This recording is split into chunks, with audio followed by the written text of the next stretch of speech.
Executive Director and Chief Executive Officer in the person of Dr. Shaibu Husseini. And he's here with his team from the NFVCB. If you're from the NFVCB, please can you just stand for recognition? If you're a member of the NFVCB team, we say thank you. Please continue to applaud them, continue to appreciate them. I mean, last year it was a very small venue, and this year, we can stretch our legs. The AC is blowing, there's enough food, we don't have to bounce anyone. Thank you so much. You all deserve your flowers. One more time, a round of applause for the NFVCB. Thank you very much. Although you have the spy, there's a spy police too in the NFVCB. Did you see them? I didn't. Oh, there's someone around, so we're safe. That's the idea. Yes. We have to be security conscious. And so please keep all your personal effects with you. I know we do have the spy police, but please do not leave any of your personal belongings unattended to at any point in time. Please keep them close to your person. So the last thing we want to be doing is announcing missing phones, missing car keys, missing devices. All right, thank you very much. So we'll shoot straight this morning, inviting the Executive Director, Chief Executive Officer for a recap, right? Yes. Yeah. I feel like before we bring him up, just tell me, what are you expecting from today? All right, so it's an industry day for us. Yesterday gave us the tips of the iceberg, and so today we will be, talking the industry, and then of course we have interventions from some of our stakeholders, and so it will be a proper intervention. And of course, later on today we'll also be celebrating the icons, the 50s, the 60s, within this year in review. As you are talking, it just goes to show that part 2 of Nollywood movies are always the sweeter part. Yes, sir. Because it's today that we're having the celebrations. It's today that we're having the interventions. We're having the conversations. Yes. So if you know someone who was here today and they are not here, send them a DM, send them a message, and let them know they need to be here on day 2. Yes. It's truly a packed event, and I'm truly honored to be sharing the stage with you. My name is Isabella Adejiji, and I'll be serving as one of your anchors for day 2. Please, a round of applause for Isabella. Please, a round of applause for Isabella. Thank you. And this is Sam Uchanya Mele. Sir, you missed that part out. All right, ladies and gentlemen, we have to do this so that we can, settle in and allow those who are at the registration desks to also quickly sort out all of that and then come in, and then we can start off officially.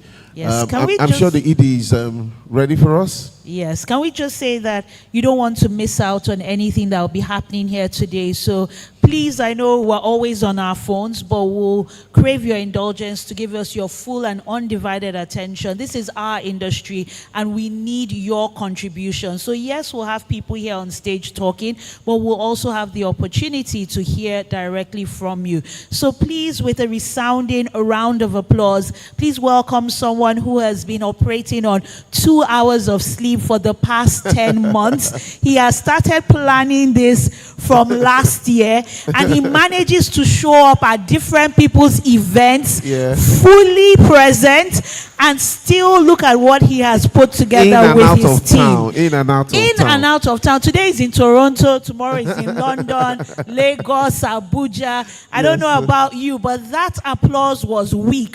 I won't accept it. Not for the executive director, not for the chief executive officer of the NFVCB, the inimitable, my mentor, Dr. Shaibu Husseini. No. Welcome, sir. The original Igala man. I don't know whether I should make you dance. So he's a dancer, he's a teacher, he's a moderator, he's a broadcaster. Now he's at the helm of affairs at the NFVCB. And sir, this will be the least you'll ever be. In Amen. Jesus' name, amen. Amen. Welcome, sir. Isabella, what can I do without you now? Isabella, we've come a long way. My mentee for life. All right, distinguished ladies and gentlemen, it's a pleasure to be here on day 2 of this conference. I'd like to thank everyone who is here this morning and those who came here yesterday. We had a very emotional opening ceremony, and even the BAP, that our keynote speaker couldn't continue because she was overwhelmed by what she saw. But this is the whole idea, to celebrate ourselves and to also point a direction to how the industry will go. And I'm super excited that for even our first panelist, our first panel, we have everyone here. It's just, I've not seen organers yet here, but we will go ahead and have that panel. But yesterday we had, 4 panels, and they were in fact, there's one that I must organize a special for. That is the one about the lawyers and the industry. That one was very explosive. People sent us messages from the US and so on and asked us to have a repeat because there's so much misunderstanding between us and the lawyers. Yesterday too, we had this panel on AI. That's another one that we must have again as a standalone panel because we had so much to learn from the panelists. They educated us on this AI and how we can use it effectively. Then we had the panel that looked at the main topic, and we had people like Uncle Femi, Odugbemi, Stephanie Linus, and all of them talk to us about how to move from volume to value, the future of the Nigerian motion picture industry. And then we had we had one fireside chat with Ijoma Ona, the film, television, and creative industry executive. We had very important sessions, and by the time the communique will be ready, we will make sure that this communique is widely published and widely distributed as well. In fact, if you scan the code and you get the brochure for this event, you will find that we had the communique of the 4th edition. So it's not just coming to talk. We have people who are documenting it, and by the end of today, they will give us like a summary of the report, and then when we are done, we have a full communique that will be published. And what I do with those communiques is that we tick them. Like if they give us recommendations, what we should do, we will normally tick them so that it's not just talk, but it's also action. So today, I want to formally welcome all of you to this day 2, and all my panelists, everyone that is supposed to be on the panel. First, even the second panel, we are here. And then much later, we have an industry panel. That panel is very important. We want to know the roles of our guilds and associations. Should you be just calling people together when they are mourning someone or when they are raising money for someone?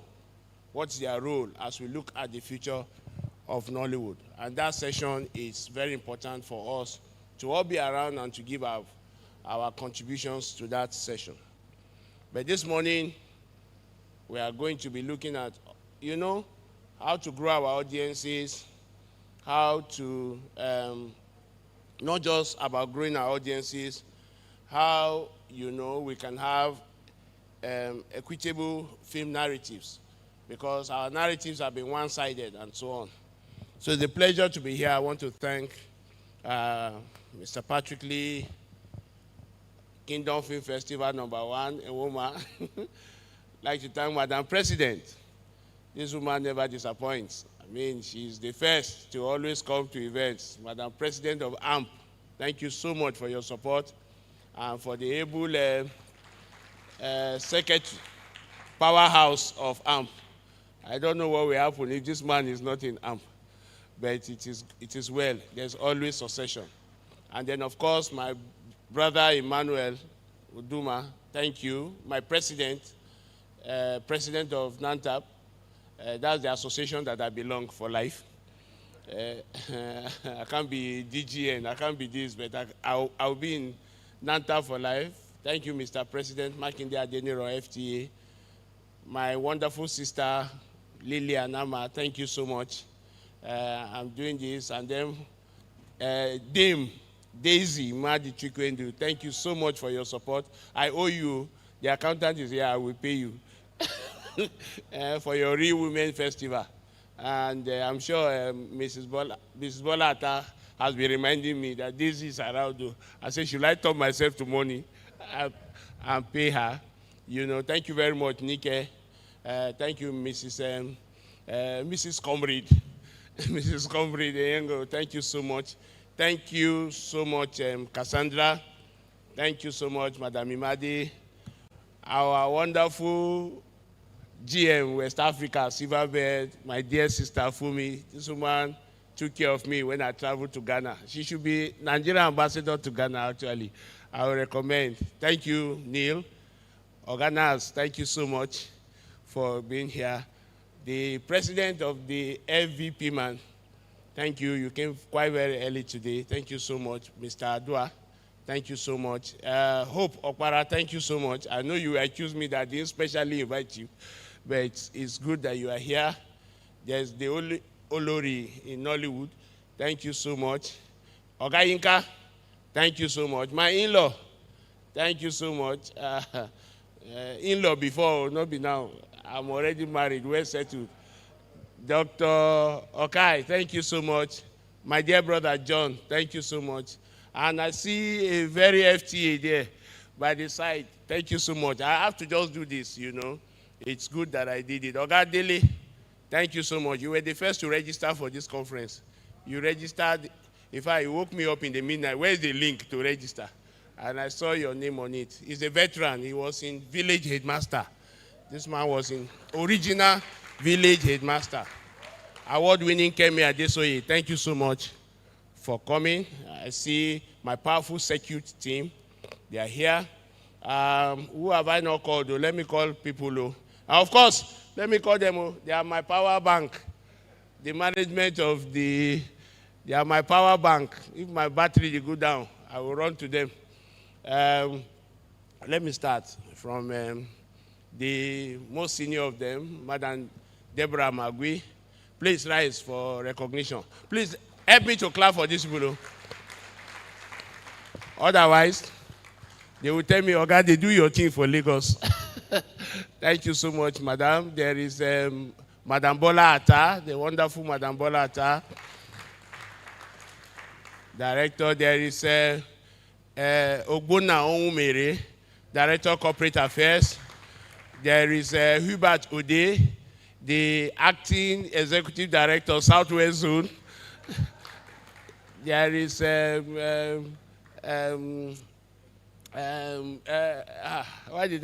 am I missing the names of my director? There is Francis, my Acting Executive Director, South Zone. There's another Acting Executive Director, Barrister Uju Emea. She's the one in Southwest Zone, Acting Executive Director. There is Madam Rhoda Dandaura. She's the Director, Acting Director of Operations. There is the Head of Legal, Barrister Hasina. Please, a round of applause. And then there's the Accountant without no cash backing, Mr. Adeyemi. And quite a number of my staff, they are all here. So I just want you to help me appreciate them. Because when I got to the board, I told them that I'm not working like a civil servant. I'm working like a professional. So all of us must work like professionals. And they are following me, and they are trying. Well. They are really trying. So thank you so much for coming. I will allow the MCs to now go so that we can start the panel and keep to time and make sure we finish on time. And please, if you do have time, at 4 o'clock today, we'll be honoring 23 movie practitioners who clocked 50 and 60 this year. We will bring them here, we will celebrate them, because we believe that once we celebrate them, younger people will try to see what made them get to where they are today. So at 4 o'clock today is a special cocktail for them. Please, if you have time, and I know a lot of people are into so many productions, if you have time today, please come around so that you can join us in celebrating 23 practitioners. We made it 50 and 60 exactly, because if you do 51, 52, 53 to 60, this hall will not take us. If you do less than 50, this hall will not take us. So that's what we did. So I look forward to seeing you then, and then of course I'll be around, and the rapporteurs are there, and so we'll take copious notes. Thank you very much for coming. I see my sister. I think I saw her now. Okay. Thank you so much. The MCs will continue from here. God bless you all. Wow, awesome. Please, a round of applause for... thank you very much, sir, Dr. Shaibu Hussaini. Thank you. Dr. Hussaini. Thank you for establishing the protocols and observe all of our friends and distinguished guests that are in the house. Please, a round of applause for Dr. Shaibu Hussaini. Thank you so very much. He's our third MC. So, Dr. Shaibu, if tomorrow you don't want to dance, you can consider MCing and maybe also being a politician, because he made sure that he acknowledged every single person. He's for everyone, and it's for everyone. He's not for nobody. All right, thank you very much. Okay, ladies and gentlemen, it's the day 2 of the 5th Peace Anyam Osigwe Nigerian Digital Content Regulation Conference, and we're heading straight to the panels, and we'll start in the first panel, which is the topic.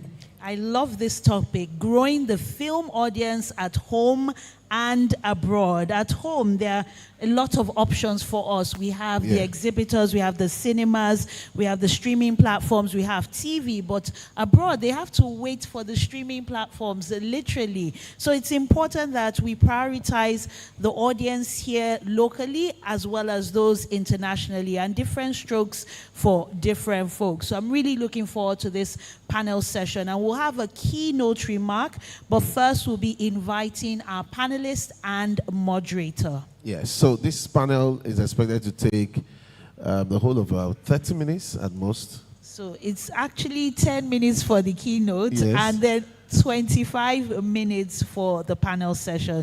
So right. Please, we're craving your indulgence to also be the accurate timekeeper with us to ensure that at 4 p.m. our icons come and they're not waiting for us to finish before they are celebrated. There was a particular moderator that spoke more than the panelists yesterday. You missed that. I just hope that... please, you will tell me the person's name. We'll make sure to do the necessary. All right, distinguished lady. Well, I hope nobody heard that. Okay, nobody heard that. All right, distinguished ladies and gentlemen, we'll move into the first panel and welcome in the first panelist, ladies and gentlemen, a film distributor and producer, Cassandra Ojuigo Onwalo. Please, a round of applause for her. Thank you very much. That applause is too weak. I know we can do better than that. We have Nollywood in the building. And joining her on this panel is the representative of our panelist, Joy Efe Odiete, Managing Director, Blue Pictures Entertainment, who unfortunately is not able to join us. But in her stead, we will be having the CEO of Homeland Films Distribution in the person of Mary Egbas. A resounding round of applause, please. All right, Mary Egbas. Yes, I saw her. Okay. While she's coming, we have the Chief Operating Officer, Viva Cinemas. Ladies and gentlemen, the only man with a foreign name, Mr. Patrick Lee. A round of applause for Mr. Patrick Lee. I think he's related to Bruce Lee. They have a similar complexion. So yes, we see it.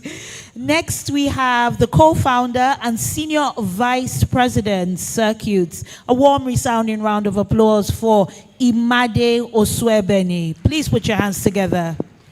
All right, coming on, a multidisciplinary creative professional and CEO Smart Media, Emmanuel Kalu Uduma. Emmanuel Kalu. And to complete this panel is the General Manager, West Africa, Silverbird Cinemas. A resounding round of applause for Fumi Onuma. A round of applause. Please let the applause keep going. Let it swell. Let it thunder. You know, that's the potential ambassador of Nigeria to Ghana? Yes. I can't wait to come to Ghana so that I can enjoy some nice banku, tilapia, granite soup. I can see that our DG has been enjoying himself. And then finally, we have our moderator. Yeah, a moderator. award-winning producer, blockbuster producer. She's won all the awards, I think. Ladies and gentlemen, Judith Audu. Woo! Please applaud, applaud, applaud. So she will keep to our time. You know, She will I know had that actually- we applauded her very well. I'd invited her in a program like this where there are more actors. They were the ones who hailed. These are the big ones. They won't hail so much. Welcome, Judith. Yep. So we have our panelists and moderator. So we'll have our keynote remark. All right, to give us a keynote remark on this is the CEO in Block Studios, Naz Onuzo. I think the applause can get louder. Keep it coming till he gets to the stage. It's 10 minutes for the keynote and 25 minutes is all about growing the film audience at home Thank you. and abroad. So you see how that 10 minutes sounded like a threat, right? She sounds like she will come and drag me off the stage if I am 10 minutes and 1 second. So please, time check. No, don't go now. Tell me the time now so I know that I don't mess up. Please, tell me the time. Starts now. Okay, great. Thank you. I'm very happy to be here. Anytime DJ invites me, I am super excited because you cannot say no to him. You can't say no to somebody who basically has such a great vision for this industry. And I'm so pleased to be here. It's not really fair to me to be standing before this august panel. Hopefully the things that I will say will in some way inform the conversations that they're about to have. And I think I want to start with how we all see Nollywood, because it is clear that Nollywood is like that rose that grew from concrete, like Tupac said. I know I just dated myself because anybody that is a Gen Z does not know who Tupac is. But the idea that you start this with the sheer force of will that we want to tell our stories, and that is what has carried us through the years. And Nollywood is now at an inflection point where we have grown. The rose has now become a rose bush, and it wants to expand. And that is why forums like this are important, where the private sector and the government are working hand in hand to take it to the next level. And that is where these things are important. So everybody looks at it like, oh, I want to be like Korea, I want to be like China, why can't I be like India, why can't I be like the US? But for me, I think what is important is a market like Indonesia that basically works, that most people have never heard of, but it works. They sell over 100 million tickets a year locally. They have local streaming platforms that are in the tens of millions, and they also have increasing global presence. So they've built their local market to a scale that can fund their existing productions, and they are willing to take it to the next level. And that is basically what we're trying to do, where we're trying to grow from a market that has around $20 million in cinema box office to chasing 100 million. I see Kenneth is in the, please bring your checkbook so we can be investing in those cinemas. We are also trying to do things where the streaming platforms, both local and global, are going to chase tens of millions of subscribers so that we can basically now invest in our content. And those are the strategies that I think drive long-term growth. One of the things people underestimate is how hard film and television is, because everybody assumes that you just wake up and you say, oh, I want to make a film and everything goes well. But there are so many things that go into it on the business and the creative side. And that is why panels like this are so important, because my view is that everyone talks about Afrobeats, but the real pop culture of Nigeria is film and television. The things that drive our stories and the things that what people relate to is film and television. I was going to tell the story, hopefully in the Nigeria qualified, about how Osimhen's nickname is Jagu Jagu. And it's one of the things that went viral because it is our stories is how we inform ourselves. So if music is the soul of Nigeria, film and television is the spirit. It's the thing that makes us see ourselves broader together. It's the thing that allows us to see that the other person is our brother. It extends us further. And deepening that conversation is the goal, not just in Nigeria, but also globally. Because you see, when you make films that people see themselves in, they also see each other. And that is the thing that knits us together. And basically, we always look at these things and say, it is just me. But one of the things that I like about panels like this is that it's represented from many people, because all of us together are working together to make it work. And you hear things like, oh, Nigerians can't pay for content, we're too poor, we're all of those things. But I like to tell everybody, at its height, MultiChoice had 10 million subscribers in Nigeria, paying over $20 a month. One company was earning $200 million a month from Nigeria. That's $2.4 billion a year. That shows you that Nigerians in Nigeria want to see content. Yes, there's Premier League, but also local content was the heart of that. And my sense is that there are many different ways as we are transitioning into new technologies, new pathways, that audience still exists. And that harvest is available both locally and globally. So as they say in the good book, the harvest is plenty, the co-workers are few. So I'm urging all of you to work with me and to listen to the panelists as they work some more. Thank you very much. Let's do this. So time check, was that 10 minutes? Awesome. Awesome, awesome. Please put your hands together for Nas again. Thank you. That was just straight on point. All right, so Judith, it's your call. Shoot. Thank you so much, Ambassador. Thank you so much, Nas, for that amazing keynote speech. Hello, everyone. Good morning. So today we're going to be discussing one of the biggest challenges and also opportunities in the Nigerian cinema, not just making films, but also making sure that people at home and abroad actually watch them. And with me today are industry leaders who sit at every key point of the audience pipeline, from production to distribution to the cinema operators, technology and marketing. So today we are not just going to be talking, but we are also going to find, solutions, because at panel sessions like this, all we do is just talk, but we would also figure out how to find solutions. So before I dig into my panelists, I would love to just do a little exercise. It's just a show of hand.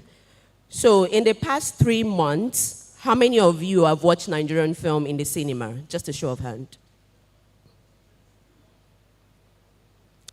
Wow, okay. How many of you have watched Nigerian films on a streaming platform? Okay, thank you. So we're gonna dig in. I'll start with you, man. You have a bird's eye view, of selling films across multiple platforms and multiple territories. From your experience, what are the specific content gaps in Nigerian filmmaker, a Nigerian filmmaker can fill to grow both domestically and internationally? Okay, good morning. I think I will focus on the cinema side, the exhibition side, instead of digital, which I have more experience. For the Nigerian producers that's trying to get into the Ghanaian markets, one of the issues I have seen over time is the fact that they don't study the markets.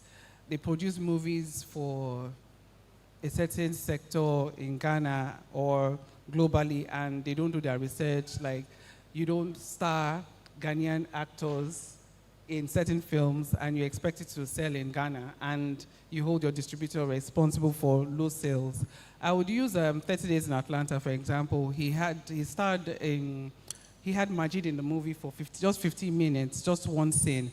And with that, he was able to promote the movie in Ghana, and he did very well at the box office.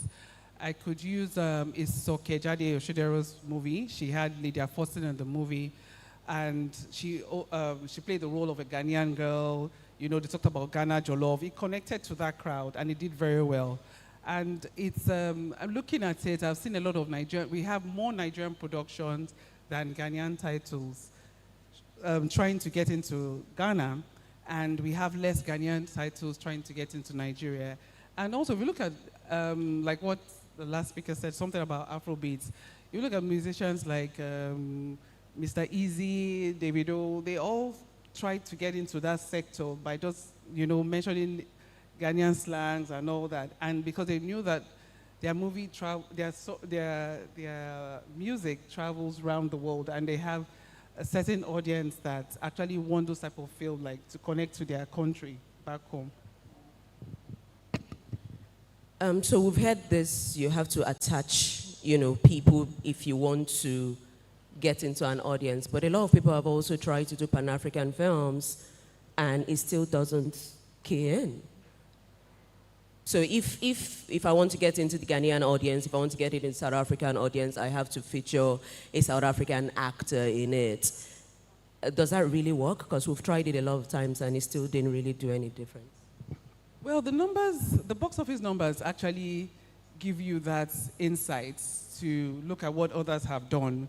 Kule Afolayan did The CEO, which, cut across the French and the English speaking and all that. And he just didn't stay at the cinema. He went digital. I don't know the figures of what he got from digital, but from the cinemas, it had his good side and, So basically, it's doing your research before production. Most times they do the research after production, and between the cinema and the distributor, somebody gets the blame, not them. So I'm actually referring to the filmmaker right now. So it depends on the sector. Like for the South African movies do well, but I don't have them. I don't know many that do well at the cinema. I don't have those figures, but digital, I'm sure they are doing very well. So basically, because there's a need and there's a demand somewhere. And for cinema, I don't have any at the moment, so I wouldn't talk more about that. So I'll talk about films that we have shown at the cinema. All right, thank you. Cassandra, I'm coming to you. As someone who has sat on both sides, both production and distribution, what do you see as the biggest disconnect between filmmakers and their audience, especially when aiming for, both domestic and international visibility? Do you agree with what she said? Yes, to some extent. But I do think that the idea of having an actor or an actress from another country is just one piece of the puzzle, right? It's not the entire solution. It's also what is the theme that you are talking about in your film. Because the truth is, Africa is not a monolith. Just because we are Nigerians doesn't mean that someone in Kenya is going to automatically resonate with what you're creating. So if you're doing a Nigerian-Kenyan film, not only do you need to have at least one Kenyan, what I like to call Pan-African casting, but you also need to have a subject matter that resonates across cultures. And that is difficult to do because it takes research. You need to understand both societies that you're creating for. And a lot of people, a lot of producers, it's a lot of work, right? You already need to find money to shoot, you need to do this, and then on top of that, but it's a necessary work that needs to be done if you are going to be able to create for both societies. The second thing, which ties into the first, is cross-cultural marketing. A lot of times, producers will just make films and think because you made a good film, people should just go and watch. Maybe 10 years ago, that worked. But now your film is competing with YouTube videos, talking cats, singing animals, babies, vlogs. That's AI content, skits. That's what you're competing with, not just your film. So, things can't be the way they were before, right? You have to be intentional about your marketing. You have to put down money for it. If you're releasing in the cinemas, your P&A, but even beyond that, you also have to build your community. It's increasingly important to have community. People can look at, the Funka Akindeles or the Toyin Abrahams and say, oh, they're always favoring them. But the truth is, they go all out to market their content. And so if we need to learn to do that, it doesn't have to be the way they do it, but you have to understand who you're making your film for and then adapt your marketing to it. Thank you so much, Cassandra. So, Mr. Patrick, I'm coming to you now, not just because of Viva, but also because you have, chaired the Cinema Exhibitors Association, so you have data. you know. So, using cinema now as a major touch point for audience building, what do you believe Nollywood needs to do differently to bring audience back to the cinema consistently?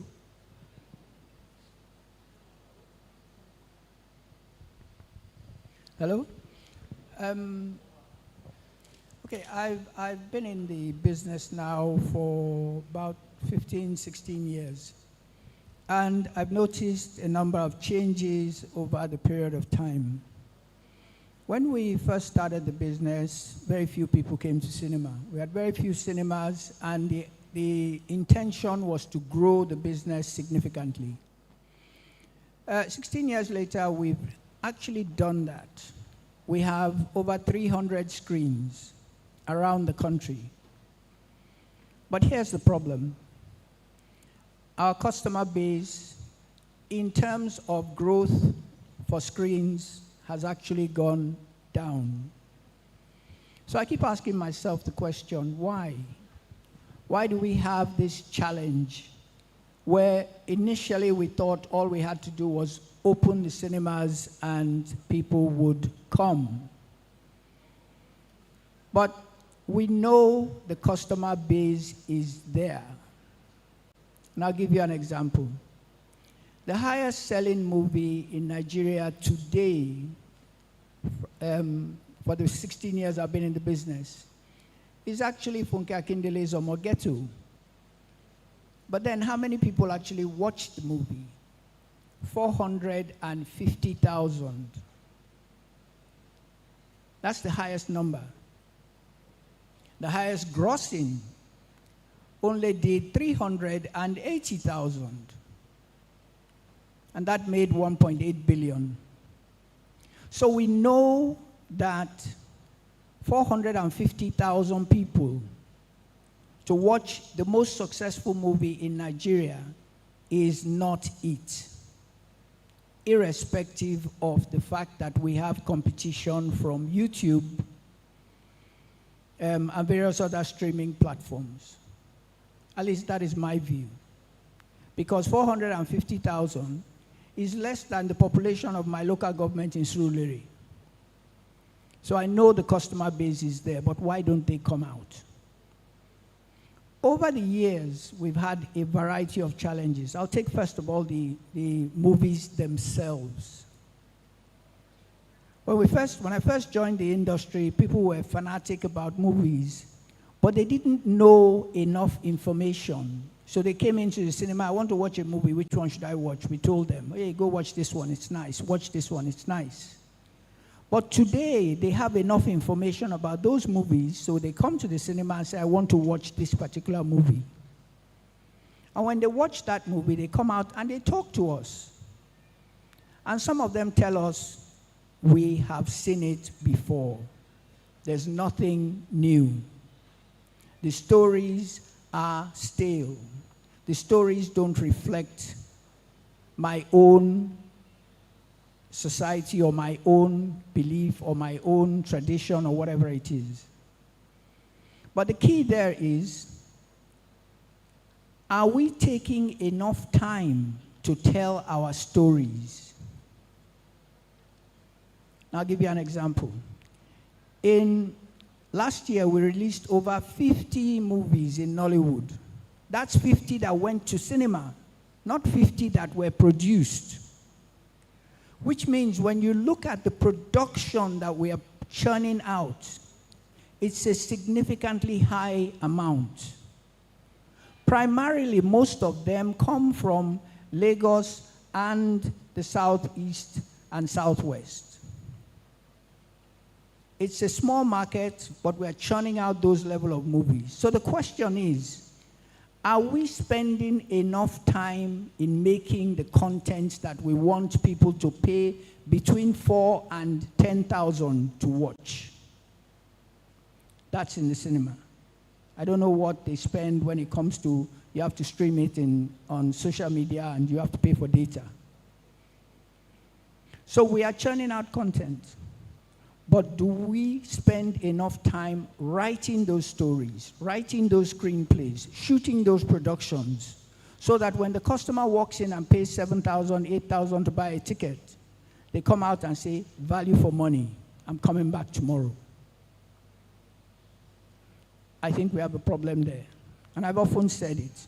We spend time shooting our movies, we don't spend time writing those stories. And then the quality of the production. There are some stories that start up very well, die a little bit in the middle, and try to pick up at the end. Others start off very well and die in the middle and die even further towards the end. So the customer knows that you are just trying to rush this movie to finish. Second problem. So in terms of the movies that we are producing, there needs to be a little bit more time, effort spent on them. The rewards are then twofold. Even if you don't make the money in the cinema, your story will stand the test of time and will continue to sell time and time again. But for many producers, and including cinemas, we have challenges. The challenges, unfortunately, some of them are within our control, some are not. There's the issue of cost. Cost has significantly increased, both in terms of making these movies and exhibiting them. When we started and said we wanted to only have 300, 500 cinemas, what we didn't expect was that the cost would triple or go even 4 times to build and 4 times to now manage. And therefore, our customer base had to pay more. But here's the problem. A few weeks ago, we had Cinema Day. In Viva, where I am in Ikeja, on a normal Saturday, we would get 150 people. Good money from 150 people. On Cinema Day, we had almost 600 because we charged 2K. 600 people. So I know the market is there. It's a question of finding out how to get them to come to the cinema and how to get them to pay a fair wage, fair amount, and leave happy. Thank you, Mr. Patrick. So, I think you actually touched on the next thing I was going to say, because I was going to say, I think one of the things that maybe reduced the cinema rate, it's actually the money. Because right now, to go to the cinema before, you and your friends would hang out, you know, but it's now like luxury. Because if you are going to take your family and friends, you are paying like 8K, 7K, you've not even bought popcorn. You know, so I love that when you did the Cinema Day, you saw the difference. So maybe it's a conversation that should be had. I know that the cost of running the cinema is, of course, really expensive. But when you have numbers come in, doesn't it match?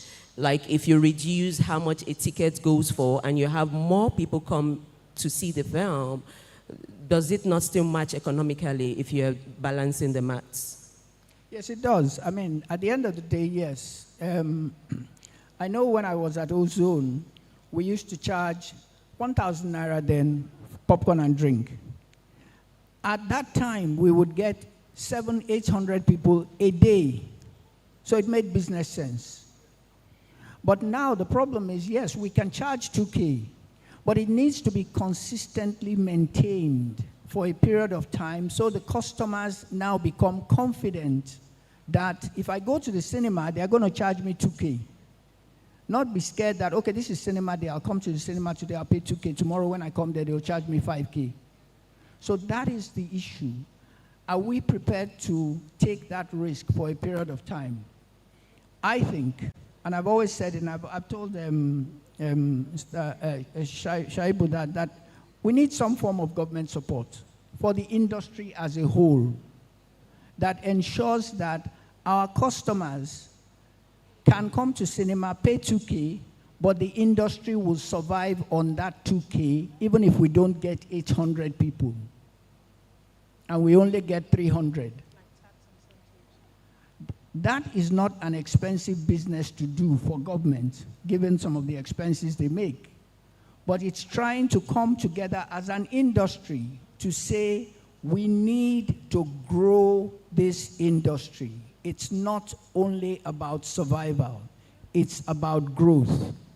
But to do that, we do need, in my view, some government support in one form or the other to ensure that the industry is grown significantly to the extent whereby it can stand confidently on its own. Thank you so much. And I'm happy we're at an event where the Honorable DG is here. So I'm sure this message will be passed across to the right quarters. Ima, I'm going to go next to you.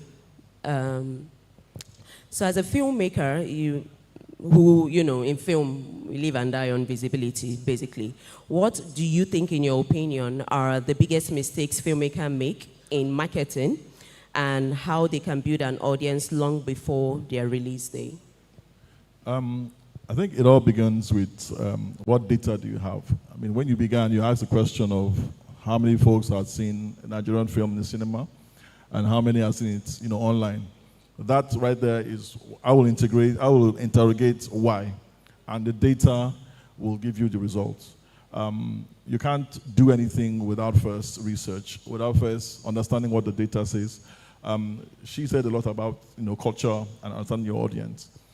I work in narrative space as well, and there's a lot of heavy lifting in research. You can't begin to tell the story at all without first understanding the audience. While we see people are not monolith, your audience too are not a monolith. We begin with saying, okay, my target audience is ages between 13 and 35. Now, within that audience, there's a lot to understand, to unpack from that audience pool. Who are they? What are their influences? Educational level, political, leanings. You have to understand all of that data points to even begin to write the stories or tell the stories. Then what are the cultural biases? Are we only telling stories for Lagos audience? Or what happened to Port Harcourt? What happened to Akwa Ibom? What happened to the North? Where are these audiences? Where do they reside? How do we reach them with our storytelling? So until you do that research and apply that across everything we do, it will improve storytelling. It will even improve how we market it and how we shape those marketing tailored to specific audiences. So if you disregard data completely as a science, as something you can apply, then we will struggle to scale even the audience that walk through the door. And like he said, even in those interventions, what exactly and what shape would they take? Are we going to ask corporate bodies to say, okay, if I'm going to be screening or flashing your ads before the film starts, are you going to offset some of that in ticket sales? Are we going to transfer that and say, okay, because we have XYZ amount of ads, even Nia Kimila was playing with the idea of, putting ads in cinemas and say, okay, would that bring down the tickets? Because it's an economic question. People can afford it. So what are those data points? What are they saying? How are we applying it? Once we understand and can analyze it properly, then we begin to move forward in how we scale. Thank you. Imade, I'm coming to you. So Circuit has been operating now for some time, serving both local and diaspora audience. In your opinion, how has it been? And what are the audience craving? And also, what does the data say currently about audience and opportunities filmmakers are not tapping into yet? 3 questions to one, right? I'll just take it one after the other. So first, how has it been? Circuit started in December 2024, where people told us we're completely stupid. Like, how do you come to a market and do pay-per-view? How do you want people to pay per ticket? And it was really audacious for us to have launched in December. But it was good news because it was right timing. So in 1 week, we had sold hundreds of thousands of tickets. We had customers in about 200 countries in that December period. But it was hard because once we launched, payment system crashed. And we started getting dragging on social media, where are you, where are you? And we had to fix the issues. So in 24 hours, we had to have a 24/7 customer center to attend the customers on a daily basis, no sleep. So it was hard, but it has been solely rewarding. I've done just 10 months, and we are everywhere in the world. We are on iOS, Android, TVs, we're everywhere. People are watching on a daily basis. I was looking at the sales report yesterday. There is no day people are hungry, but they're buying tickets. And what did we do? We had to play around different things. When we started, we had the highest price ticket in Nigeria for 3.5. Because it was a good film, it was $7 at the time. That's what I wanted to watch. We had new releases at Iko and his people had to pay. It was December. But by January, we started feeling the heat. The price is too much. So if I want to watch 10 films, I pay 35,000 naira. So we had to be creative, create new products, tweak the prices, give people options, expand the channels, and we saw tremendous, significant growth, right? And what we also had to do was saying, how do we make our place home for the customers? So I was personally in the DMs, in the comment sections, in their emails, ensuring that within 5 minutes, you must get a response. So despite the challenges, customers were responding to us and saying you are the best. So customers don't really have an issue with when there's a challenge. How are you communicating it? If there's a price issue, I literally had to get on a video call to explain. You want high quality streaming. You want 1 month, but you want to pay 1K. Yet you have to pay the creators. How do you balance all these nuances? You want to make your customers happy. You want to make your producers happy. You want to be profitably, sustainably. There are many things to fix, right? I want to tweak the prices. I like to call it customer intimacy. Let them understand why you are like this. People could not understand what it meant to be a virtual cinema. So they kept benchmarking to streaming. But this platform, that platform, we say we're different, a different model. So I was teasing one of our best producers yesterday. He earns millions on a monthly basis beyond his licensing fee. And there are about 4 of them like that. And I was saying, you are collecting pensions from us. You've literally done a film, you've moved on, but every month you earn in millions. But it took a lot of pushback, a lot of cost. It's expensive. Streaming is expensive. I have my colleagues here, I'm sure they can testify to that. It's very expensive. You have to, and then again, someone said something. You cannot compete against free. So no matter how great your content is, if you can find it anywhere else for free, you have reduced your channel to monetize, right? So we had to invest significantly in anti-piracy, in thousands of dollars every single month. So it's why a film can be cute and it remains valuable. Because once we find it beyond the DRM, we have a squad that takes down content within minutes. So what happens? People don't have a choice.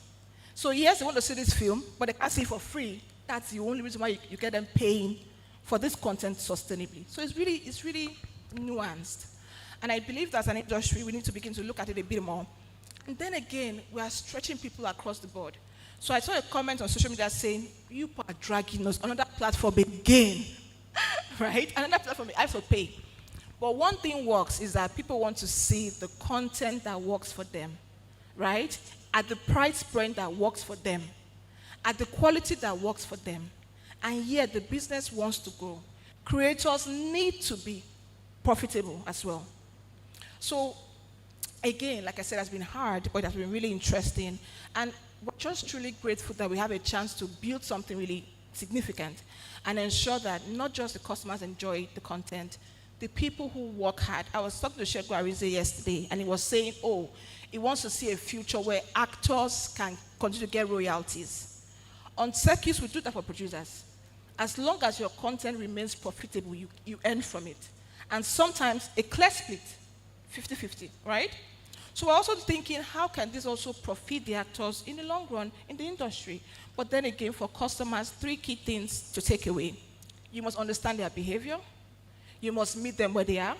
So your channels must be friendly, must be accessible, and the price points must fit their realities in a way that suits them. Because for us, it's different. It's pay-per-view. It's not subscription. So you imagine paying for 10 movies at 7K. Nobody will buy it from you, right? So yes, understand your customers, know the price points, know that, again, it has to be an ecosystem. When only one person is benefiting, it becomes parasitic. So keep your customers happy, keep the producers happy, and also that's a business we have to keep growing sustainably. Thank you, Madi. So I'm going to do another exercise, and then we'll take our last round and maybe throw open for like 2 questions. Yeah, that's why. So please, again, just raise of hands. What's the number 1 reason you usually choose to watch a Nigerian film? What's the number one reason you usually choose to watch a Nigerian film? If it's the story, kindly signify. Is it because of the story you go to the cinema and watch the film? Is it because of the star power? Now you have to participate in this. So please indulge me. I'll start again. What's the reason you leave your house and go to the cinema to watch a Nigerian film? Is it because of the story? Okay. Is it because of the star power behind the film? Is it because of the reviews you've read or heard? Is it because of the director of the film?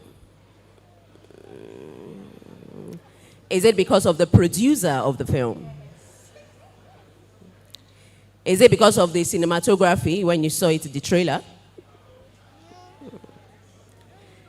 Is it the hype, the marketing, and the trend? Thank you so much. Please, a round of applause to yourselves. So now, with this data that we've gotten, Emma said we needed the live data. So now we've gotten the live data from our audience. I would like us to just talk about that thing that people always say about, filmmakers, that we don't understand the Nigerian audience. But people also say the Nigerian audience are very unpredictable and that sometimes they are our problems. So, but others also say we don't study enough. In your opinion, which is closer to the truth and why? Let's make it as brief as possible.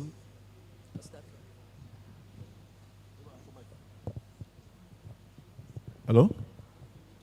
I would say understanding the audience, because even as a writer, as a producer, as a director, you are not the audience. You are making this film for an audience. So understanding them, their dynamism, who they are, what they represent, and their influences, it makes you a better storyteller. And then that's what I believe.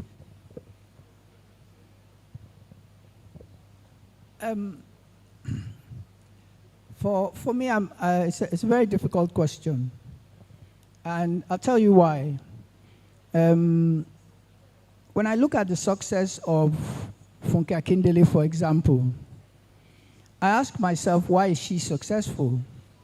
And I find that it's not because Funke Akindele acts in the movie. It's not because Funke Akindele uses popular actors or actresses. And the only conclusion I can come to, having spoken to some of the customers, is because the customer who goes to watch her movie knows exactly what to expect. She has a track record. That track record has been built over years, in some cases almost 2 decades now. So when you are paying money to watch a Funke Akindele movie, you know what you're going to get. You've seen 2 or 3 before. It's different when Funke acts in somebody else's movie. The results are never the same. Same now seems to apply to people like Tony Abraham. Her customer base know what to expect, and they come out and pay. So, for now, what I would say is, the customers that you are writing your movie for, yes, you need to understand.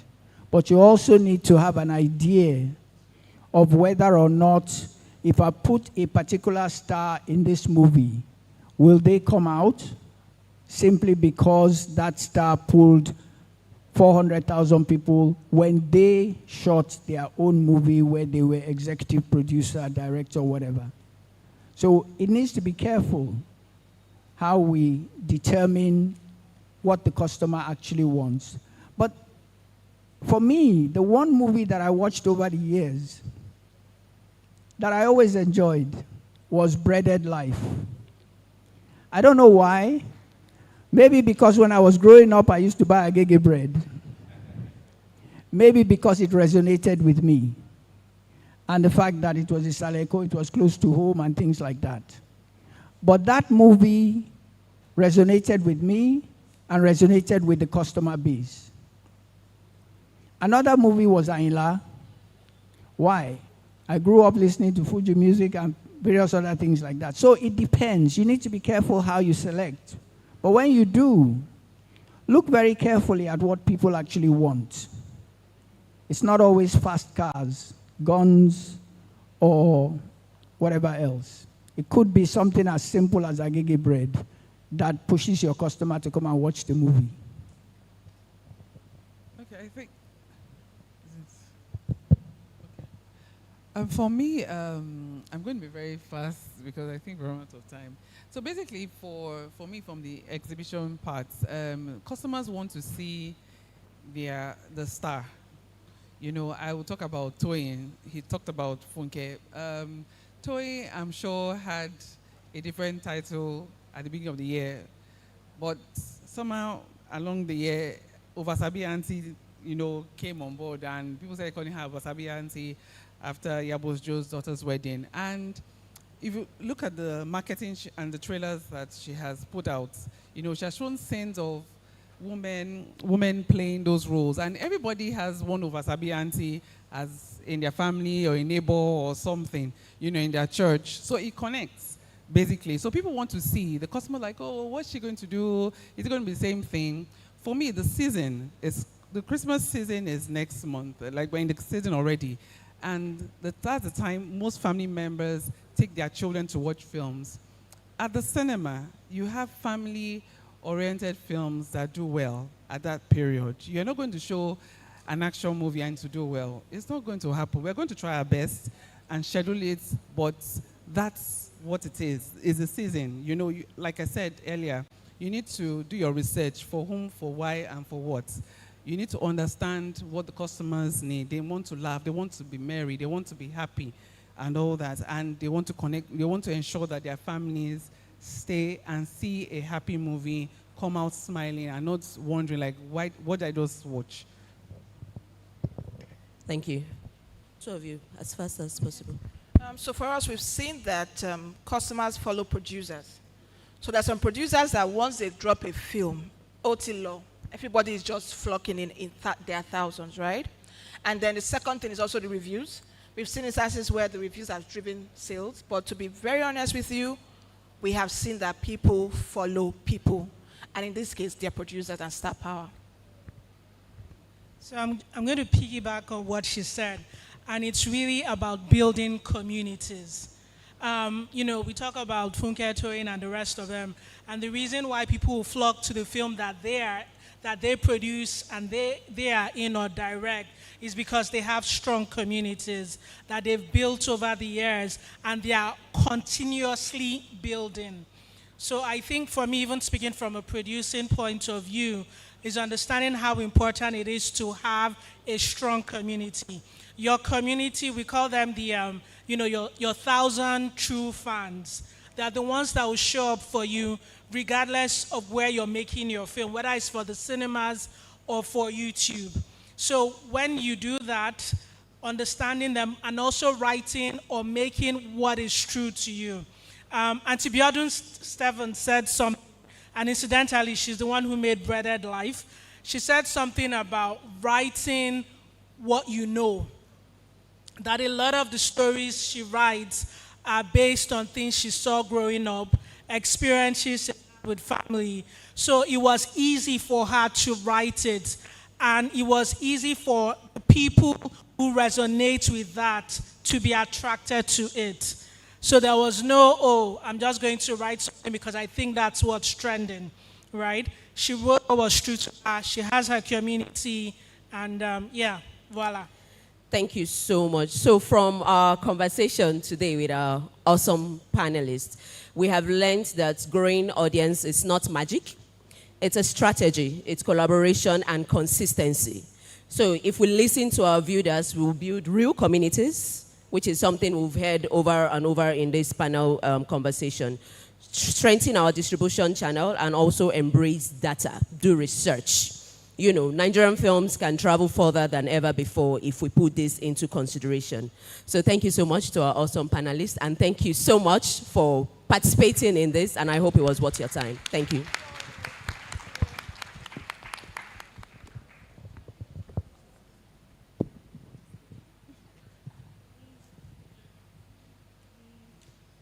Please, can we have another resounding round of applause for our very able moderator and our panelists? Please remain on stage as I invite the EDCEO NFVCB to join them for a group picture. Please put your hands together for them once again.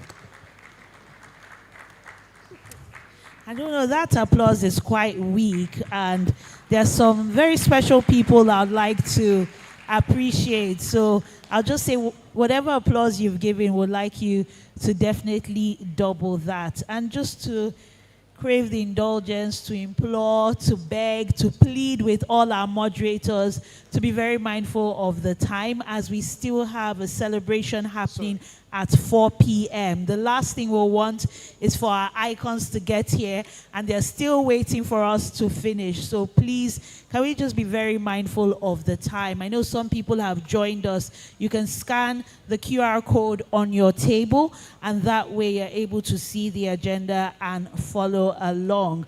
I'd like to especially acknowledge Mr. Kene Okosa, the Group CEO of Film One Group. They have won the Film Distributor of the Year and the Film Distributor of the Decade. Please, let's give it up for Film One. And yes, you have Mr. Kene, but we also have Aladun Awobokun of Film One, because behind every successful hit, there is Aladun. Please, let's put our hands together. We still have some very important people in our midst. These people have set the tone. They have indeed walked the walk, they've talked the talk, and they've made Nollywood what it is today, and it's truly an honor to be calling them for recognition. So I'd like you to double that applause that you gave as I specially recognize a veteran actress in our midst, Enene Ngozi Eziono, Nene. That is mother, our grandmother, mother of Nollywood, Nene Ngozi Eziono. I was this little when I started watching you, and to see that you're still here is so heartwarming. I'd also like to especially recognize a veteran actor, Mr. Jude Chukwuka. A warm, resounding round of applause for him. Baba, boys. We see you. All right. Also in the house, we have the former president of Mopan, Dr. Ahmed Serari. Thank you very much. I mean, that was quite consistent again this morning. Thank you for joining us. And we also have all the way from Kannywood, Hafiz Bello. A warm round of applause, please. All right. Since setting that tone, thank you for joining us, veteran actress and producer, and to Lillian Ama. Please a round of applause for her. Thank you. A resounding round of applause, please. Thank you very much. Don't worry, if you look at the agenda, tea break is coming very soon after our fireside chat and panel discussion. And I'm sure then the energy will also pick up. We also have in our midst, he is a filmmaker and now a television owner. A resounding round of applause for a man who has worn many hats that time won't let me mention. Please put your hands together for Mr. Charles Novia. All right. November Productions, I remember that part. Yes, from music to film to television to acting. Yes, and he's one of the first people I interviewed many years as a 22-year-old for True Love West Africa magazine. So we'll move back to... No, there's just one person. I saw her last night at Freedom Park and I was shocked. I'm like, wow. I say, yes, Sam, this is me now. Ladies and gentlemen, a titan, an amazing, within the creative space, Ojoma Ochai. Please a round of applause for her. Well, we don't want to run through all the backgrounds, but then those who know knows. All right. So back here, we're moving straight to the fireside chat. Yes, and this will be conducted virtually and physically. Our guest will be joining us virtually, but our moderator is here. So please put your hands together as I invite broadcast and media professional Theophilus Elama. A warm round of applause for him. All right, Theophilus. Okay, so where's Theophilus? Okay, great. Coming. Joining us online is a legal practitioner, a producer, media consultant. He's had a lot to contribute to what media is today. And of course, it would be nice to also hear from him. Media, please confirm they were good. Yes. Barrister Okwe Banwo. Hello, sir. Can you hear us? Glad to have you here. Yes, all right, great. We see that. And this fireside chat will focus on movie/content monetization. And I'm sure everyone here would like to earn money from their hard work. We only have 20 minutes for this session. Please, we would like you to just keep to time. I believe our moderator is making his way to the stage. Yeah, please, let's give him a round of applause once again. Theophilus Elama. Okay. All right. Please go ahead, sir, if you can hear us. And just speak to us. Speak to us. You can unmute yourself. We can hear you, sir. If you can hear us, hear me well. Please unmute yourself, yes, sir. I can hear you. Media confirm. I can please. hear you. Can you hear me? Can you hear me? Okay, it's coming. Can we have more volume, please? Go ahead, Barrister. All right, can you hear me? Brilliant. Yes, we can. All right, thank you guys so much. All protocols observed. I want to appreciate everyone who's done a great job. That last panel, I really was excited, especially about the Saku TV lady. Thank you so much for your presentation. So I'm just going to go. I don't know if, can you, I really don't know how this works, but do you see my slide now, or I just talk over it? Can you see the slide? Yeah, we can see the slide. Or not? Yeah, but not too All clear. right, But you just speak to us. Speak to us. Go ahead, sir. All right, I'll speak to you quickly. Okay, I can take off the slide and just talk. All right. So I want to start with this. My name is Okwe Banwo, and I think the rest of it everybody can do. Just Google to figure out who the heck is this guy. But I've been asked to talk today briefly before we go to the fire chat, how we can turn creativity into sustainable profit in the age of digital platforms, streaming wars and content globalization. That's a whole lot of topic for one bottom line. How do we make money on this thing? But I'm a contrarian, so I'm just going to go into it and just give it to you the way I see this stuff, okay? Because sometimes telling ourselves the truth may not be pleasant, but the truth is got to be told. Number one, we have to understand that in this new age, talent is no longer the problem. Creativity is not the problem. We have too much of that. The problem is monetization. Distribution has changed. Audiences have changed. Platforms have changed, but many of us are still thinking or talking as if we are still in the Idumota era. So another truth before I get into all of this is we must understand, I know we've talked a lot about cinema, but I have a very, very different take. Cinema is no longer where movies make money. It's just where movies make noise. We can accept that or not. The history will prove it. Less than 10% of movies actually make profits at the cinema. Once we get that, we're not going to have a problem. Even in the US, okay, about 10% of movies that go to cinemas actually make profit. So it's nothing to be frustrated about. That's the reality.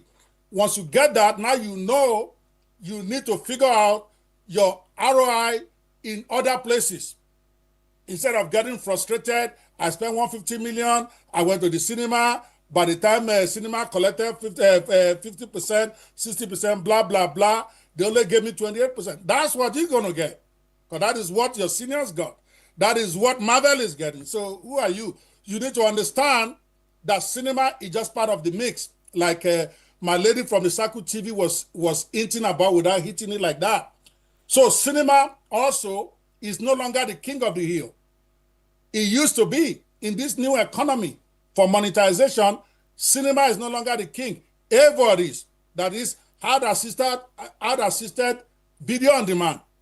And the sooner we understand that, the sooner we are going to have clarity about how we're going to monetize our movie. Having said that, I'm going to rush quickly. Later, I'll probably do a full training, maybe about an hour or so on this, but I only got 10 minutes, so I'm going to rush through a lot of stuff.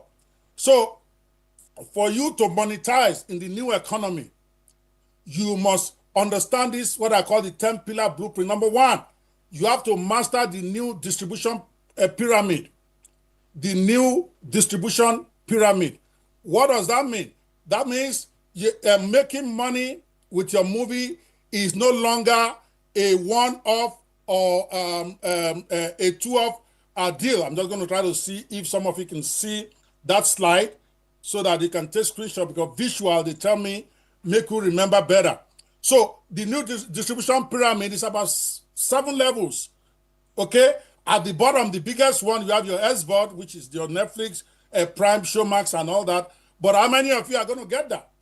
The biggest deal is AVOD, which is this ad-assisted video on demand, ad-assisted video on demand, YouTube, Facebook Watch, and all that, which is where I think 90% need to focus on mastering. Unfortunately, we are still using that, thinking of YouTube as a side income. That is your main income. In the next 2 or 3 years, that is what is going to be your main income, not cinema. Part of the pyramid is your fast channels. How many of us, when you're making your movie, what is your strategy to get your movie into the fast channels like Pluto, Tubi, Plex, Roku, and there's hundreds of them literally all over the world. So when we go make our movies, we have maybe a cast of 120, 200. But you don't find any monetization manager on your team. You don't find any guys who will sit down on the system and start figuring out where your system. But let me just cut that out. I don't have time. All right. Another part of the pyramid is your TV licensing, foreign language dubbing rights, which many of us are really not focusing on. We are all in love with all those Telemundo and all those Indian films. What all they've done was these are Spanish films, right? They overdub it in English and they bring it to us. How many Nollywood movies have done overdub in Spanish to take to the Spanish market or the Chinese market? And the market is endless. Our movies are loved by everybody in the world. Forget all that one they are telling you it has to be quality of movie. It's all bullshit. Caribbeans fell in love with us when we are still shooting movies where when somebody shot a gun here, you hear the sound 3 minutes later in the movie. They still loved us. So it's not about the quality. I'm not saying quality is bad. It's about our stories. But are we getting it out there enough? These are the places where you put your money together and all that. I'll leave that. Number one is master the new distribution pyramid. It's not one thing. Number two, for monetization, you have to embrace multi-format storytelling. I call it the Marvel formula for Africa.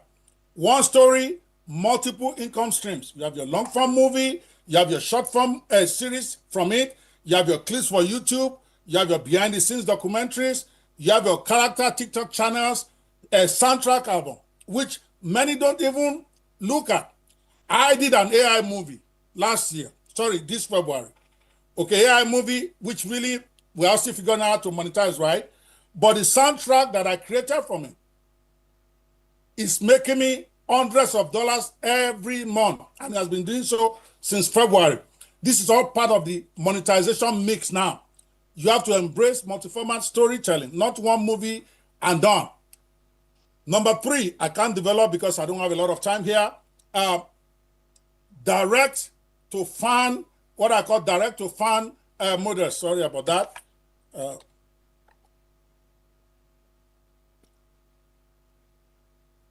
Direct to fan revenue models. I call it the Davido playbook, which is what, again, that circuit lady was talking about.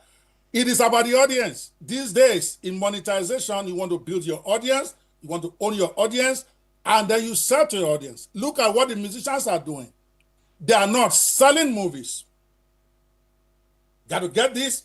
They're not selling music.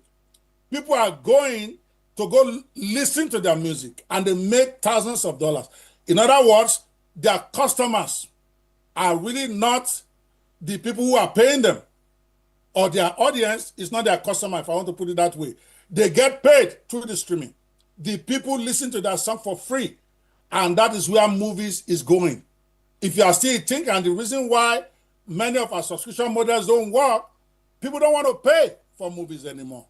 When you can turn on Facebook and watch all the movies you want. You can turn on YouTube, can watch all the movies you want for free. And you guys are still wondering why they don't want to come and pay at the cinema. Why would they pay? So now the model should be the YouTube model for the future. And like I predicted, in 3 or 5 years' time, somebody will do a $200 million movie and premiere it on YouTube. And you'll make a lot of money. But we keep going. Number 4, you want to treat YouTube like a cinema plus your TV station and your OTT platform. Right now, we are getting to YouTube. But how many of us are really monetizing this YouTube? Most only know about AdSense. Oh, they pay you for views. They pay you for whatever. But there's like 10 or 12 ways. How many of us are really exploiting it, especially the bigger names like the Funkers of this world, like the Omoniobolis of this world, who are getting massive views? There's channel memberships. There's super chats. There's super stickers. There's super thanks. There's merchandising. There's crowdfunding. There's selling digital products. There's YouTube premium revenue. There's listing content on other channels just on YouTube. It may look overwhelming, but all you need is just one person, a monetization manager who will go learn how to execute this thing for you. If you can have PR people, if you can have all those 150 people on your set, why can't you afford to pay 250, 300K or 200,000 plus commission to somebody to work on the monetization? Number 5, you want to learn how to leverage streaming wars. I'm not going to develop this because I don't have time. Where you actually, instead of selling your right one time, like an ESOP, you actually want to leverage the different rights that you get from your movies. But I don't have time to go to break that down for you. Number 6, you want to, of course, learn to globalize your content in different languages, which, as I had mentioned earlier, this is such a rich area for us that we're not doing. Portuguese people, we love Nollywood movies. Spanish people, but we have to present it to them in their language, just like they presented it to us in English, because that's our lingua franca in Nigeria. How many of us are working at, and with tools now, with AI, you can do complete overdubbing of your movie in less than 2 hours for basically no cost, unlike what used to happen many years ago where you need all this money. So it's an area we must look at. Of course, number 7, you want to make sure your films are listed in global film catalogs and metadata exchange. Many of us don't even know what that is. Meanwhile, that's where they found your movies. And there are so many of them, and most of them are free. All you just need to do is do the hard work to list your content there. Number 8, and this is important as I round down here, you want to run Nollywood like a business, not like an emotional thing. I'm talking about budget discipline with ROI targets. There's a reason why Idumota was working in those days. Idumota people can figure out their ROI before they pay for a movie. That's why they cut movie into part 1, part 2, part 3, part 4, because they know exactly that when the movie comes out, this is how many people will carry it in their stores. This is how much they are likely to make. And then before it goes to TV. We are not doing that now. Before you go, you have to sit down. What are all those areas I just mentioned? Which of them am I going to exploit? You have to have your monetization plan before you go to shoot. Otherwise, we have many of us just get excited about the movie part. And we wonder why we don't have any money, because we don't plan the money before we come out. How much will I make in cinema if I'm going to cinema? How much will I make on YouTube? How much will I make on Tubi? How much will I make? You sit all of that down and get somebody to chase them down. Luckily, all these things are done online now. No time. Number 9, you want to own your own intellectual property like a tech company. not like a film crew. It's amazing how many of our producers just sign one piece of paper, they just give everything away to some guy. I don't care how much they're giving you. I don't care if it's Netflix. There are so many rights that come with your movie, and you have to negotiate them. There is the music right, there is the merchandising right, there is the follow-up rights and all that. Maybe 18 of them. I don't have time to go into that. And finally, I think, of course, they've talked about this extensively. You want to learn to collaborate instead of compete, build an industry of alliances and all. This is how you are going to get to compete in the new age. You cannot turn your creativity into money in a sustainable way in the new economy by doing things the old way. And I say this finally. Everybody keeps saying, let's get government. Excuse me? How come we don't hear Idumota people talking about government supporting them when they were in charge? Because they ran it as a business. What we are doing now is that because we don't know the business, because we are too lazy to go learn, and because our guilds are not doing enough training in some of these areas. I mentioned 10 ways, right? There's maybe 15 more. Each of them is like courses that we should learn. Well, my time is up. Thank you. They did want us not to overstay. But sorry, I had to speed all these things up. Thank you. Okay. Okwebanwo, thank you so much. Please give him a round of applause. All right, my name is Theophilus Ilama. I ought to have moderated this panel session, but some miscommunication somewhere. But I'm here now. I've been listening to him, and it's been quite insightful. We will take a lot of questions, but I will have to ask him one question before that. Mr. Banwo, in all of this, my concern is about young filmmakers who are trying to branch out and are looking at big budgets, are looking at big infrastructure. How can they tap into this new digital ecosystem to ensure that they bring out movies that actually do make sense and that can make box office? It's very simple. If I were to take one thing they need to go learn is how to monetize YouTube beyond Google AdSense. That alone, somebody can make a movie of 20 million and have his money back in 1 week or two. Once you master that, okay, so and anybody can do that because there's so many training videos on YouTube now that you can learn how to monetize your videos, and then you start to experiment. I'm not saying it's going to happen in one day, but the minute you master it, you don't need cinemas, you don't need all those places, and you'll be okay because YouTube is a leveler, and that's just one part of the monetization mix I just mentioned. So that's what I recommend. That's what I'm teaching. That's what I'm encouraging youths that I train. Okay, so how important is data analytics in shaping Nollywood's future monetization strategies? 100% is the number one thing that we all have to go learn. And luckily, there are trainings out there to teach you. YouTube itself, for instance, is the best in terms of matching visitor to your videos now, but you now know how to need to know how to do your SEO, how to do your description on your YouTube channel, how to do follow-up when a movie finishes, the slides. There's so many parts of it, but very few people are teaching it or even trying to learn it. Everybody's still trying to make money the same old way. Or I'm going to YouTube. What are you going there to do? I get views. People don't even know they don't pay you per view. They pay you by advert that people click in your movie. So data analytics is critical. And luckily, we have too many tools now that can give you insights and can teach you how to use it. All right, please give him a big round of applause. Okay, so we'd like to take some questions. Is there anybody that have a question in the audience so that we can quickly wrap up this session? Let's see your hands up if you have questions here. Okay.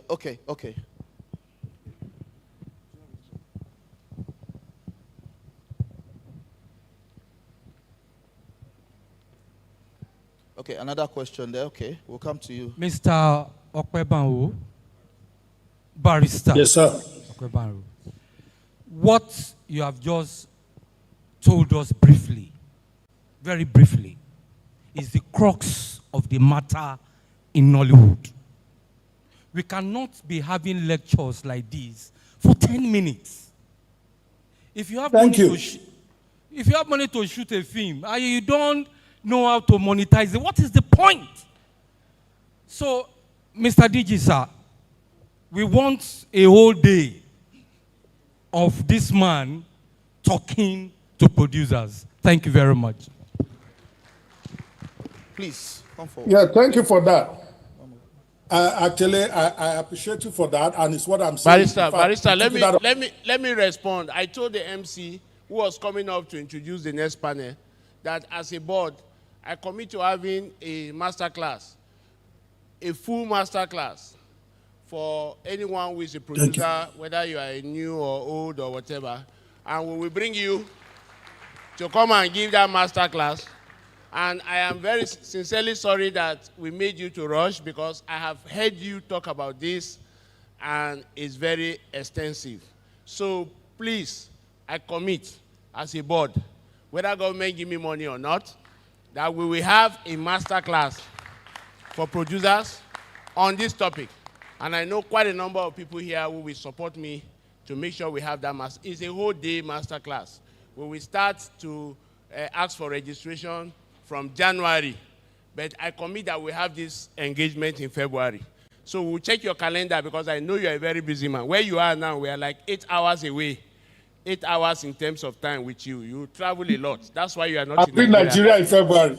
All right, I'll fantastic. be in Nigeria. Fantastic. So we are going to have a master class with him. The NAVCB will host it, and will ensure that everyone who is supposed to be there is there. Thank you so much.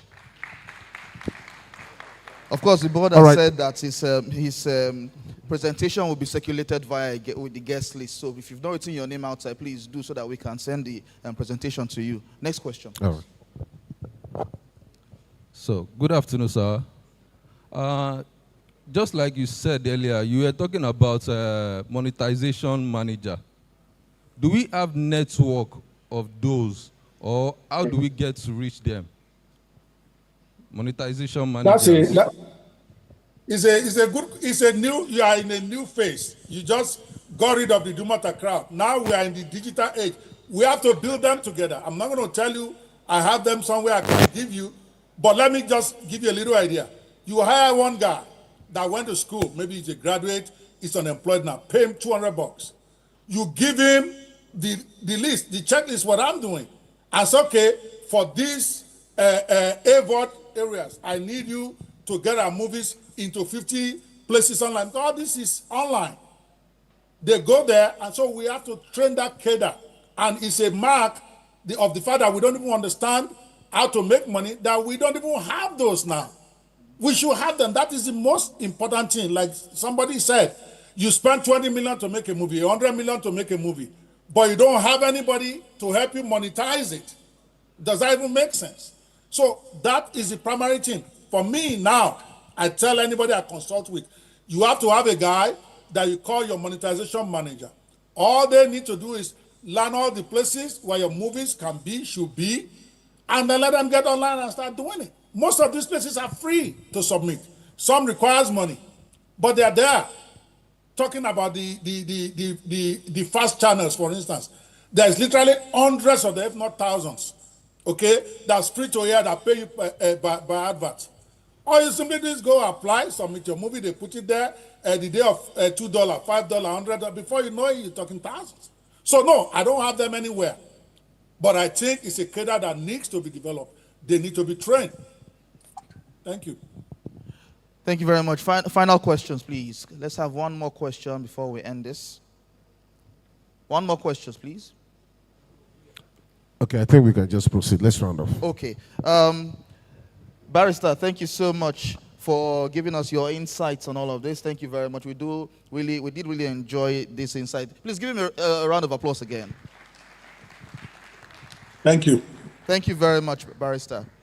And thank you very much for enjoying this presentation. We have more presentations coming for you in the course of the program. Of course, my name is still Theophilus Ilama. I'm a broadcast journalist. Thank you. Please, a resounding round of applause. Thank you so much. Indeed, I'm even looking forward to that master class, because we all need to make money from our hard work. Whether it's a 2-minute skit or a full-length movie, we need to tap into that market. So that was really a great fireside chat. I'm really excited about our next panel session, which looks at breaking down barriers, the future of gender equitable film narratives. I think it was when I became a mother that I really understood that they're not portraying us well. They are doing us dirty. It's not everybody that has a wicked stepmother or a mother-in-law that is going to show them pepe. And we can do so much better to represent us as women and even the men, because we do have he for she men. We have men who don't beat their wives, men who love their mothers, they love their sisters, their daughters, they send them to school. So it's really important that we use our power and agency as filmmakers and storytellers to tell gender equitable stories. So I'm really looking forward to this panel. I'm going to start by inviting our panelists and our moderator. Then I'll bring up our keynote speaker who will set the tone for what promises to be a very enlightening conversation. So please put your hands together as I invite to the panel film producer and director, co-founder of Ink Blot Productions. A warm round of applause for Zulumoke Oyibo. A warm round of applause, please. I know that applause is not for our panelists. I mean, we're getting all of this courtesy of the NFVCB free of charge. We have master classes that are masquerading as fireside chats. We have industry sessions that are masquerading as panel sessions. Next we have on this panel is the award-winning screenwriter in the person of Yinka Ogun. A warm round of applause, please. We have the heavyweights. The NFVCB did not come to play. Next, we have award-winning screenwriter in the person of Bumi Ajakaye. Please put your hands together for her. I love the blend of this panel session. We have the old, the young, and the in-between, but we're all young at heart, so I'm not calling anyone old. Next, we have award-winning screenwriter and producer. A warm round of applause for Chichi Nwora. Please, let's make some noise. Let the applause swell. Woo! Yes, that's the energy I want. And finally, we have the multi-award winning screenwriter, Kemi Adesoye. Please put your hands together for her. Our final panelist will join us if she makes it on time. That's Etinosa Idemudia, a notable actress and producer. So if she does make it on time, she'll be invited on. Is she here? Okay.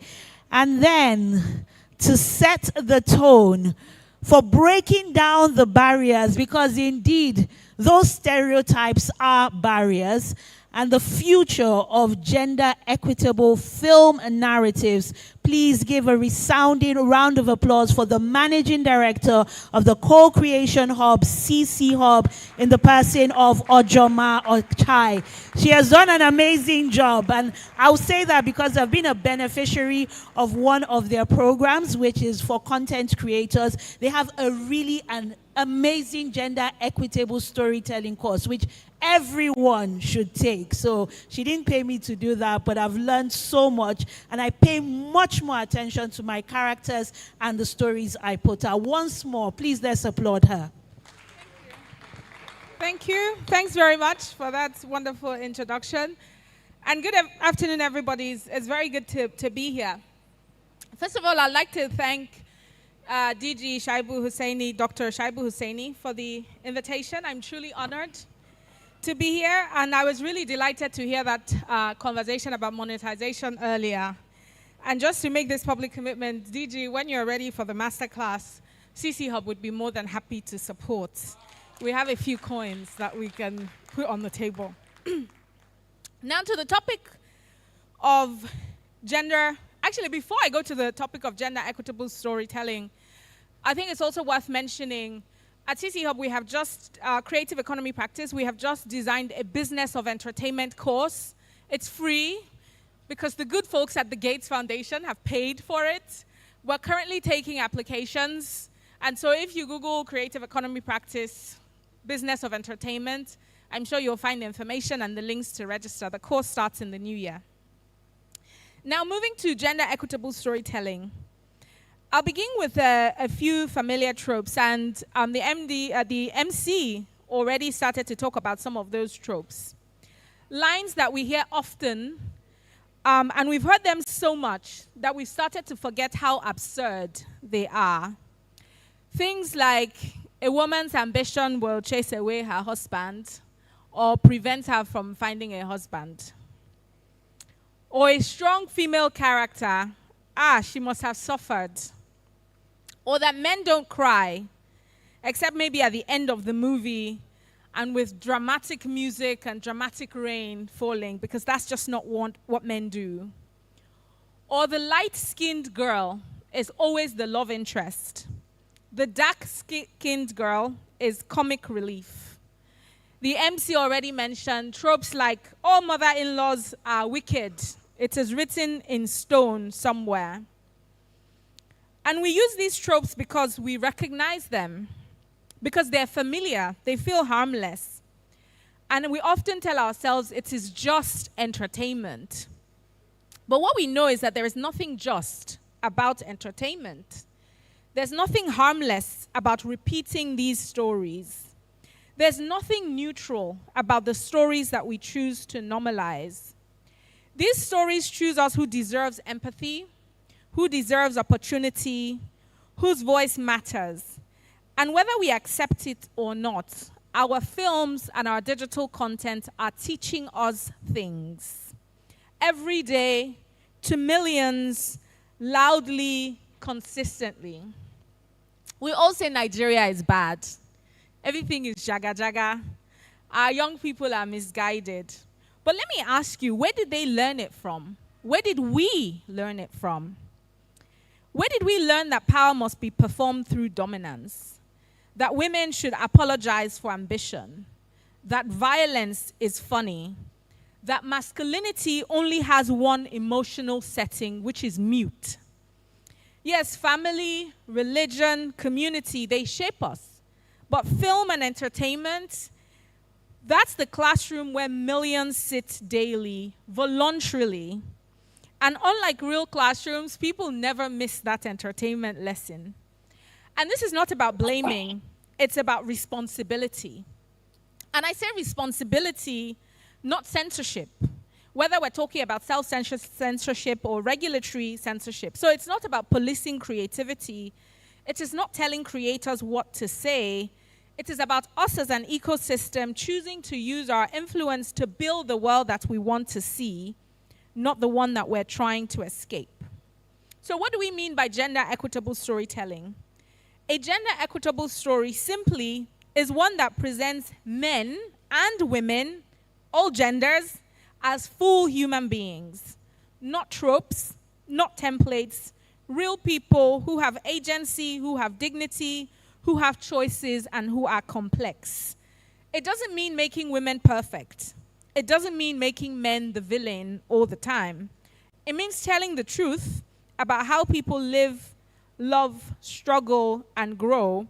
It means portraying characters whose genders does not limit their humanity. And yet it changes everything. And so that's why at CC Hub, our creative economy practice, we launched the Entertainment and Media Hubs program, which the MC Isabella was talking about, the gender equitable storytelling course that we have developed. Through that hub, we have trained 1,800 storytellers across Nigeria and Kenya, and we have a waiting list of about 5,000 filmmakers, TV producers, content makers that are on the queue, on the waiting list to take the course. The 1,800 storytellers and filmmakers are now members of our Hubs community, and they benefit from free workspace, free editing suites, and grants for us to tell more and better gender equitable stories. Content from these communities has already reached over 20 million viewers, and 70% of the filmmakers in our communities report that they have shifts in their attitudes to gender roles relating to both men and women. And when you look at the stories that create the most impact, they share a pattern. They treat gender equity not as activism, but as realism. Because it's about real people, it's about complex people, and it's about complex realities. And I want to share 3 quick lessons from the program. First, which links to the conversation we were having about monetization earlier, commercial does not mean shallow. And gender equity and monetization are not mutually exclusive. In fact, we do not believe that you can tell gender equitable storytelling stories in a sustainable way if you are not making money. Omoni Oboli proves this consistently, and she's one of our champions on our program. Her films entertain millions, make millions, but also normalize equality, partnership, and agency. Wives on Strike, for example, sparked conversation in ways that many formal campaigns cannot and could not. 2, people do not change because we instruct them. They change because they see themselves differently. Another member of our community and champion of our program is Jola Ayeye, who's a podcaster. Some of you may know her podcast, I Said What I Said. She does it brilliantly through podcasting. Humor, honesty, vulnerability, and creates a safe space where we can question norms without shame. A third example or lesson is that gender equitable storytelling is not a genre, it's craft. Another member of our community and our champion, Falalu Dorai, who is an award-winning Kannywood director, recently featured in the New York Times for his TV series Gidam Badamosi. He doesn't preach in his TV series. He simply created women who were fully human and audiences recognized themselves. So with all this being said, what does the future require? I think we need intention.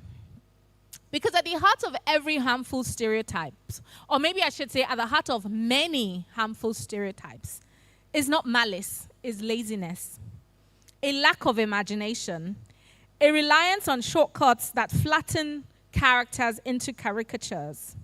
Film and digital content regulation should therefore be about supporting creators to tell deeper, truer stories, break out of inherited stereotypes, write characters with dignity, show relationships built on respect, and portray both women and men as full human beings.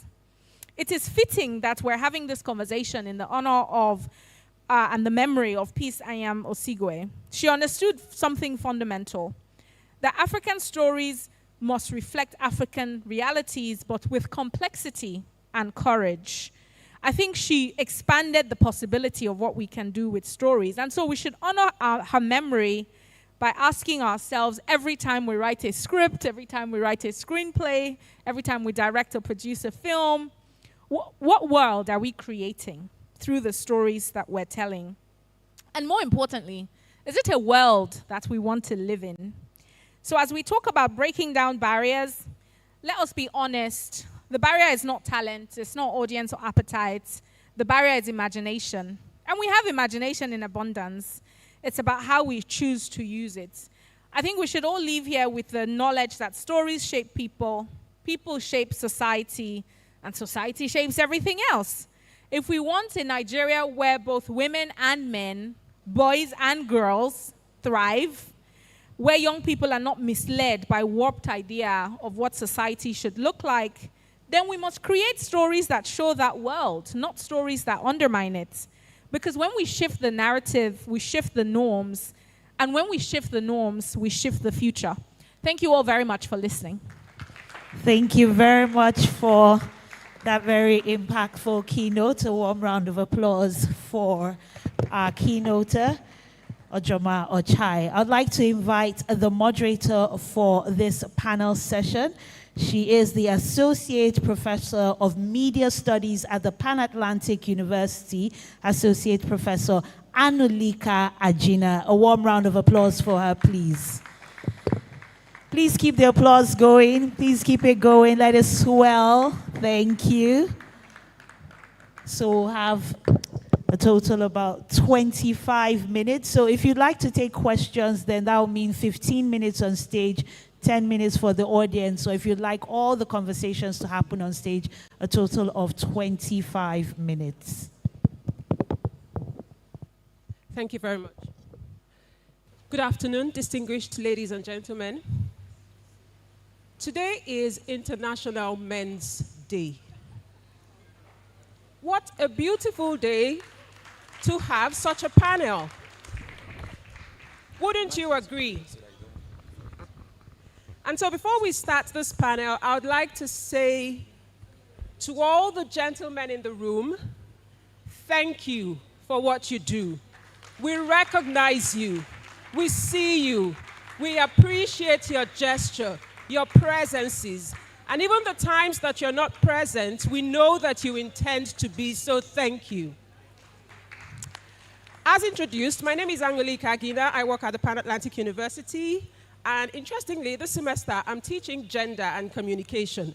So this topic of gender just happens to follow me everywhere I go. This conversation is not about me. It's about men and women, as our keynoter has said.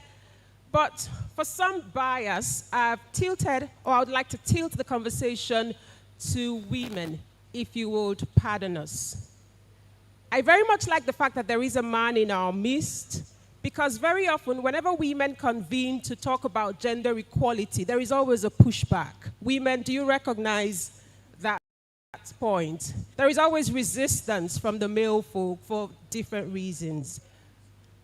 Today, we're going to see how we can shape a better Nigeria through our stories. And we have here a fantastic lineup of professionals, of experts. They need no introduction, no further introduction. So I'd like to begin with Bumi.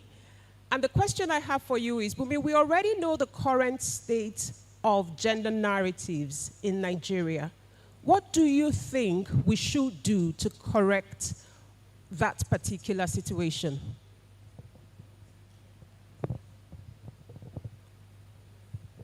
Thank you very much for that question. So I have a different point of view on this discussion about gender equity and filmmaking in Nigeria. A lot of these conversations, they have the tendency to fly over the people who need it the most heads. And it almost seems inaccessible or not easy enough to digest for the people who are writing these stories. So I'm a screenwriter, and I have a very intense passion and admiration and level of support, far more than the average person, for screenwriters. If we are talking about shaping our world as it is, or having the opportunity to change the future through storytelling, if the average screenwriter who is just eager to write 70 pages, submit it to his or her producer, they don't have a checklist that they are checking any of these things against. And then the movie is made, and we're back here to have another conversation about gender equity. There is almost no opportunity for these stories to be checked against any 1 or 2 or 10 things that we need to look through. So my own thought is really developing a system that ensures that every story, or at least most stories that will be produced, have a way of being checked against this thing that we want the future to look like. People are writing scripts, people are shooting scripts right now that you and I will probably never see or hear of, and it's adding to the fabric of what we are going to be believing in another 10, 15, 20 years. So I have a very practical, and maybe it's not what we want to hear in these sorts of panels, because we're supposed to say a lot of what we know and, try and appear very knowledgeable on the subject. But I'm more practical. We need practical steps to ensure that what is being written passes the smell test. Thank you very much, Bumi, for saying that. I like the idea that you brought forward, having a checklist, and I do have a solution for that, but I'll keep it till the end. I'd also like to crave indulgence of the audience to please stay with us, keep listening, because I have an assignment for you. I'm sorry, I'm a teacher. That's what I do all the time, to give assignments. So I beg you to indulge me there. So I'll move on to Zulu, the ink blot madam.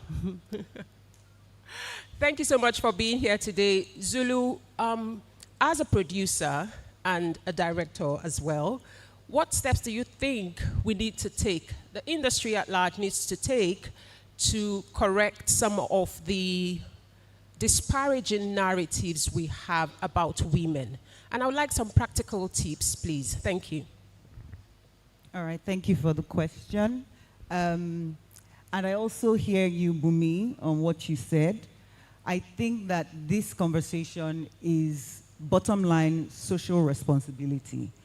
What is your responsibility as a producer, as a filmmaker, to the story that you're telling, that you're putting out there, that forms the fabric of society in the next couple of years? If you start from that point, now, first of all, every filmmaker has their purpose, right? A filmmaker comes into the space thinking, oh, I want to, for instance, tell political stories, or I want to tell stories about my community, or whatever it is. There's just something that drives them. Or it might even just be for entertainment, right? But they love crime, they love romance. Whatever it is, this conversation permeates any single type of topic or any single type of purpose that any producer has. What we are trying to talk about here is the fact that no matter the type of story that you are telling, it is good for you to remember that you are forming, you are influencing the society. You are through media, through entertainment, you are a voice of a culture. So practically, you need to make sure that you are serving the story that you're trying to tell, serving the purpose of why you're telling that story, and serving the community at large. Now, this is not me being didactic, that you have to be morally upright or anything. If what you want to do is adult films, do it, right? That's what you're doing. Everybody has to contribute in their way, right? But the point is, with gender equitable storytelling, let people know that there is complexity to human lives. You cannot keep telling stories about women, for instance, that are one note.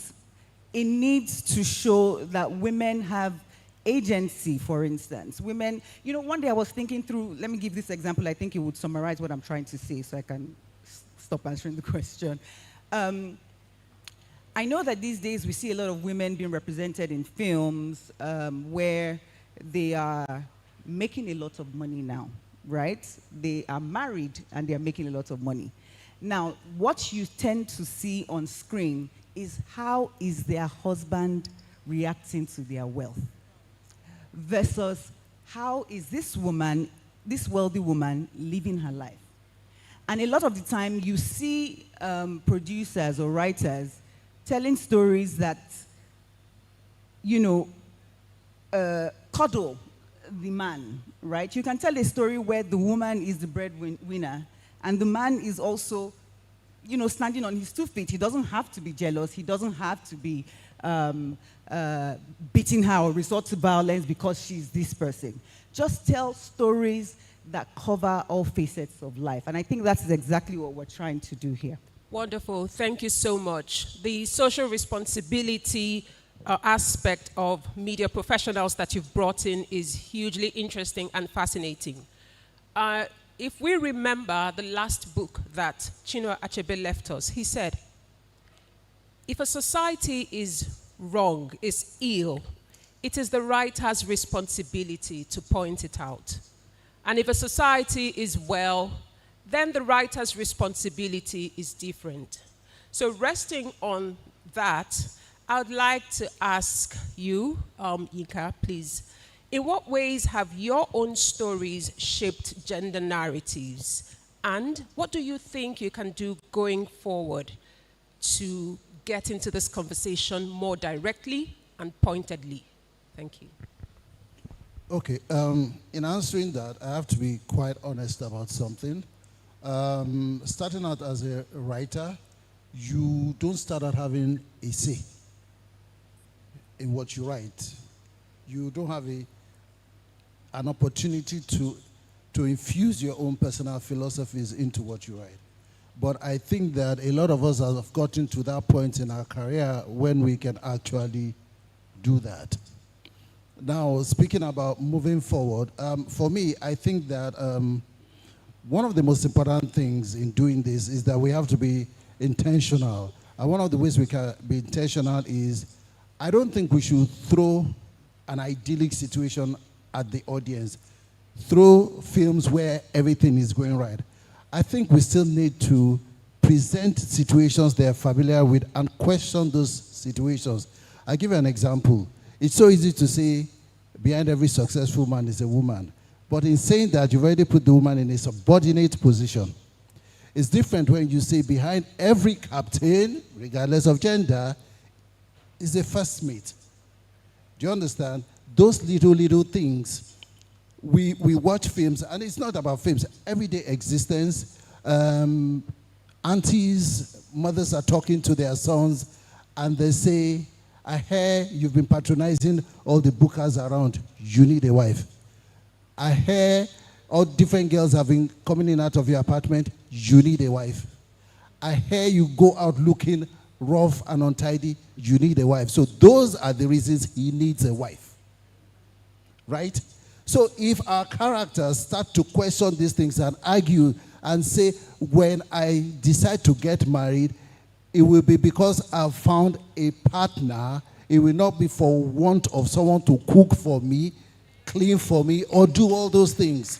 So once we start to do that and question these things in our films, so the audience start to see themselves, and by themselves start to realize that what they're doing is wrong. The perception they have is wrong. Thank you. Thank you so much for that. So yes, the audience has a role to play in the kinds of stories that we put out also.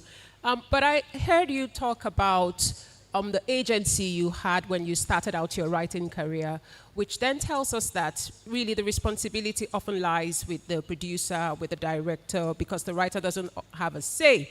And in many cases, we've heard writers being very displeased by what they see on screen at the end of a day, saying, oh, I didn't write that, oh, I didn't do that, and so on and so forth. And the producers, on the other hand, will say to the writer, look at what they're writing. They think it's easy to pull off. Come on set now and see. I've had that kind of conversation before. So, Chineye, you were a producer. Tell us from your own point of view, if you have this kind of conflicting viewpoints, right, with your writer, how do you ensure that the story that eventually emerges actually challenges stereotypes and takes forward the agenda that we want when it comes to gender equality? Thank you. Okay, thank you. First of all, I think as a filmmaker, you should be intentional about the kind of stories you tell. And then coming in to make films, there is something you want to achieve. Basically, if you see my stories, they are all strong female lead.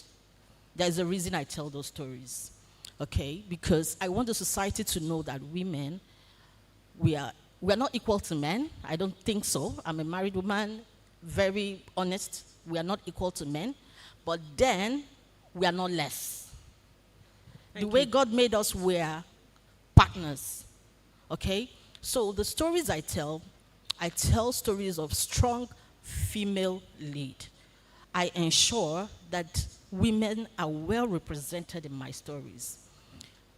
Because if you see my stories, you will understand that I am looking at a society where we want to showcase that women are not less.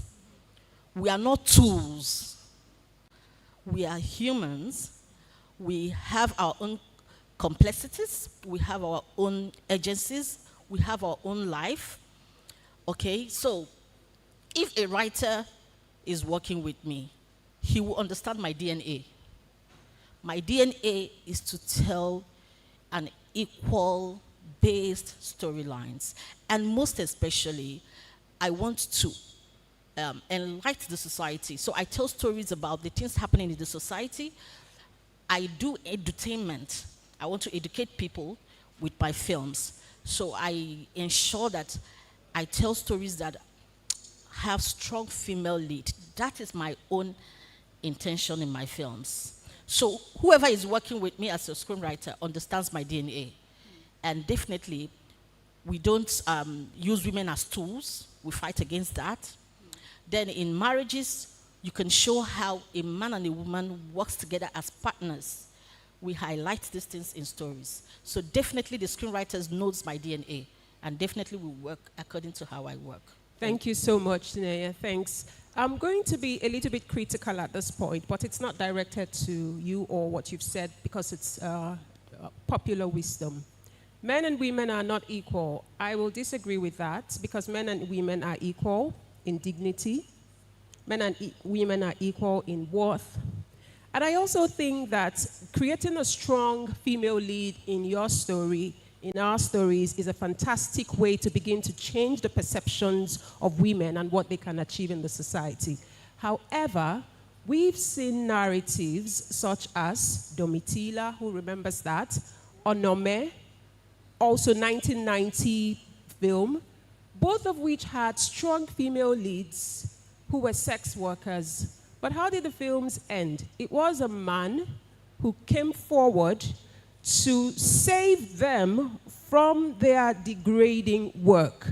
So as much as you want to include that strong female lead, which I think is fantastic, well done, please keep doing it, there is a sense in how we can write characters, even if it's just a very minor character, who is a woman, who also has agency, who makes her own decision in ways that can counter all of the stereotypes we have about women. What are your thoughts on that?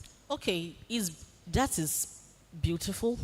But when I talk about female lead, strong female lead, I'm trying to ensure that these women rescue whatever perspective we're trying to say. Okay? If you see my content, men do not rescue women. Women rescue others. Thank you. Fantastic. That is how my contents are. So we try to ensure that what a man can do, a woman can do as well. Thank you very much. Yeah. Thank you. That's So wonderful. yeah. Thanks. Kemi, thank you. I'm coming to you again. In what ways have your own work actually addressed the gender narratives that we have in society, especially from a point of view of unseating the stereotypes that we have? And what do you think you will do going forward? Well, going forward, when it comes to developing characters, especially female characters, I feel it is essential that the character of the female be well-rounded. And that's one of I think, the tenements of being a good storyteller. Not just writing stereotypes. I like to write interesting characters, female characters with incredible challenges. And as just like my dear colleague here says, that a lady should solve the problem herself. And actually, those are one of the tenets of good storytelling.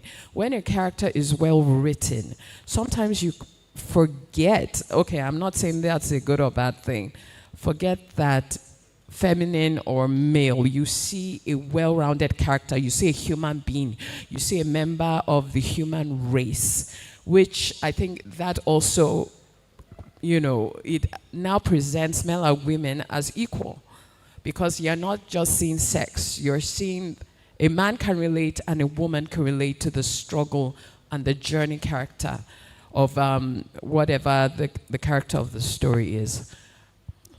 Thank you. Thank you very much. I'll come back to you, Bumi. It is said that the more women we have in the screen industries, generally speaking, the better our chances of achieving gender equitable stories. Would you agree with that assertion?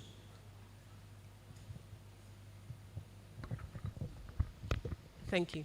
Oh, yes, I do. I believe that the more we are, the better we can achieve this balance we talk about, because there are just some things that when you're watching it either being acted or we're reading it in the script, you as a woman, because of your real life experiences, can point out that this thing is probably harmful or not realistic.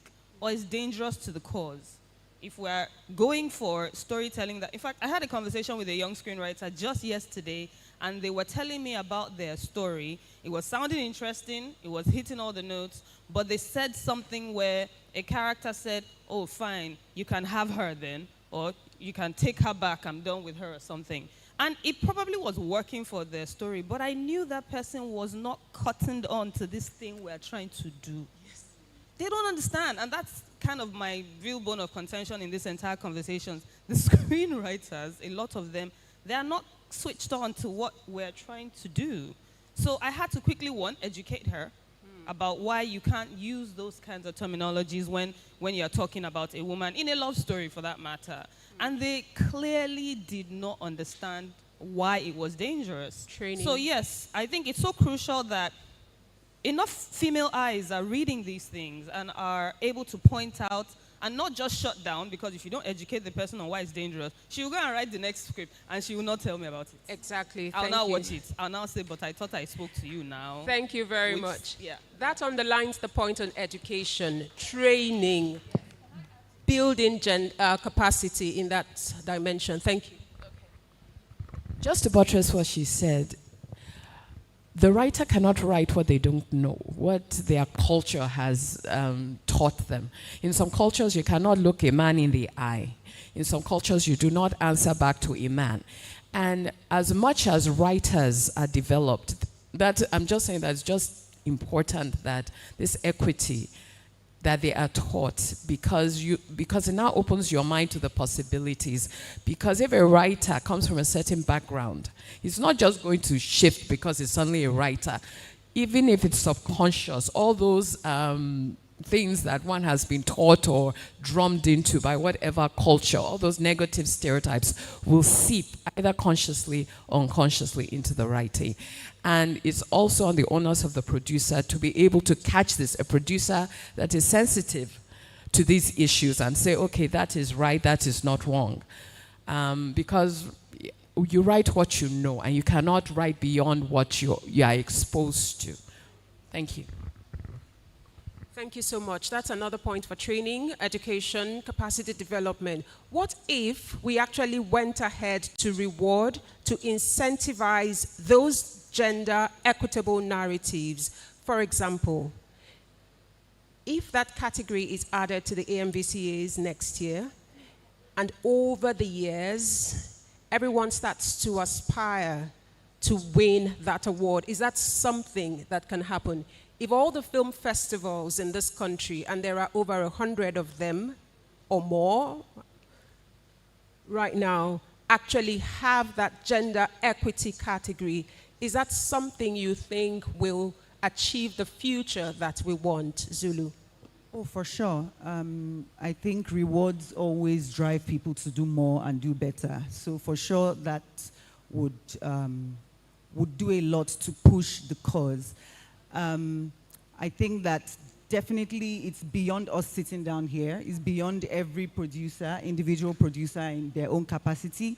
We need a more overarching body with actual policies. Like the NFVCB? Exactly.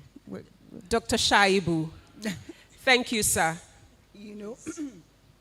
That also, help to educate everyone on the things that they're supposed to be doing. We need a lot more female representation behind the scenes in the technical. I was so excited to see there's a female videographer here somewhere, manning the camera. I was so excited to see her. We still have very few compared to the men that exist. Thank you. And camera angles go a long way in telling a story as well. So all of this is important, and I think that's why this conversation is important. That's why we'll continue to talk to ourselves, to educate ourselves, and to grow together. Thank you so much. I hear some murmuring in the audience now. Are you itching to ask a question? How much more time do we have? MC, 10 minutes. Okay, so I'll take one more round of questions for the panelists, and then we'll come to you in the last 5. The only gentleman in our midst. Tell us, please. what do you see are the potential obstacles to achieving these gender equitable narratives from your point of view? Please be frank. Thank you. Okay, so From the commercial point, from Yeah. the artistic points. Yeah. So first, permit me to go back a few minutes back Right. into something that was said, and it was about situations where even when you have a female, so I'm going to speak technical, Please. even when you have a female protagonist, her situation is still solved by the help of a man. And I think that with due respect, it just boils down to capacity building. We need to train writers to understand the fundamentals, because the truth about it is that, and you can quote me, external conflicts don't change your protagonist. It's the internal conflict that does. Thank you.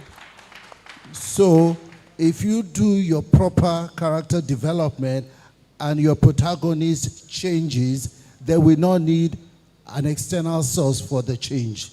They will instinctively happen to the story. They're not waiting for the story to happen to them. So I think that if we get it right, it will be a step in the right direction. I also think that we need to be careful here. In as much as we're clear on our goal, it's just like the thing you said, having an award and all that. We also do not want to end up with a situation where people are coming up with due respect, ultra unrealistic situations. Yeah, because we run the risk of that. We also have to be realistic. No matter how much you want to sell it, you cannot sell a female motor park chairman in Lagos State. You can't sell it. All you can sell is there was somebody in his exco who is female and has been very supportive, yes, and probably helped him get there. We have to be realistic. Yeah, it's just the truth. So that is my concern, so that we do not end up with things that we will celebrate among ourselves, but the others will be like, come on. I'm just saying Thank you. that. Zulu disagrees with that. Could you give her the mic, please? Thanks. Well, because filmmaking is not about reality all the time. Sometimes it's aspirational, sometimes it's just fantasy. But once you see it on screen, then it starts to give other people ideas. The potential. Yes. Thank you. So we're creating potential Yes, at so the long same as time. you are able to tell the story in such a way that it is realistic in the story that this woman can become a female motor park chairman. Yeah. When my colleague came up with that idea, I was like, that's an interesting story right there, honestly. And I'm not saying that it's going to be a walk in a park, but we live in a world in which we're forever confounded by things we thought would never happen. Did anybody think Trump will become president? So I'm not saying, I agree with him that you don't present this as normal, but not impossible. There's always that plausibility, even if it's 0.1%. And that 0.1% storytelling, if told well, will inspire somebody that I can dream to this level, that the impossible can be possible. All right, thank you. Okay, thank you. I'll give him the opportunity for a rejoinder, and then we'll move to the audience. They are itching to have a say. Thank you. Yeah, so this is what I wanted to say. If you have a story, if you want to tell a story about the first time that happens and all the events that led to it, fine. What I am saying is, if you start a story and say, this is the situation, I'm sorry, but I have a challenge with it, because the audience, the people out there, I mean, we can celebrate these things among ourselves, but what do the people out there say? So we must respect the realities that they live in. And if we want to disrupt it, we must show a realistic progression to that disruption. That is what I'm saying. Very good, thank you. Disruption, realism, building expectations, and creating the potential for that also. And we know how Nollywood works. Without disparaging anybody's work, there is, quote and unquote, and please forgive me for saying this, the copycat or the bandwagon thing. Someone does something, it is successful, everybody jumps on the bandwagon because they want that success as well. Okay, so now we go to the audience. Are there questions here? Thank you for your patience thus far. Questions, please. Thank you. There is a question there at the back. Can we have someone, please? Okay, let's start with Mr. To you, sir, Patrick in a Lee. minute. Yeah. Oh, sorry. Okay, I understand what you're trying to say, and I absolutely accept it, and I think it's true that it needs to be done. But there's the issue of balance. I'm in the cinema business, and a lot of the movies that have come to the cinema that have genders as a topic, and especially the progression of women, have often not made money, despite the fact that we have a situation where over 55% of the customers that come to cinema are women. So how do you balance telling a story and giving entertainment value? For example, we had a movie 2 or 3 years ago that was able to balance that, which was Fumilayo Ransom Kuti. But since then, we've had other movies that have been gender-based, primarily trying to focus on women, like, for example, Trafficking of Women came to the cinema, completely flopped. So how do we balance entertainment and the message we're trying to tell? Because without doing that, we might get into a situation whereby the customer is turned off, even if that customer is a woman. Thank you very much. That's a brilliant question. I will pass on the mic to Chineke. So, sorry. Why don't you just take all the questions so that... Okay, two more questions. Yeah, 2 more. That'll be fine. Okay.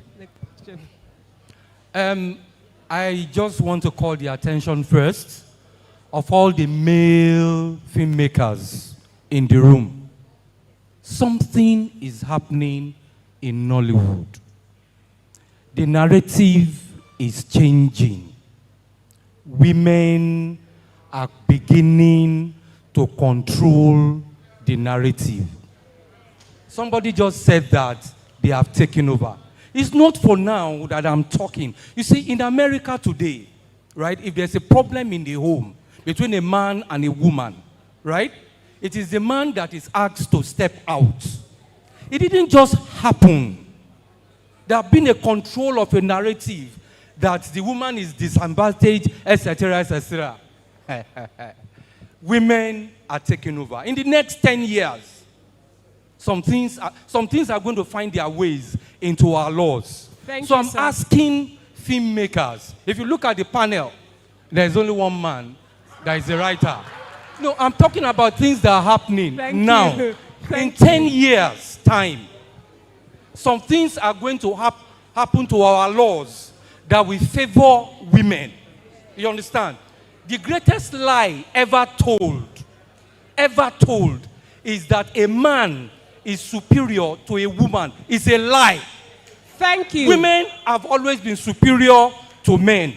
I don't You understand? think so. So it is time for filmmakers, male filmmakers, to begin to assert what is right. Wait, this thing is paining me. Sir, can I ask you to be brief, please? Can I ask you to be brief, please? Brevity, please. Wait, okay. I just round up. We know that today, technology has shown us the extent of paternity fraud. We know. But we don't know what is causing the men, the mental health issues. We don't know. Male filmmakers, please take note. We need to start saying this in our films to protect ourselves in the next 10 years, 20 years to come. Thank you. Thank you. One more. Take your mic. All right, we'll just take one more and then we'll be fine. Thank you. Okay. Good afternoon, everyone. Good afternoon, sir. Yeah. Okay, so my question is for her. Inaye. Yes. So when she was talking about the when she was talking about the leads that she likes to portray in her movies, she said something that basically defines the relationship between men and women in Nigeria. She said, and I quote, her leads always solve her issues without the men. Did I quote you right, ma? Yeah, so your leads always solve their issues without the men. I'm sure that in everything else in life, there is no man here that will say to this house that a woman is not important in his life. Please think about it. There is no man here that will say to you that a woman is not important. Yinka is there, now my guy. That a woman is not important in his life, yeah? So if your mom is not there, your sisters are there, your aunties are there, your wife, your side chick, somebody is shot there. And then secondly, like my brother here pointed out, just by looking at the makeup of this panel, you know what the issues are. You already know what the issues are. Thank and then you very much, sir. Please, let me say something. The DG is approaching us, which tells me that this is very important, yeah? we might be This is called very up. important. When you look at the major challenges that women face in the society in Nigeria, please take this very seriously. I was telling my sisters here, the major issues that women face, whether you're talking patriarchy, you're talking whatever it is, who enforces it? Thank you All for right, your so let's question. just take one lady, Thank you for and your then we can question. balance the gender. Just this lady, and then that'll be fine. Thank you. One lady. So for me, it's in response to what they've said, basically. It's not a question. And so I am a millennial raised by my grandmother, so I sort of have both worlds. I want to say in response to them, what they are saying is not gender wars. I feel like we often think women are fighting men. It's not about misogyny or anything at this point. They are just really talking about the reality of what is happening. At the end of the day, men have upper hand. We're still in a patriarchal system.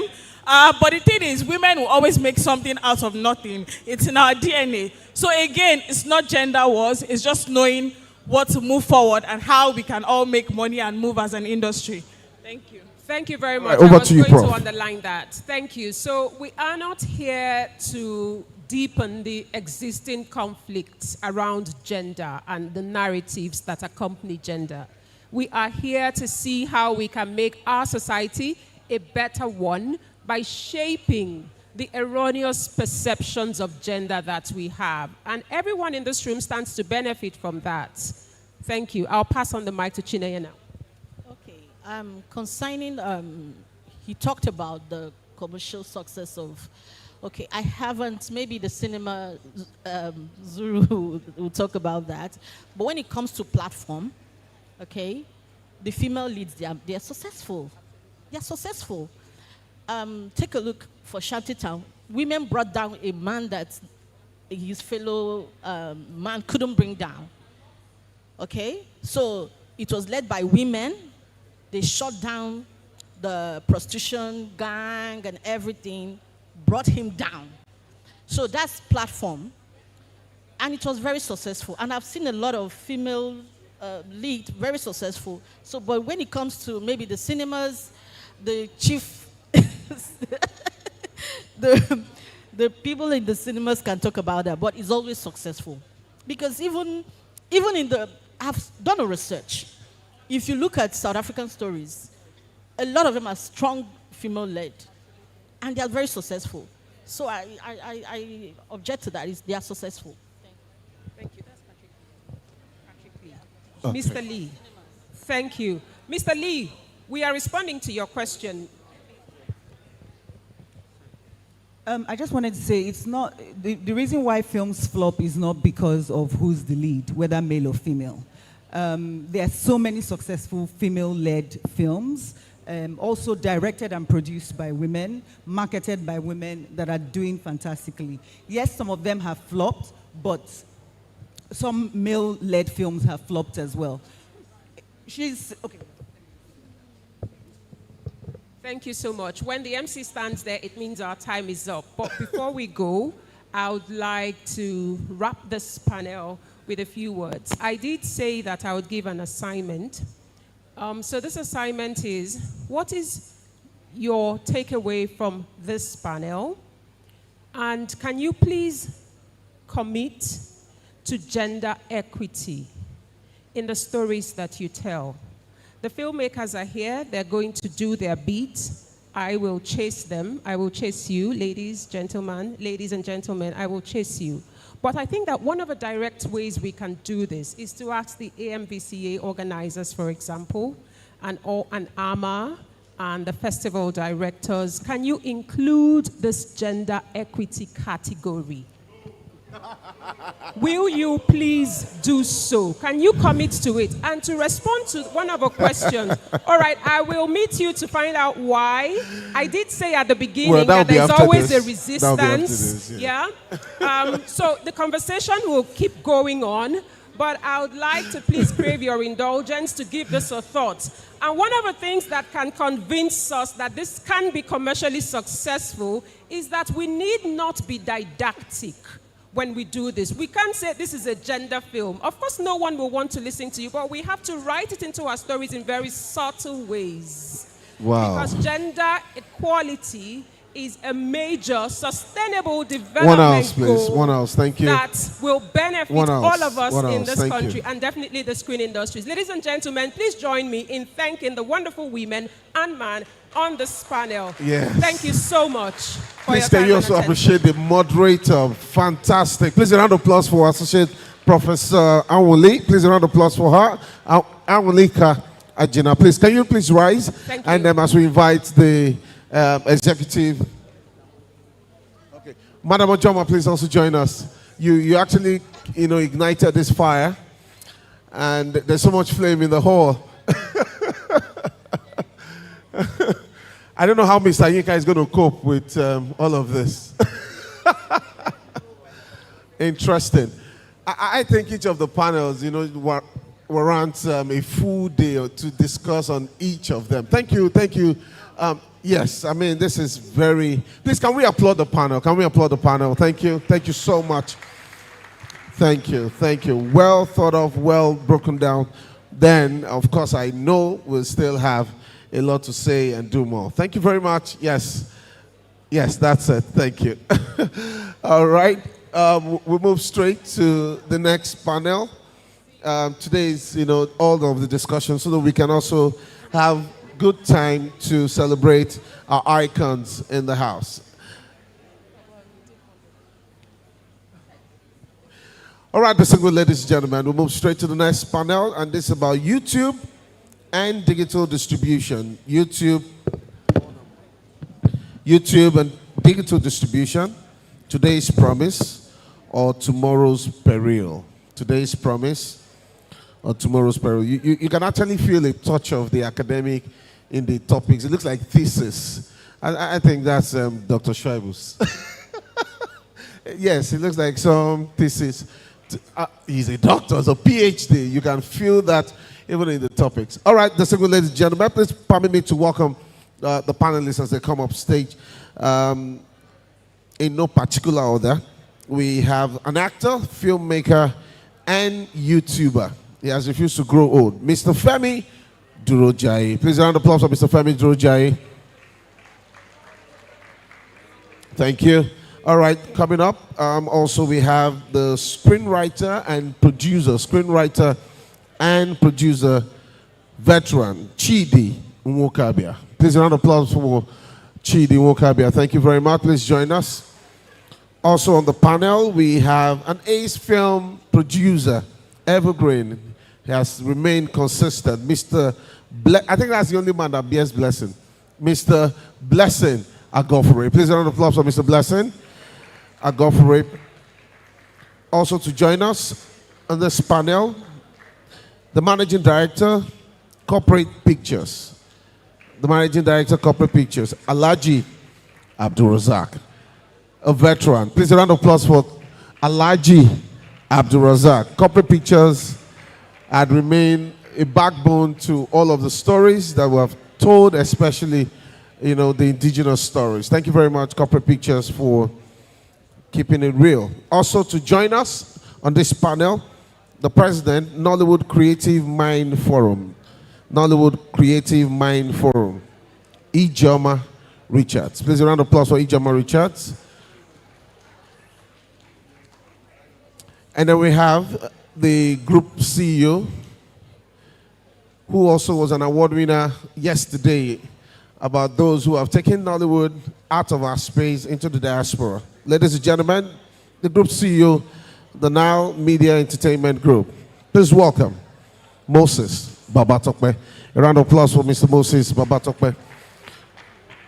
All right, so if you check the program, if you have scanned the QR code on the program, just about this time, you're supposed to have a presentation, from CoBox by StreamPay, which is cancelled. But then you have the scan. You say you can, if you have this on your table, please you can look at the QR code there, scan it, and all of the information that you need will be there, just to save us the time. So please you can check. This is on your table. Scan the back and get all the information that you need. Ladies and gentlemen, to moderate this panel, YouTube and digital distribution, today's promise or tomorrow's peril, please welcome the Managing Director, Lighthouse TV and Films, Nell Oyenekon. Please a round of applause for Mr. Nell Oyenekon. Thank you very much. So as it comes, we'll yield the floor to the keynoter, who is not available. And I think I'll just start at this point, hand over the mic to Mr. Nell Oyenekon. We have about 25 minutes to deal with this. You want to sit with them. Thank you very much. Ladies and gentlemen, a hand over. Thank you.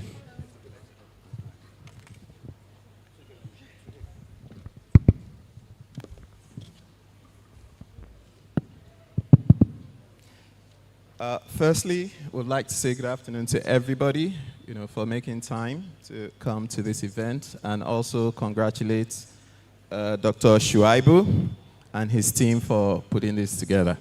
Thank you. Now, I think it's important to appreciate the panel, an esteemed assemble, a few number of whom I know very well. Some are our mentors, some we met, and some are doing very, very, very good things in the industry at the moment. Okay, so the topic of the panel today that we're sitting at is based on YouTube and distribution. Now,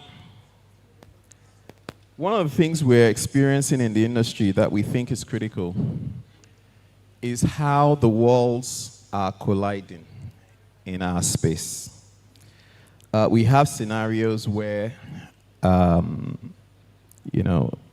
traditional producers now have to basically, compete with YouTube producers. It was a key from one of the conversations I had earlier. The democratization of content is taking place. But I think the fundamental question that we should put forward is, where is it leading the industry? Is it taking us into a newly found paradise, or are we going into an unknown paradox?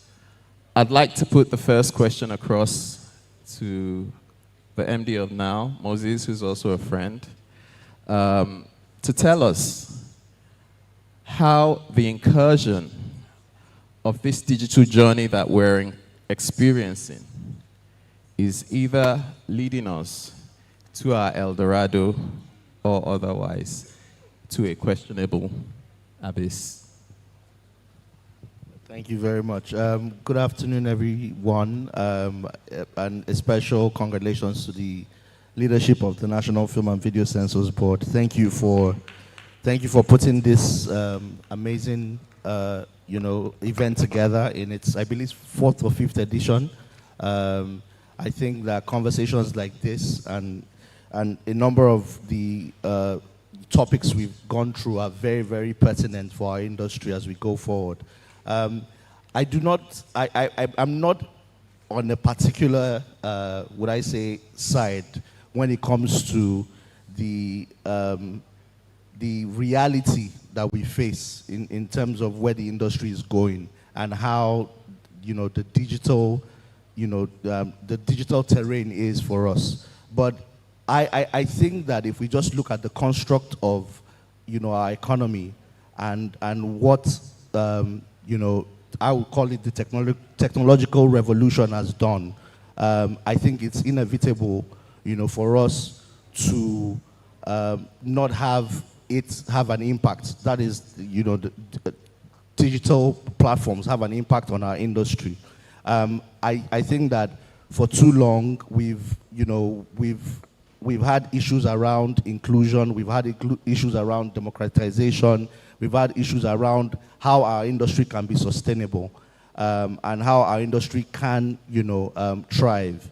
I honestly believe that, the digital platforms, and YouTube is one of such leaders, is actually, I think, for the time being, a necessary platform for our industry.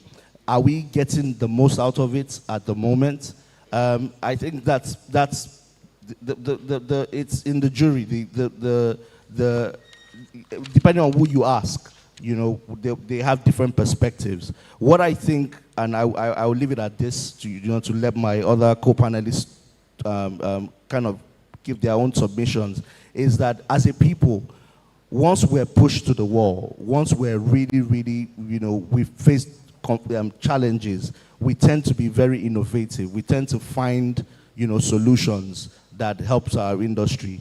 Whether it's the VHS to, DVD era, to the, cable TV era, to the cinema era, to now the streaming era, I think that, whenever we've faced challenges, we always kind of figure out solutions. And I'm happy that, this is the period where with what, like I said, what digital has brought forward, we suddenly have 4 or 5 local platforms playing.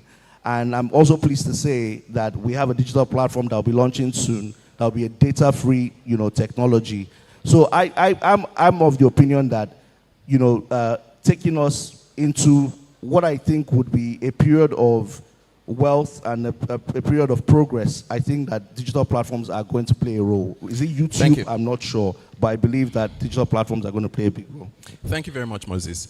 One key thing, we'll try and be gentlemanly and allow the lady in the panel to address a particular issue, and then we'll take it on to the men, because I'm quite expectant of a couple of people I've seen here, especially Abdul Alaji. Segueing from something that happened yesterday, BAP made a very remarkable note with regards to whether we're actually defining quality and subsistence within the industry. Now, this is something that's been very, very particular with regards to YouTube and, several distribution platforms that have emerged. And something that I think is critical for us to sort of unpeel is to understand that yardstick between what we should define quality as and also where the line of subsistence should lie. Ijoma, if you can just give us an idea from your perspective and based on your experience, does subsistence really mean anywhere belefis? Since now the barrier of entry is 0, you can create and upload. And does value, in terms of the quality of the work that is being put on, now have to be, consistent room and parlor or Airbnb productions?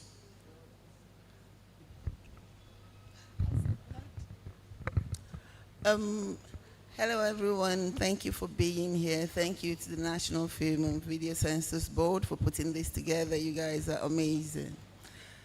When you said something about room and parlor, I kind of laughed a bit.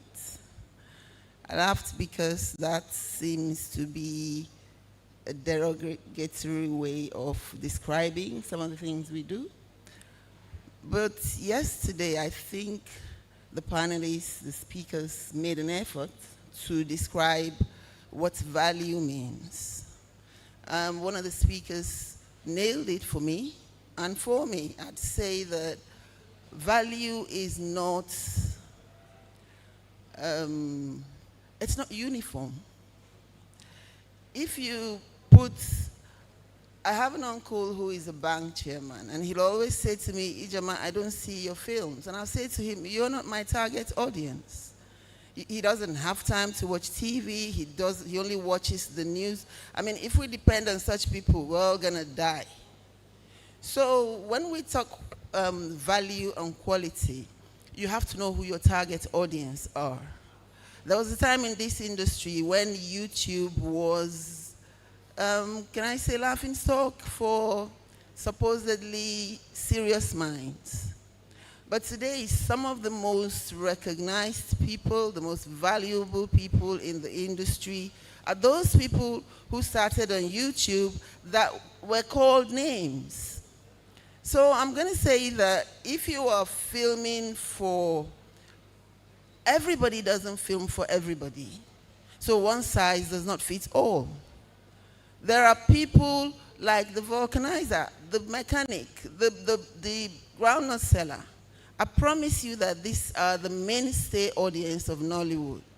And if you turn on supposed Netflix film for them, they're going to get bored.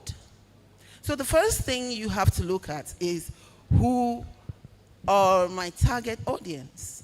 So for your target audience, if what they want is this, and you are all over the world, producers are different. They're producers who just produce to make profits and move on. They're producers who are craftsmen, who insist that the crafts must be respected. Now you have to choose what divide you belong to. And for every divide you belong to, there is an audience. So you're filming for the mass audience in Nigeria. When you speak a lot of grammar, they don't know what you're talking about. So you have to know who your target is. If your target audience, I can understand saying, let us ensure we respect the rules of storytelling, let us respect the rules of everything that has to do with lighting. The writer will tell you there's an act to a story, there's this to a story. At the end of the day, when you respect all the laws and the value, the film is technically sound, everything is good. If you have a story that doesn't resonate with your audience, all that value goes over the head of the people. So I'd say that as much as it's important that we maintain value, quality, and all those tenets we learn as filmmakers, but also understand the audience you are trying to sell your film to. Understanding your audience, as long as it works for you and your audience, I think it's good. I think it works. There's never going to be a movie that is the same, that everybody likes. For quality, for respecting storytelling, filmmaking rules, yes. But saying that one film is bad and one is good, yes, there are times that a film is crap. When the lighting is bad, the sound, that's definitely not film. But there's certain stories that resonate with regular Nigerians, and we shouldn't leave that. Thank you, Joma. We might come back to that shortly. I'd like to have Mr. Durjae, who's been quite vocal at this event over the past 2 days, share some more wisdom. But more with regards to the main challenging elements of YouTube and distribution, which is copyright and monetization.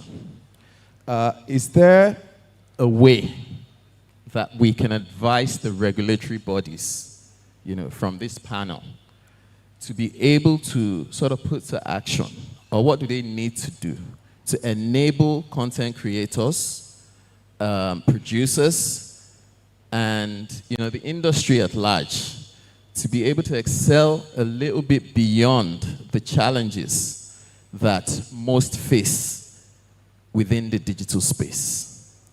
Part of that might be CPM, regional rates, and what have you. But there's been a lot of complaints. As we say, it's a gift, but it also comes with a little curse that restrains the industry. So the question is, what can we sort of implore, the powers that be, some of who are here, to do to sort of enable the industry further? Thank you.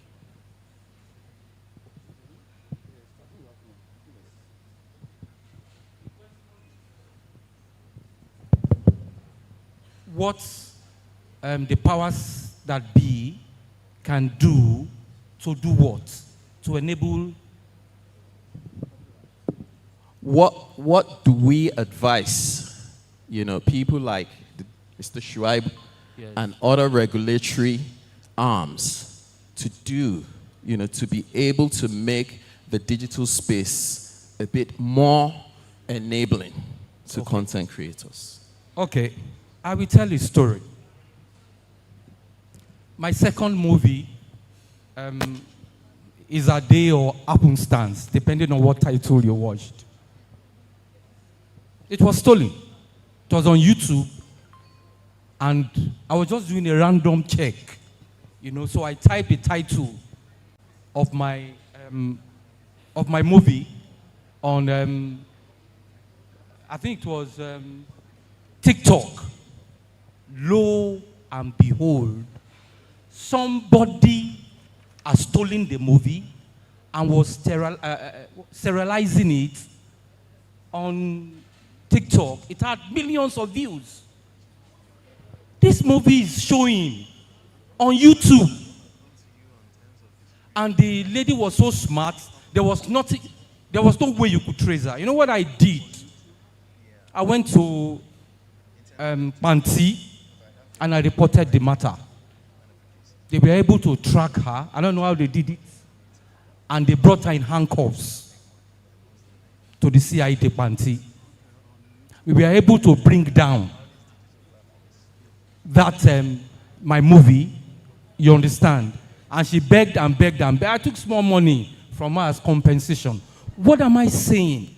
The first thing that producers of content can do is to help themselves. I went to a group that I belong to on WhatsApp, and I said, guys, how do you know that your movie is not being pirated on all these platforms? Can we form a small group and be doing periodic checking? Nobody answered me. Oh. So if we, in this digital age, cannot form our own small clique and watch and check, I doubt whether there is much the government can do. There are statutory laws. They be followed. Whether those laws have been effectively implemented or not in the past, we all know the answer. But first, we as producers, the owners of content, who eat from our sweat, the first line of defense is ourselves. We must monitor the digital space to ensure that our movies are not being stolen. Thank you. Thank you very much. Thank you. I'd like to quickly jump onto Alhaji Abdul Razak. And that's primarily because a couple of years ago, when people were talking about how the film industry would basically survive, a colleague and I set up a facility company. Lo and behold, Yoruba movies has kept us alive. We'd like to know, in terms of the new age of digital dissemination, how has it affected that particular space in which you solely dominate, both for the good and for the bad? Yeah. Good afternoon, everybody. First of all, I would like to commend the Census Board for this wonderful program. It's a plus to the industry. Thank you very much. Back to your question. In this digital era, we just have to be more conscious of what we do. If you look at all the platforms that exist for us to get a reward for our investment, I think the one that gives a level playing ground is YouTube. But even with the YouTube, we need to be very, very careful. I listened to Barrister Okwebanwo the last time, and I was really impressed with his presentation on the how to monetize our investment. But you see, YouTube is just like, I don't want to say our women because of the gender stuff. But the question is, what does YouTube really want? Aside from AdSense, like Barrister Abawu said, there are so many other ways that you can use to make money on YouTube. But sincerely, we've done a lot of research on that. My association have done a lot of research, AMCOD, and the best thing remains that AdSense. You get more revenue, 90% of your revenue will come from AdSense. Any other one may not work as it is. Why I said what does YouTube really want is this. One of main ways of making money, aside from AdSense or YouTube, is by going to partnership with other people to promote their product in your movie. But unfortunately, we've done that before in the past. And the next thing, that particular movie, YouTube remove monetization. They say it violates their terms and conditions. So at times, you don't even know when you are violating their terms and conditions. And you need to be very, very careful. The objective of investing is very, very clear. ROI. We want return on our investment. So anything that will make us to violate any of their terms, we need to do proper research on it. In this digital space, YouTube, it's not even about tomorrow. YouTube is here. And YouTube is here to stay. We just need to monitor it very well to ensure that we remain consistent in our distribution. Whether we like it or not, we're going to make a lot of money, but we need to be very, very careful. We must know what our audience wants, number one. At the same time, we must know what YouTube also wants so that we don't violate their terms of service. At times, you don't even know. Little things like this, they say you are violated.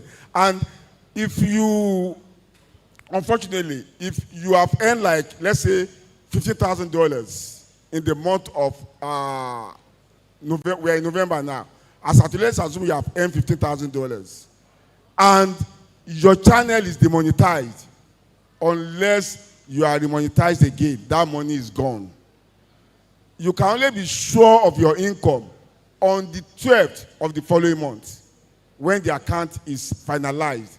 So otherwise, that means with YouTube, we need to be very, very careful to ensure that we remain consistent and we remain relevant in this industry. That's why at Corporate Pictures, at our association, we ensure we enlighten our members on what we need to do consistently so that we continue to remain relevant and we continue to maximize our return from our investment. Because if you look at all these Netflix, Prime, here and there, they're not even there again. The number is no more numbering. And when you talk about value and number, it can work together. It's not supposed to be, and quality rather, it's not supposed to be exclusive. They must be, it's not supposed to be mutually exclusive, they must be mutually independent. That is, one can work without affecting the other, so that we'll be able to smile at the end of the day. The purpose, unless we are listening ourselves, the purpose remains simple. We want to ensure we remain relevant, and the only way you can remain relevant is by getting proper return on our investment. Thank you. Thank you. Thank you. I think that's quite insightful, even though we wanted a bit more context with regards to the subgenre that you focus on, but we can come back to that if we have some more time.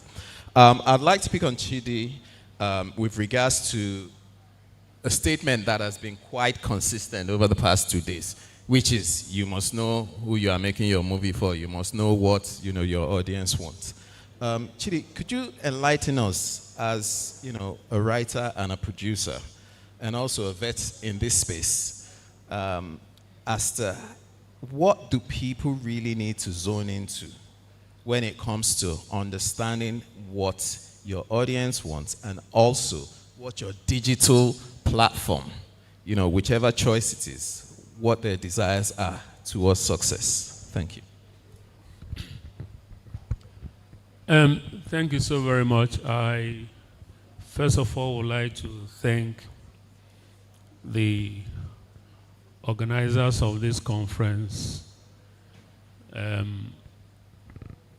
I think what is happening in YouTube and other platforms, for a typical traditional filmmaker, I would say that it took us unawares. While we were busy calling ourselves producers, who have a big studio, you have this, you are preparing for a production, somebody somewhere with a camera phone suddenly becomes a production studio. That man you see in your street that you think he's a nobody suddenly becomes a global storyteller. He packages something, puts it on YouTube, and he's making money. I can tell you a lot of people who have been in this industry for a long time that for a very long time did not see YouTube as anything. You said as a scriptwriter, I begin to wonder, what is that story that I will write that will make so much money on YouTube? It doesn't work like that. I write the best of stories and I put it on YouTube and nobody wants to see it. And somebody just writes something about what happened 2 days ago. It resonates.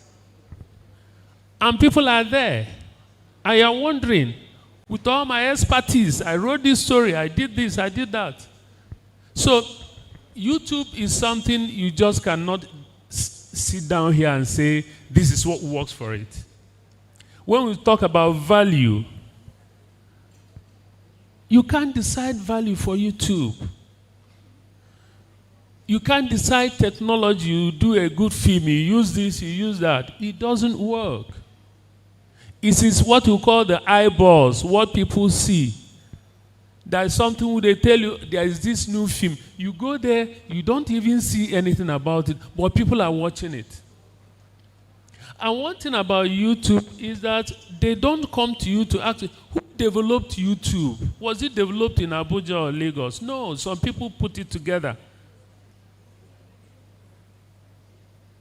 And I tell people, we cannot sit here and depend on a system that we do not have control over. We depend on YouTube. YouTube decides on when to monetize you, when to pull you down. You don't have anywhere to go and complain. They don't have a particular office that will go there and protest. So it is difficult for somebody to say, as a scriptwriter, as a producer, this is what YouTube likes. Just do your story. Omoni Oboli that did, what's the name of that? I can bet that she never knew it was going to make so much money. She never said, okay, this one will hit. She just did something, too, went there, and is making so much money. So for a system, for an algorithm that you do not control, it is very difficult for you to sit down here and say, if you do it like this, you are going to make money. If you do it like that, it is very difficult. So what are we doing? Because that's the opportunity we have.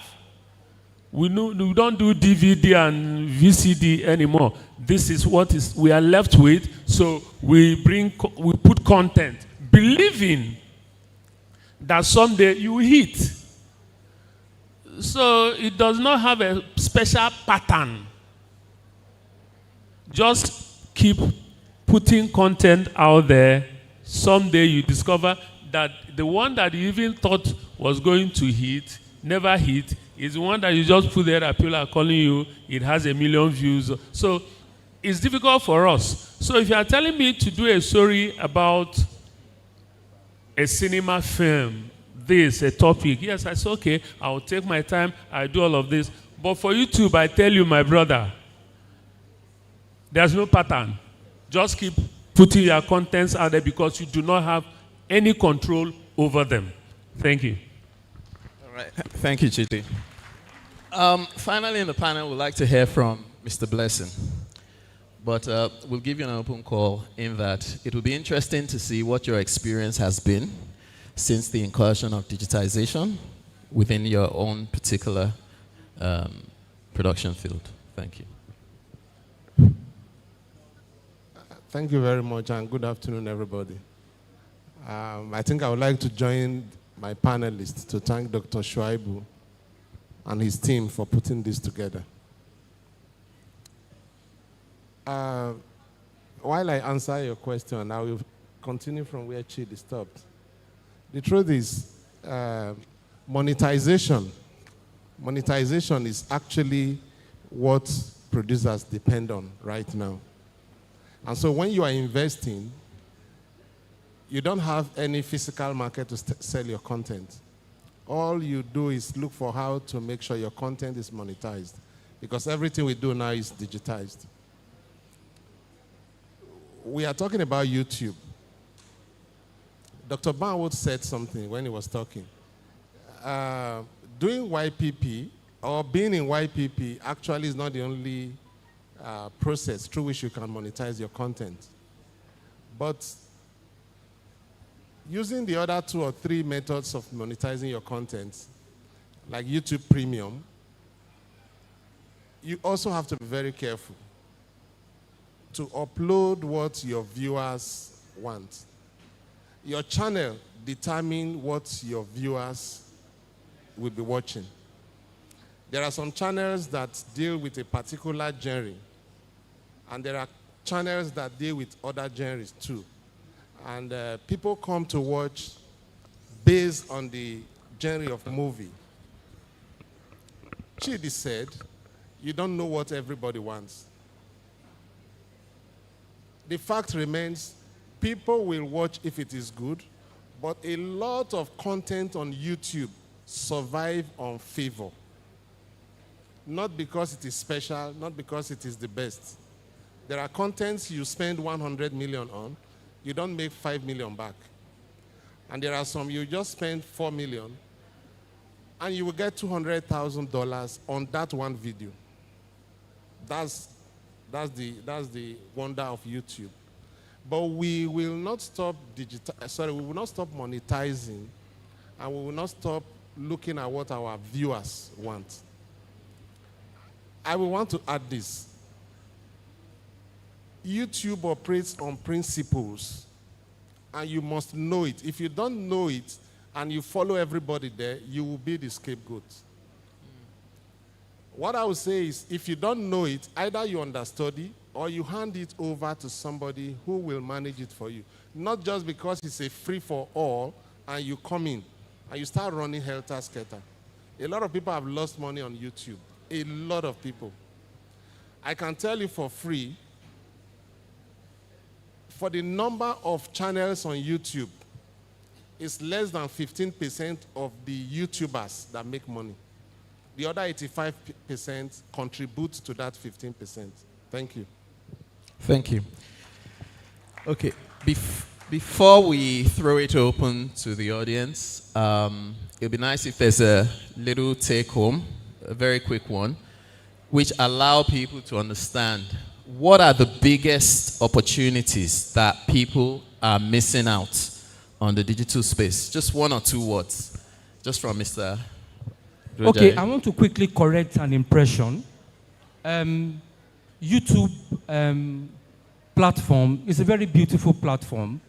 You must learn what it wants. is not an hidden thing. You must be prepared to learn. As Mr. Ogufere said, if you cannot take time to read, understand the platform that you're uploading your video, you have no business there. 30 seconds. Okay. We've been told to wrap. 30 seconds. Finally, as we have heard before, when you begin to make money on YouTube, please also begin to think about diversifying to other things. Because anything can happen to your channel so that you are not left high and dry. Thank you. Elijah Abdul-Razak. Okay, thank you. I think on this YouTube, I would say we need more of prayer. That's the truth. You can put a movie on YouTube today. If the algorithm does not pick it, for the next 2 hours, you can be on 2,000 views. If you put that same movie down and you re-upload the next day, if you are lucky, you just notice that the movie is doing 100,000 in a day. So to me, we need more prayer. We need more quality. Quality and prayer to survive YouTube. Thank you. Mr. Blessing? I think what I would say is YouTube. 30 seconds. YouTube is not the El Dorado for now, and it's not a peril. The fact is, we are on the YouTube dispensation, like every other dispensations. We are also going to get off YouTube. In another 10 years, we may not be talking about YouTube. Like we are moving into AI. That may be the next dispensation. Thank so you. prepare for it. Thank you.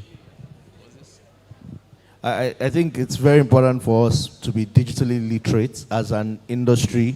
I think, let's think a bit more broader than YouTube. YouTube is here to stay, but I think we need to think beyond YouTube.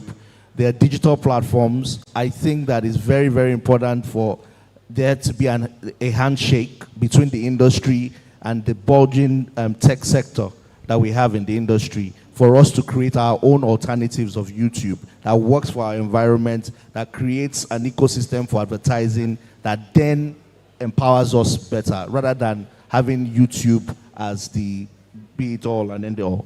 Thank you. Mike? Okay, very quickly, I like what you just said about us creating our own version of YouTube. And that is where I want to talk to Dr. Shuaibu. Please, it's very important that you create regulation. You know, when we are doing films, censor used to make us afraid. Maybe you can change that word, National Film and Video Regulatory Board. The censor get as they see us.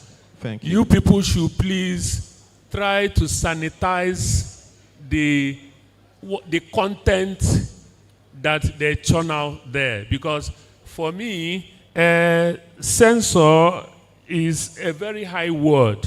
It's supposed to be, the board is supposed to be a seat belt, not something that protects the. You understand? So please, the board, please sanitize what we churn out and the content we see, because sometimes what you see there is not something we want to be proud of as Africans. Thank you. Ijama, please. I've heard the words diversification a lot today, and I agree with that. Have you tried Facebook for your movies? I've made more money on Facebook than I've done on YouTube. Have you tried TikTok for your films? And then there's something that Moses said that I totally agree with. For the past 10 years, I have been very, very, I don't know what the word I'm looking for is. I've been burdened with the belief that we as the system, film system in Nigeria, and I think we represent Africa, need to find a way to monetize our content without looking elsewhere. Thank you. So on that note, if there are any questions for the... just one for the panel. Just one question for either of our panel members. They'll be very happy to respond to.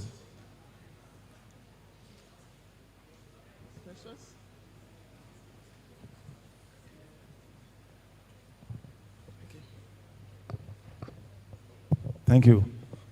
I think the take home from all this discussion that I can decipher is the fact that we need an alternative to YouTube. And we can't get an alternative because Dr. Shaibu cannot get it for us. If you don't know, Dr. Shaibu has prescribed things to do for us. And the alternative is to also have an alternative. And we cannot have an alternative if individuals keep working one after the other. If you don't know, I must tell you, Agbero has a database in Nigeria. They have leadership. Since we don't have a leadership in the industry, that suggestion, no matter how beautiful it is, it's beyond execution. That is why I've even formed a database for all of us in the industry, for the government to even start looking at the area. It's the only government that can approve and endorse something that can generate and create alternative to YouTube. Let me stop here. My name is Honorable Kehinde Shoaga. Thank you. Thank you very much, sir, for that contribution. And on that note, please can we give them a resounding round of applause as they rise. And I invite the Executive Director and Chief Executive Officer of the NFVCB to please remain. I'm inviting Dr. Shaibu Hussaini to join you for a quick group photograph.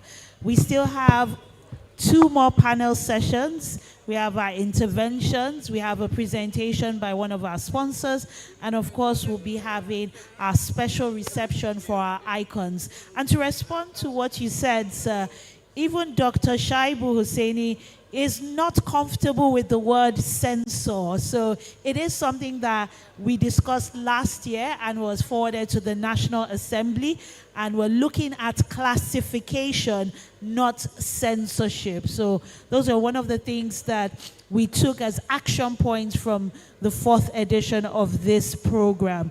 Thank you so much for all the contributions. I know some people didn't know that they could make money on Facebook, not just YouTube. And very, very important points about working hand in hand with our tech brothers and sisters to develop our own platform where we have more control as opposed to just relying solely on YouTube.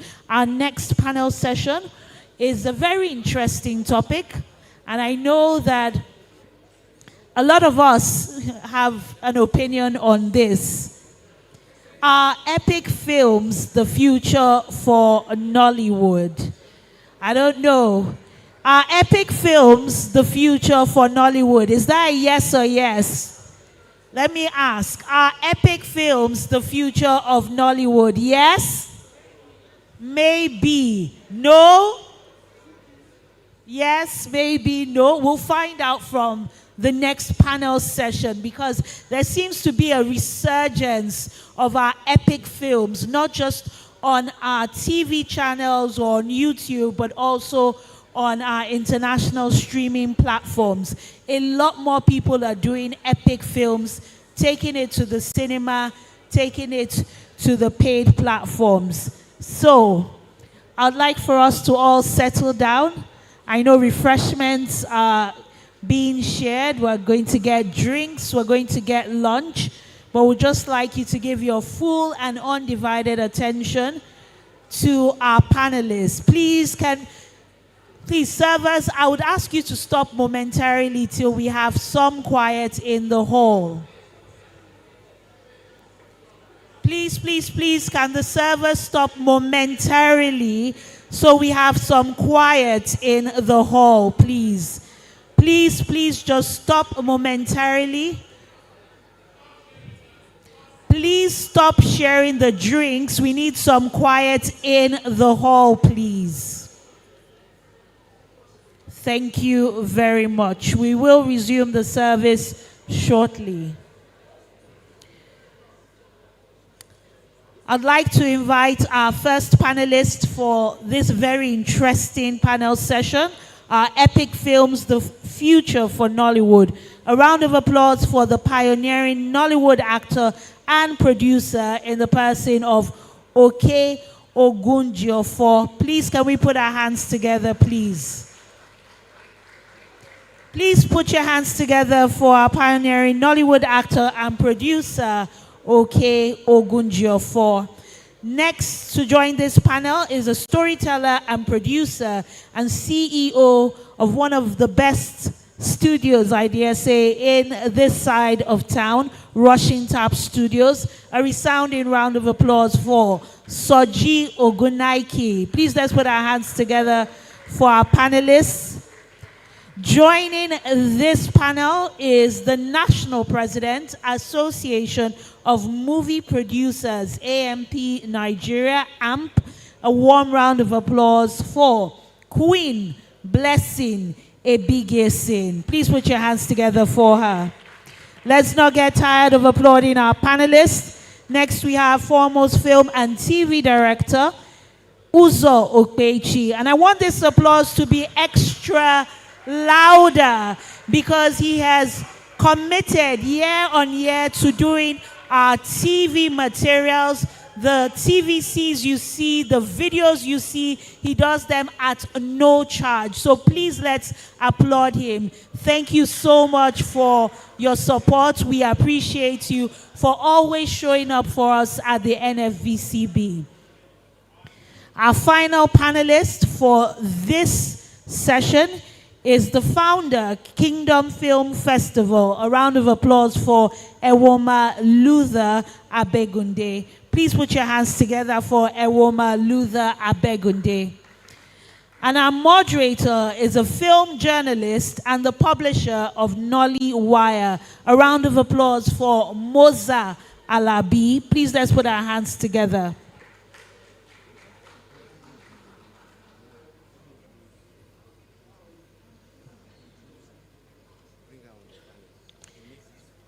And we have a panelist from an earlier session who will be joining this panel, a notable actress and producer. A round of applause for Etinosa Idemudia. Please let's put our hands together for her as she joins this panel.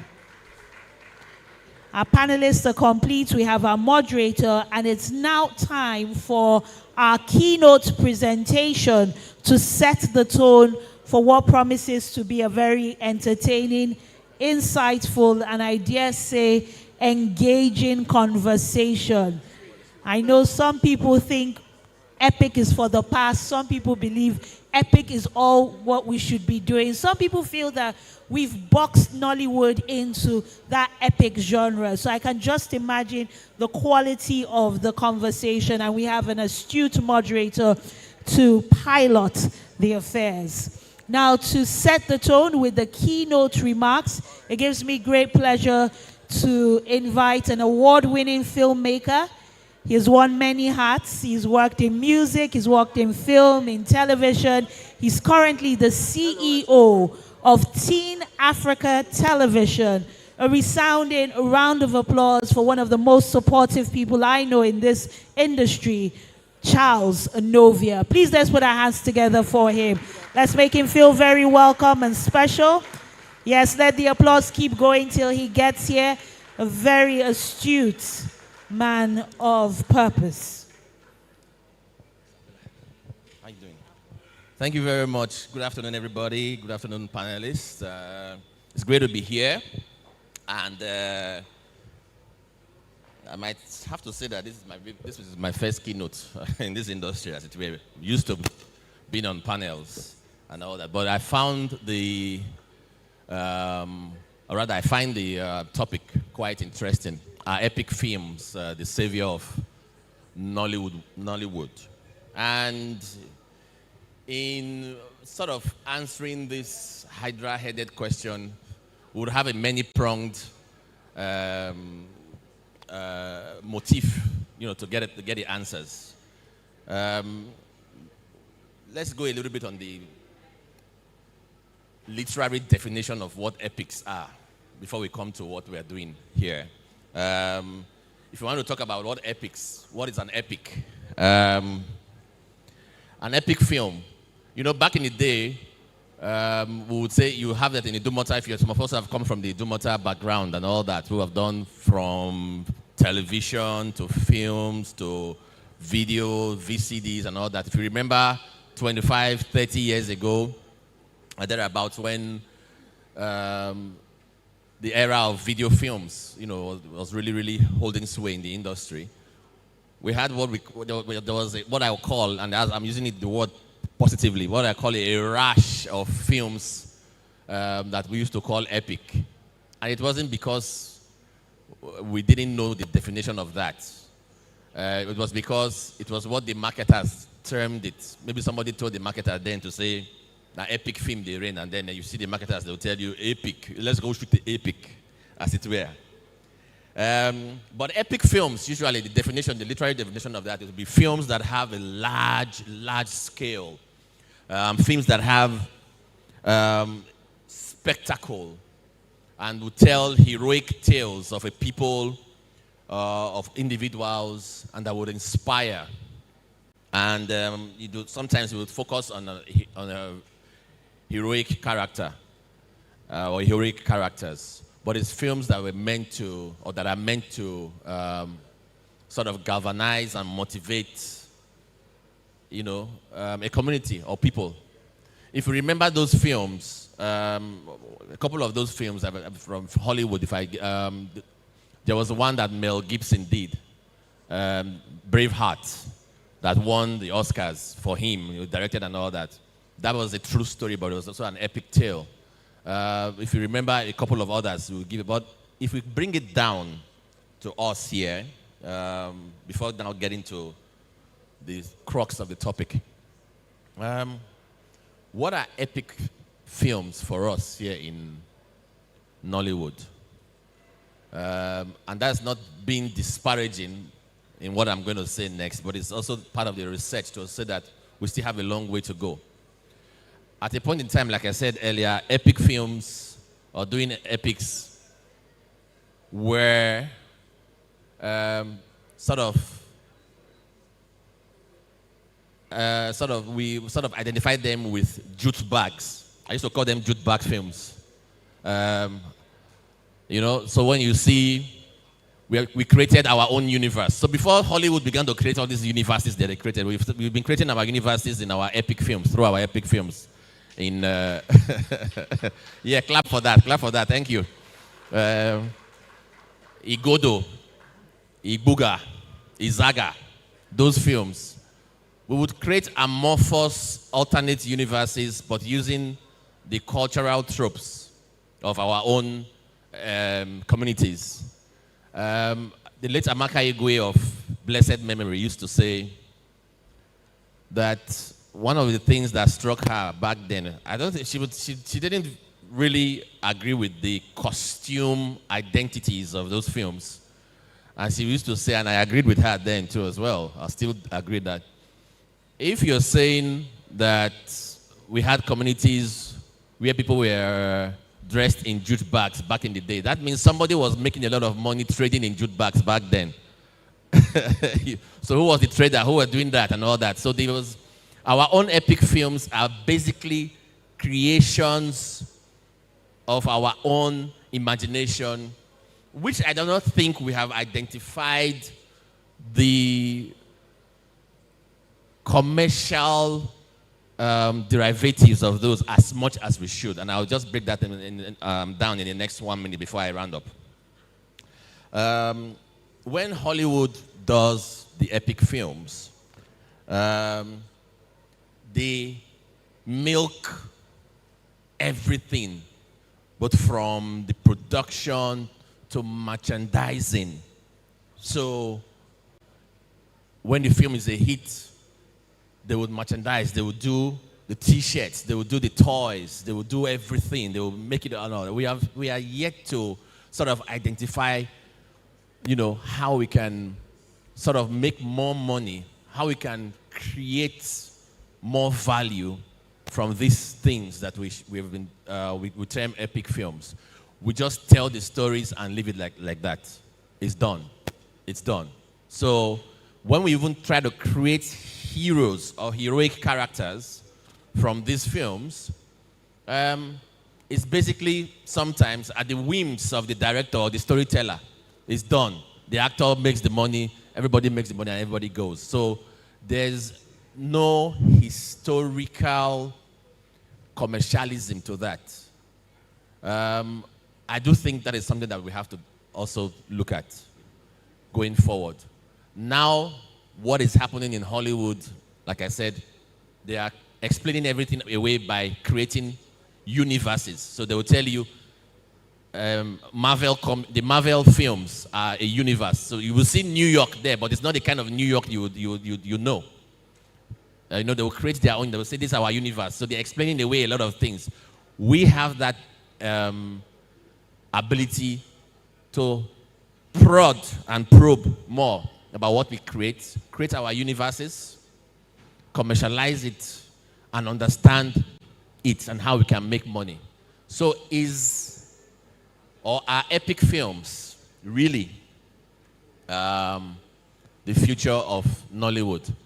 I do not think it is the only future of Nollywood, but I think we can get something out of it. Can we do it right? Who are we shooting for? Who's the audience today? And that is very important. Are we shooting for ourselves? Are we shooting for the millennials?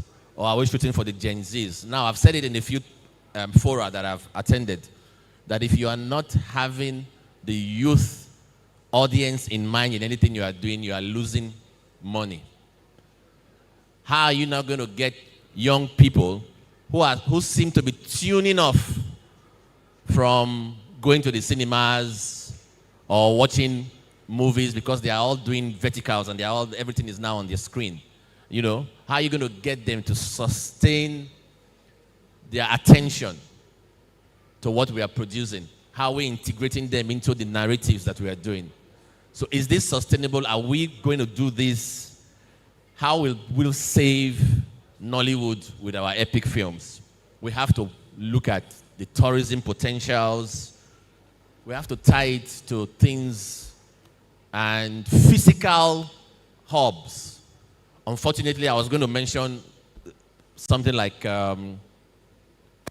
MOA, the Museum of West African Art, that if we're going to shoot films on Benin history, or Benin epics and all that, the integration could have been people going to Benin for for those excursions to MOA would have something to also fall back on to say, okay, this is in 1815, something about this one built this, but with what is going on there, the Nigerian factor also going on there now, it's unfortunate. But Nigeria will always happen in such a way that will make you.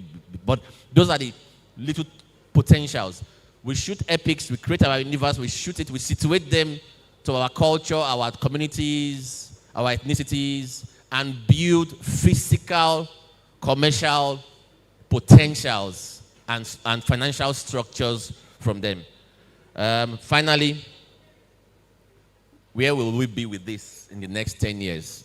That's the question I also will pose to the panel as I round up. It's not just shooting the epic films. We've shot some. We've seen that the streamers like some. Jago Jago, the other ones, I've forgotten their names, but they were big hits and all that.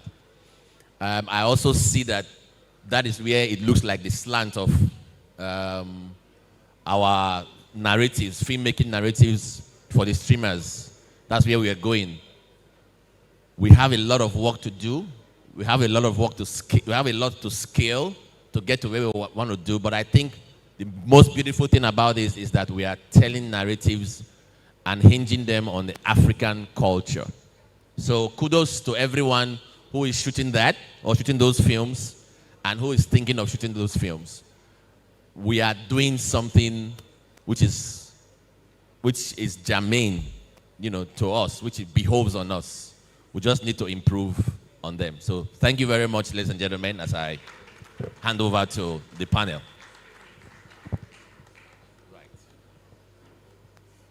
Thank you very much, sir. Please, another round of applause for Mr. Charles Novia. He has done an excellent job summarizing everything we're going to discuss today. Thank you very much, sir. My name is Musa Alabi, and the first thing I want to do is to thank Dr. Shaibu for giving me this opportunity to moderate this panel discussion. I'm happy to be here. I'm excited to be here. And I believe I've had the chance and opportunity to talk to a number of the members of the panel here today. And one thing I know for sure is the people I've been able to talk to, they are honest in their submissions. So please, I want to ask for forgiveness on their behalf when they begin to say, the truth to your submission. So I think the first thing I want to continue from what Mr. Charles Novius said in his opening speech would be definition. He said earlier that one of the challenges that Nollywood had was, our definition of what epics are. And I think I will start with, yes, sir, Mr. Okay. I'm sorry with the title, and I'm not sure. So please, in your opinion, what is epic really? Let's start with that. I will bring the mic. Thank you. Good afternoon, ladies and gentlemen. Let me start by thanking Film and Video Censors Board and the leadership for the opportunity given to all of us to be here and to listen to this wonderful discourse. To your question, I think adding to what Charles Novia said, epic films, or the word epic, talks about folklore. It talks about the ancient. It talks about the heritage and the history of a people.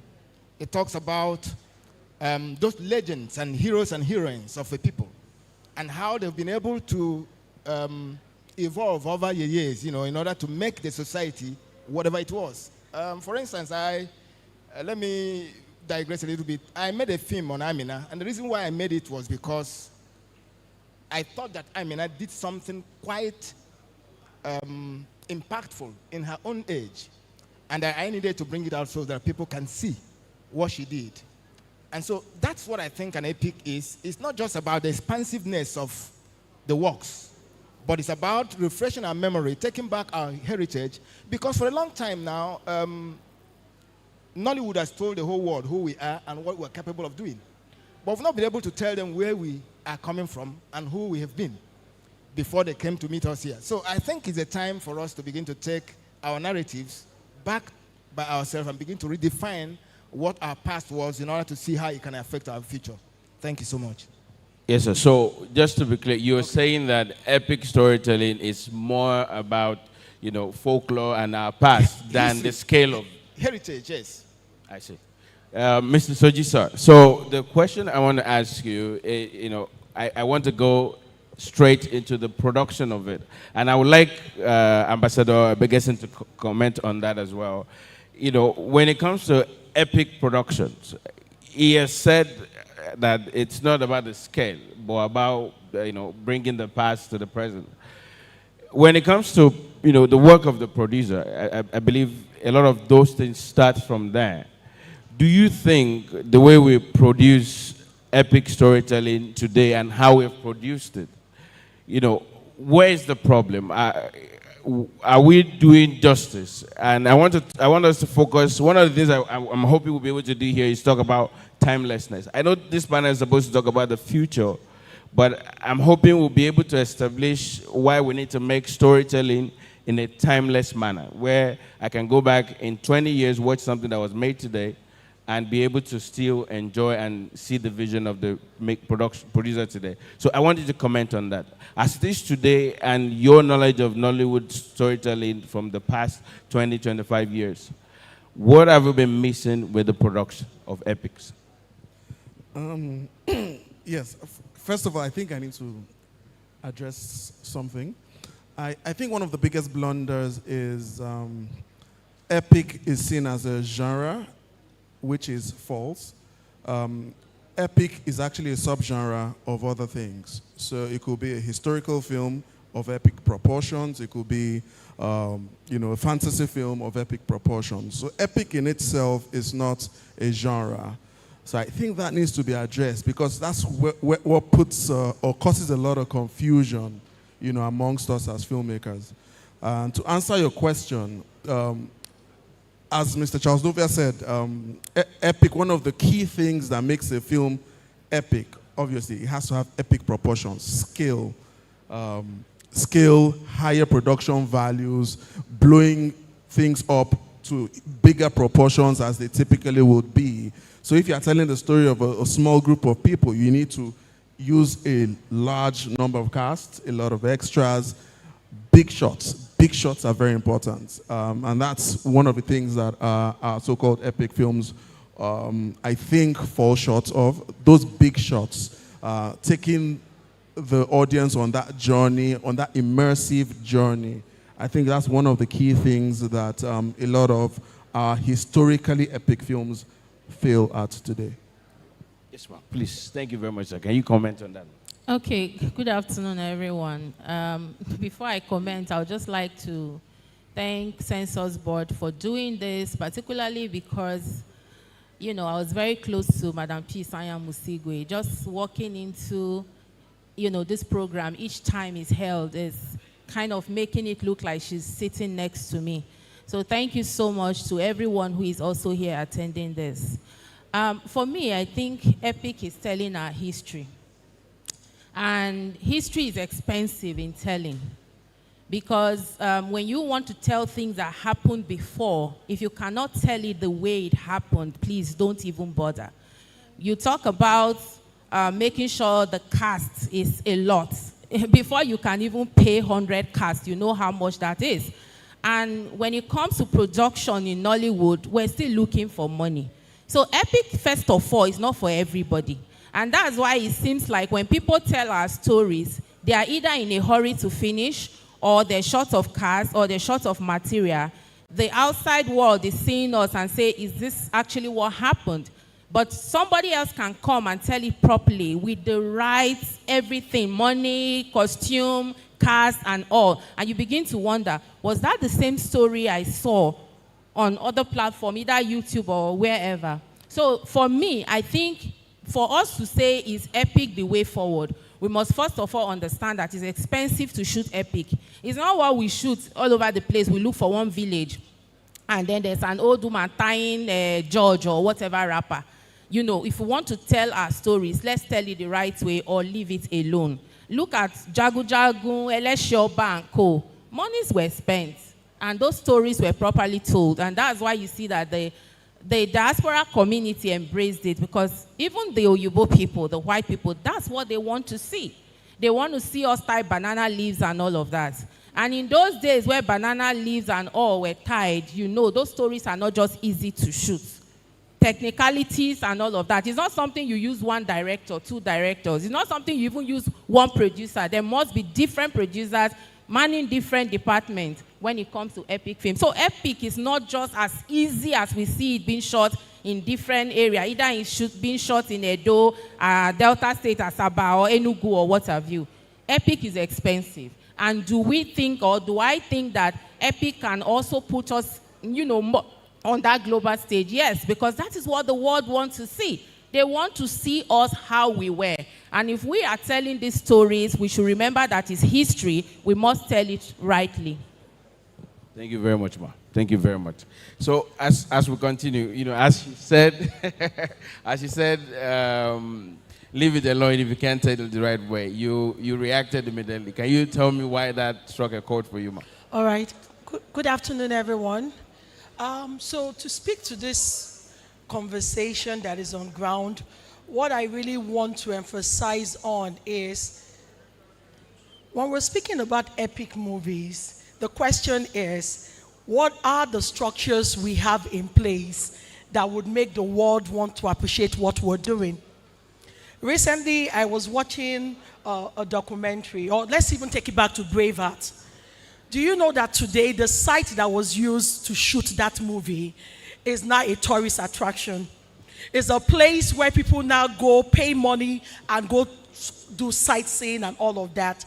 But for all of the movies that have been done that we term epic in Nigeria, can we trace them back? The next question is, for all of the costumes that have been used in those movies we term to be epic, where are they today? Can our kids, 10 years from now, can they make reference to those movies? Jagu Jagu and the likes that have been doing so well in the last 5 years or so. are we documenting and preserving those things that were used to create those movies? So, speaking about epic movies and all of that, we also need to think about the fact that it is not just shooting those movies, it is putting things and structures in place that will sustain this momentum. And speaking of that, I think 2 months ago we had a program where we talked about preservation of our cultures through art, media, and film. And then I will use an example because we recently just finished that movie. How many of us remember the movie Agbaranla? Yes, ma'am. Can I see a show of hands? Can we all? I need for every one of us to be a part of this. How many of us remember the 90s movie Agbaranla? Let me see your hands up. Now, it's been over 39 years that movie was done. Now, 2 months ago at the African Creative Market, one of the things we did was to go back and bring all the costumes, the props, and everything that were used in creating that movie. Guess what? Just last week, the remake of that movie was done. After 36 years, the remake of it is done. Now, they were able to do that because they preserved some of the things that were used. And if today we're going to call that Agbaranla that was done in the 90s under the faith-based community an epic movie, there is that sustainability aspect of it. And as a result of that, people can make reference to it. So my take for this discussion we're having today is not just to speak and say epic movies are the future and all of that. It's to begin to ask ourselves questions, the filmmakers in this room, the funders in this room, the creators in this room. What are we doing? What are we putting in place to sustain this momentum that we have ongoing for us right now? That's my take on this. Thank you very much. Thank you. Good afternoon, everyone. I'm going to quickly take a quote from Arsene Wenger. I'm not an Arsenal fan, but I will take this because it speaks to what we're discussing here this afternoon. He said, and I quote, "I believe the target of anything in life should be to do it so well that it becomes an art." And as a preamble, filmmaking is an art. And because it's an art, we are totally and always in pursuit of perfection as filmmakers, and underline this, as good filmmakers. I also want to quickly lay this preamble again, that technology has brought democracy to filmmaking. And because it has done so, every and anybody can be a filmmaker. So there is nothing special about all of you looking at me now, and thanks to democracy. But you guys can make yourselves special by being exceptional and by being good and by leaving good behind and becoming better at your craft and leaving better behind and becoming the best at it. That is the only exceptionality that is condoned because it is art. Now, speaking to what we are talking about here, epic is ambiguous, just like Soji alluded. It can speak to a genre, it can speak to big budget films, but in the classical literary sense, an epic film focusing on heroic characters. And that should be the basis of our discussion here. We shouldn't go on the ambivalency, on the ambiguousness of epic and all that, because it is something that is peculiar to Nollywood. We are always and always trying to circumvent, things the way it should be done properly, and we find ourselves in the hole at the end of the day. We shouldn't forget this, that there are no rules to filmmaking, but there are sins, and the cardinal sin is dullness. Thank you. Thank you. Good afternoon, everybody. First of all, I have to say that I'm very happy to be here. I'm grateful to be here. Honored is a better word. So now, to talk about epic. Is epic the future of Nollywood? Are we doing epic right? Is there something we should be doing better? Like he said, every filmmaker must always strive to improve.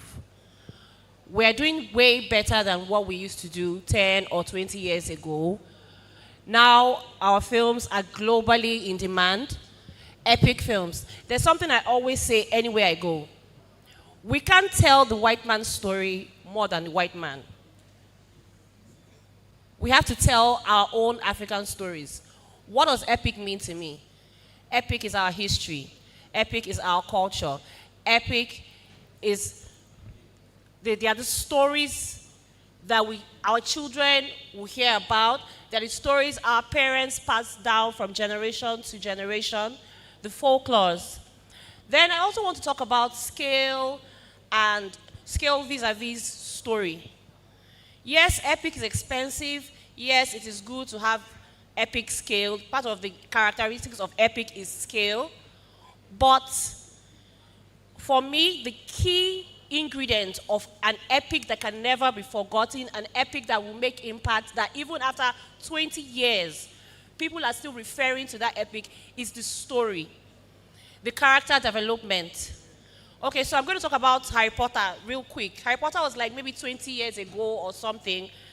And I went to King's Cross Station recently in London, and I saw a queue of my age mates and even people older than me, Potterheads, people that were maybe like 14, 15, or I don't know, around the time that Harry Potter was released.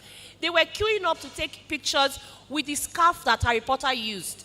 They wanted to take pictures with the wand Harry Potter used. And they were paying £10, £15. I said, hey, me, Edoge, I will not pay £10 to take with props.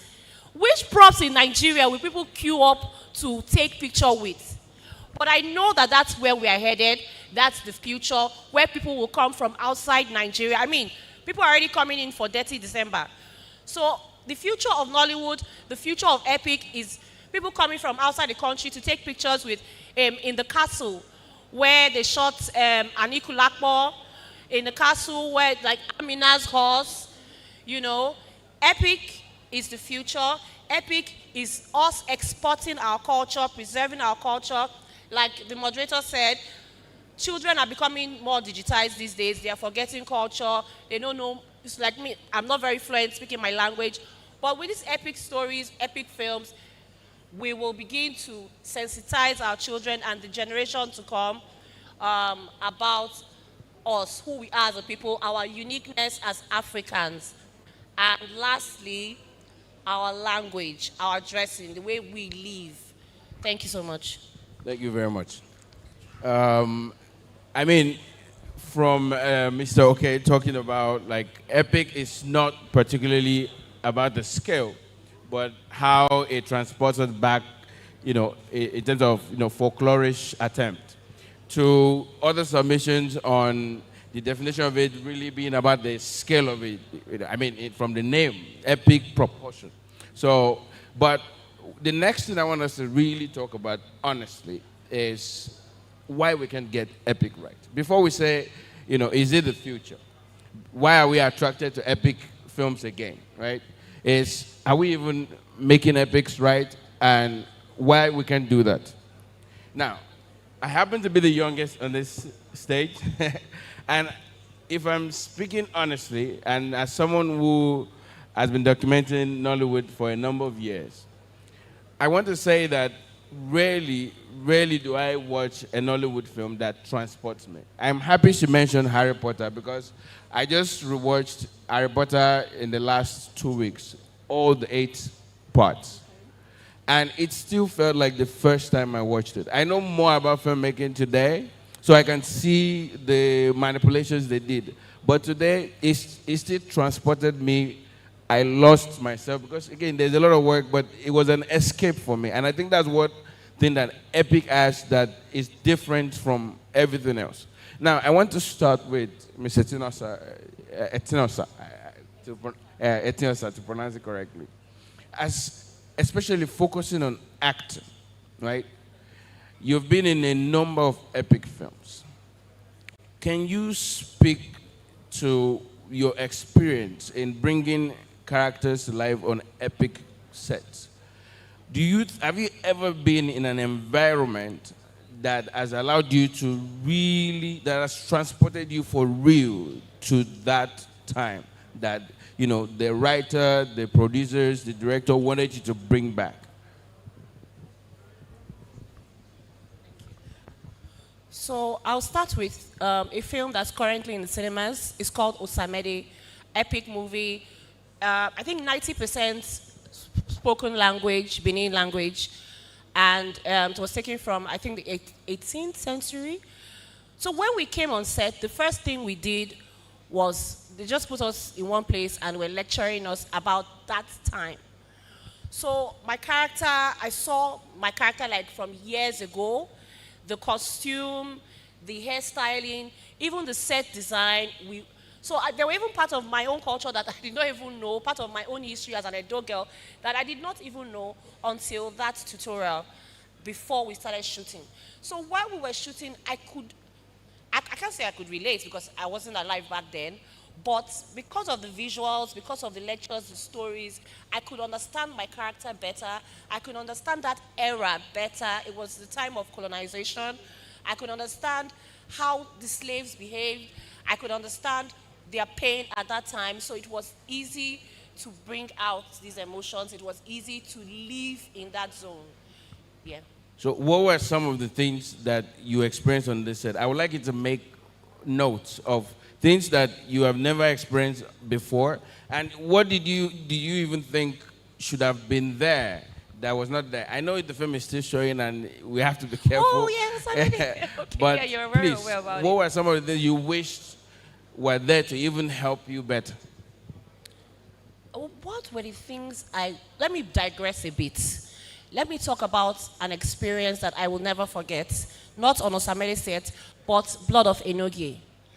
So in terms of, being real and how the sets can affect you spiritually and affect your performance. While on set of Blood of Enogie, there was a shrine. Now, I don't even know if this shrine was real or not. I think we met the shrine there. So we're acting, and I don't know, something, I can't explain it. There was a spiritual thing that happened. I called Trabaye.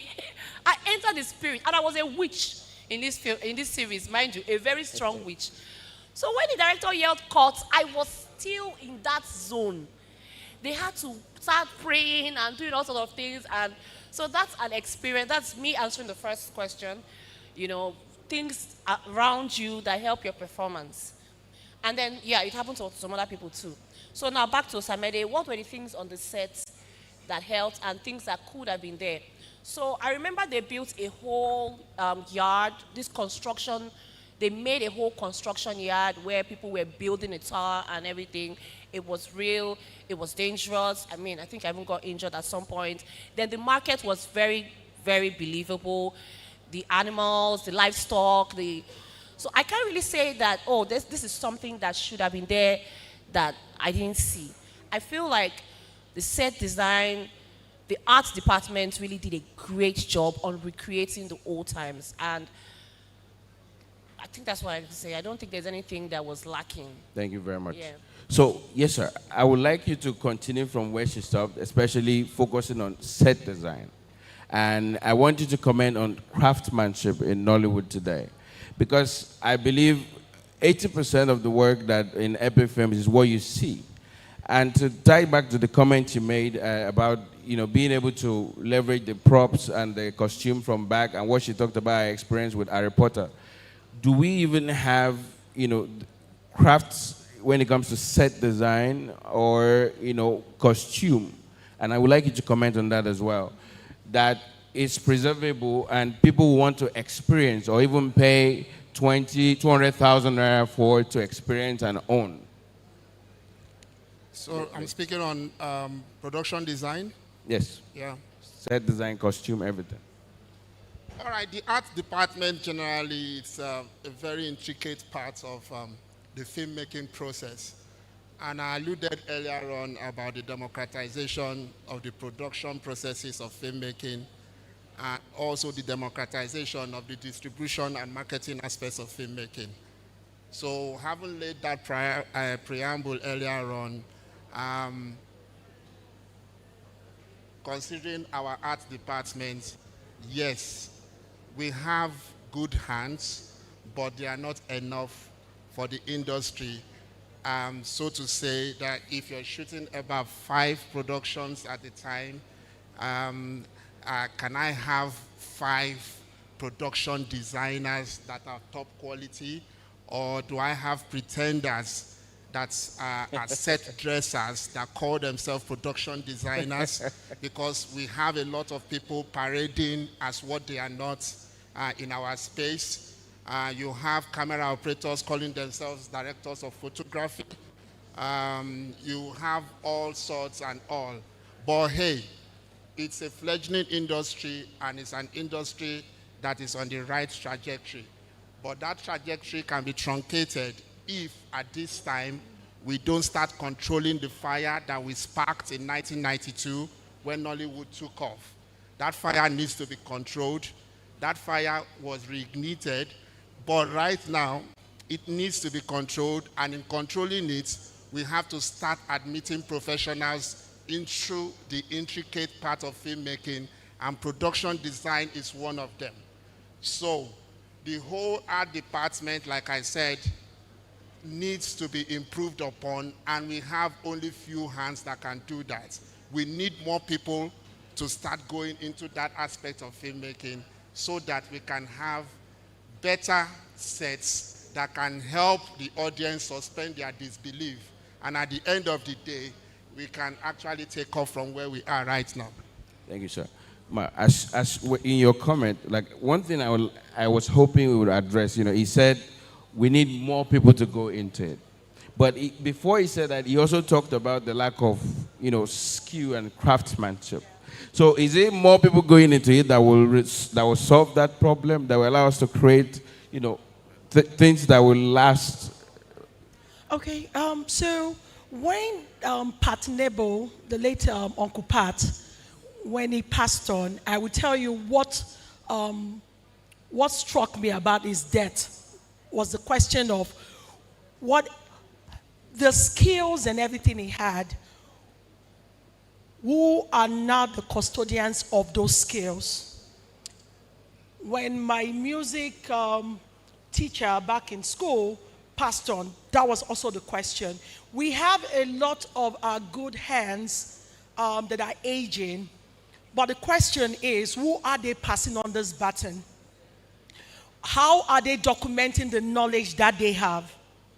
How are they preserving this knowledge for the next generation to feed on? So when Pat Nebo passed on, and you can see all the amazing works that he has done. So who is that next Pat Nebo that would build that set, that would create that set that would resonate with you when you're watching it?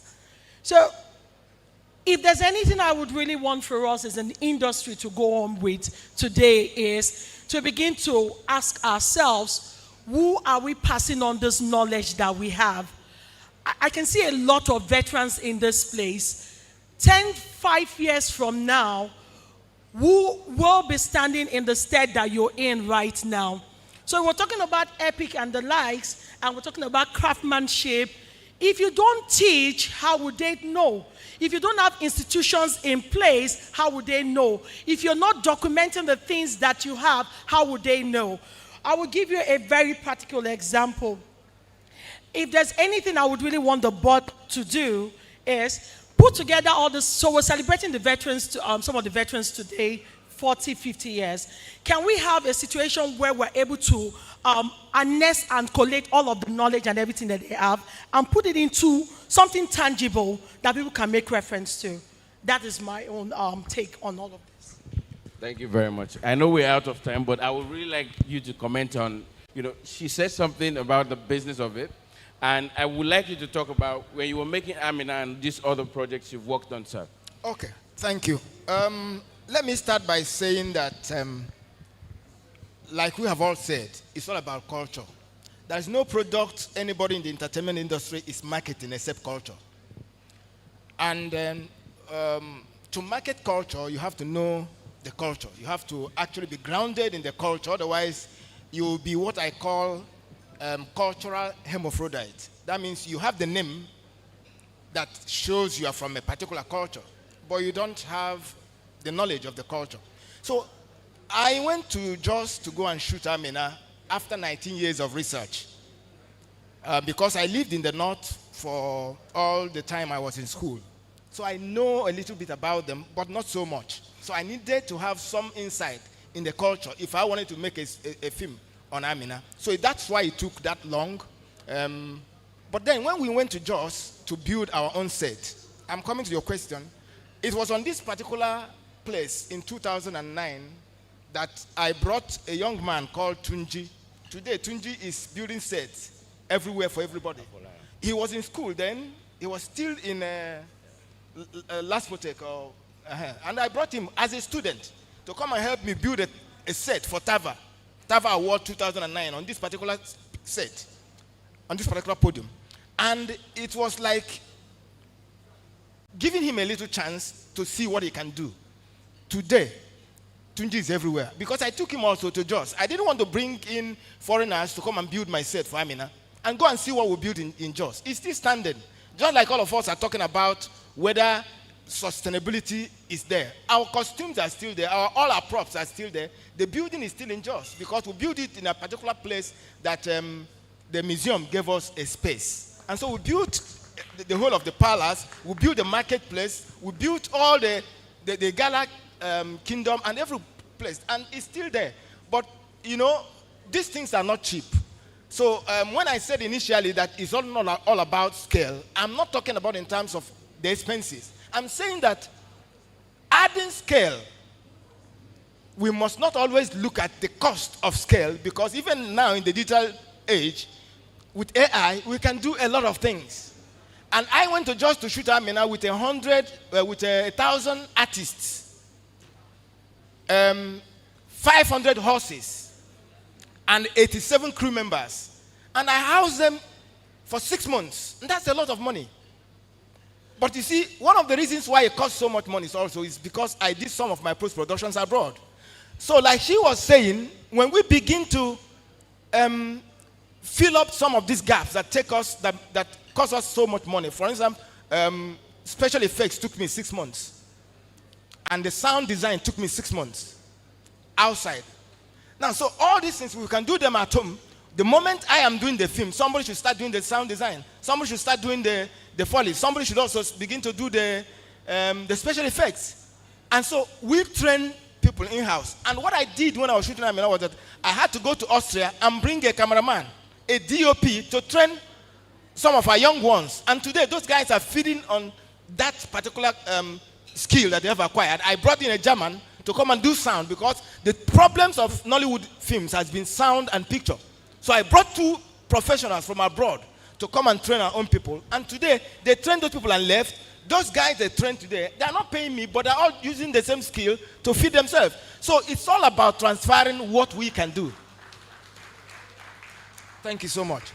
So, and the moment Amina, check it out, Amina has been made over 6 times by other producers. But when we made Amina, because of the way it was made, Amina immediately won not just local awards, but it became the first Nigerian movie to make global top 10 in 190 countries. So that's the scale. But all I'm saying also is that the scale cannot stop us from telling our epic story.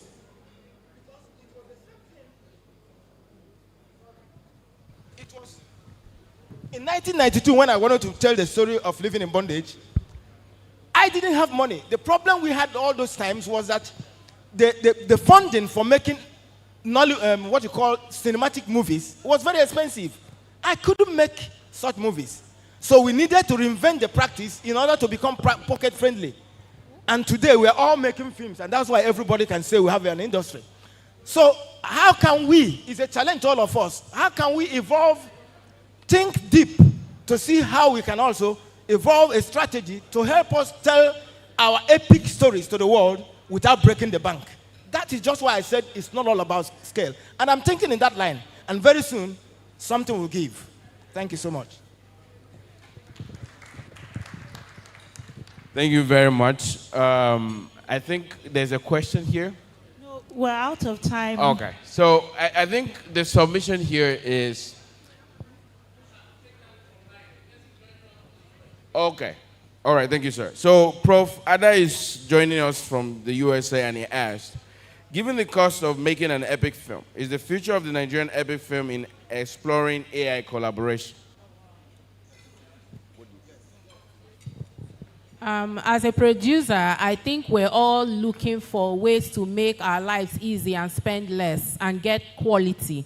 So, of course, collaborating with people who can help us, give us what we need through AI is a welcome development. So, of course, we're open to collaborate. I think, okay, I think it all starts with a story. No matter how advanced the tools, AI tools get, they cannot tell stories better than the human mind. So until we get to the point where we invest the mental energy and the time to tell the right stories or to craft the right stories, we'll keep on dancing around. So let us focus on the story. Let's tell stories that can resonate beyond the shores of Nigeria. And AI can just what? Increase the scale, add crowd shots, add VFX. That's the best AI is going to do for us. Until we get our stories right, we will not get to where we're supposed to be. Sorry, I'd like to jump in there, but can we keep it under 1 minute because we fine. have the icon celebration. In addition to collaboration, I think one other thing we can begin to explore is tokenization of our movies. We can tokenize our movies, bring in a lot of people, or we can also crowdfund. These are the new areas where people are beginning to fund films abroad. So we can also begin to think in line with that. Tokenize your movie so that you don't own the movie alone. So many other people can own the movie. And they pull in the resources from across the nations. Those who like your story and those who like the type of works you do. When they do that, you have a lot of money to tell your story. Thank you. Thank you very much for listening to this session. And my hope was we could talk about Nollywood as stage today before we go into what's next. But I hope that, no, I'm so sorry, we need to round up. So sorry, sir. Huh? We can take the question? Okay. So, and I hope that what we can take all of us from here, especially because, I think in terms of our epics and our IPs we're developing, I think there needs to be more collaboration with humans. I give an example of something I was hoping you could talk about is with, House of God and Lishabi. These are two stories, two films in the same world. And I think it would have been a better epic production if the two studios who developed this project had come together. And I hope that as Nollywood has come far, we're doing better work. And I hope that as we go forward into the future, Thank you so much. Please, can we give our panelists Thank and you very moderator a resounding round of applause? I know our lunch is being served. Please remain on stage. We'd like you to take a picture with the Executive Director and Chief Executive Officer at the NFVCB. Thank you so much. I think we can put away our forks and knives and spoons and give them a resounding round of applause. Very important contributions made during that panel. We still have a presentation by one of our sponsors, Cornerstone Insurance. It's a 10-minute fireside chat, and then we'll move to our final panel session, which will look at standards and professionalism and the future of Nollywood, the role of professional guilds and associations. And we'll start that panel with our interventions from some of our elders before we get into the conversation proper. We still have our icon celebration, the icons who turn 50 and 60 this year. We'll be celebrating them hopefully by 4:30 p.m. till 6 p.m. But I had to listen to the ED who said we should give more time. But I beg everyone who's coming on stage to just be mindful of time, as we do have limited access to this hall. So please, I'd like you to put your hands together as I invite the moderator for the fireside chat with one of our sponsors.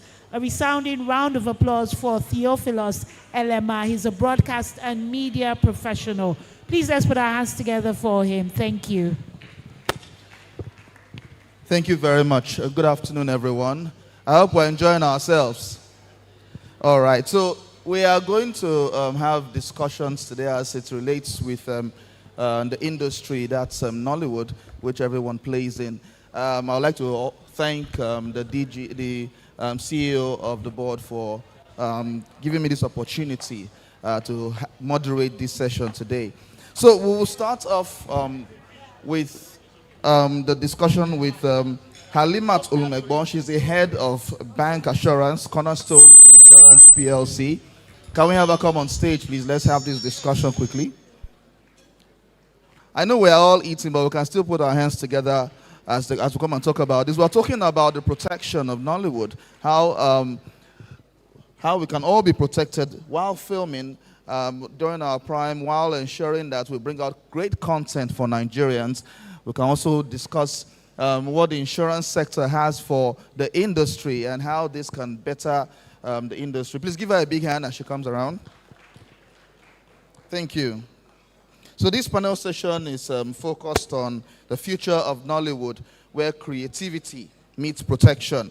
And we will be talking about how the insurance industry is safeguarding stories and securing profits. Thank you very much for joining us.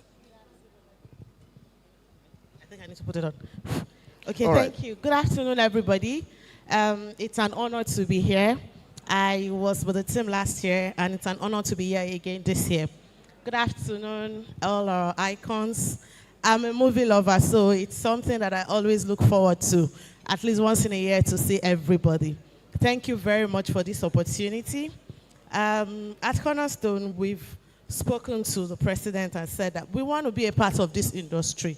We want to see what we can do for the industry. We want to see how we can be a partner to ensuring that our icons are protected. It's not just about our properties. Our life also matters. So we're trying to see what we can do in conjunction with the association to ensure that everybody is protected. All right, so my first question will be, what type of insurance policies do you think does Cornerstone have for Nollywood, and which one is more relevant to them? Okay, so at Cornerstone, we do all forms of insurance, both life and non-life. But to me, I think what is most important for this, our association, should be the group life insurance. Okay, so this is an insurance that takes care of people in that scheme whenever there is either a death or there is an accident that makes somebody incapacitated to even continue their daily activity. So this insurance compensates that particular person's family if the person is no more, and also if it is that it's a temporal disability or a terminal illness. This insurance also covers that. So why don't we look at it rather than us contributing money when anybody is ill? If we can put this and make it part of our yearly or monthly dues that we pay in the association. The association does a group cover for everybody in that particular group.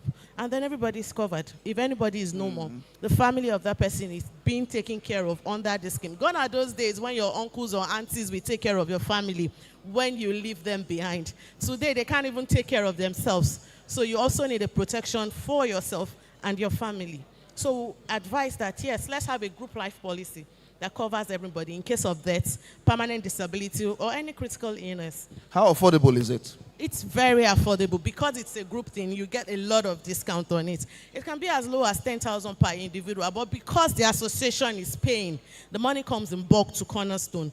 Okay, so we just need to know how old are you and what is your gender. These are the criteria for us to be able to give a quote to the association. So you're saying this insurance policy is for the set itself, and Yes. it protects everyone in that production? Exactly. Okay, so how can we take advantage of this? Okay, so like I said, going to people individually to do this might not get the point. So why not go through the association? We all pay the monthly dues or annual dues. I'm not particularly sure about what is being paid. From that dues, something can be covered for the protection of the people on set. What about the individual actor, the individual producer? Okay, so for our individual producers, you can either have an endowment plan. You know, people do not like life insurance because they believe it's only their beneficiaries that get to enjoy it.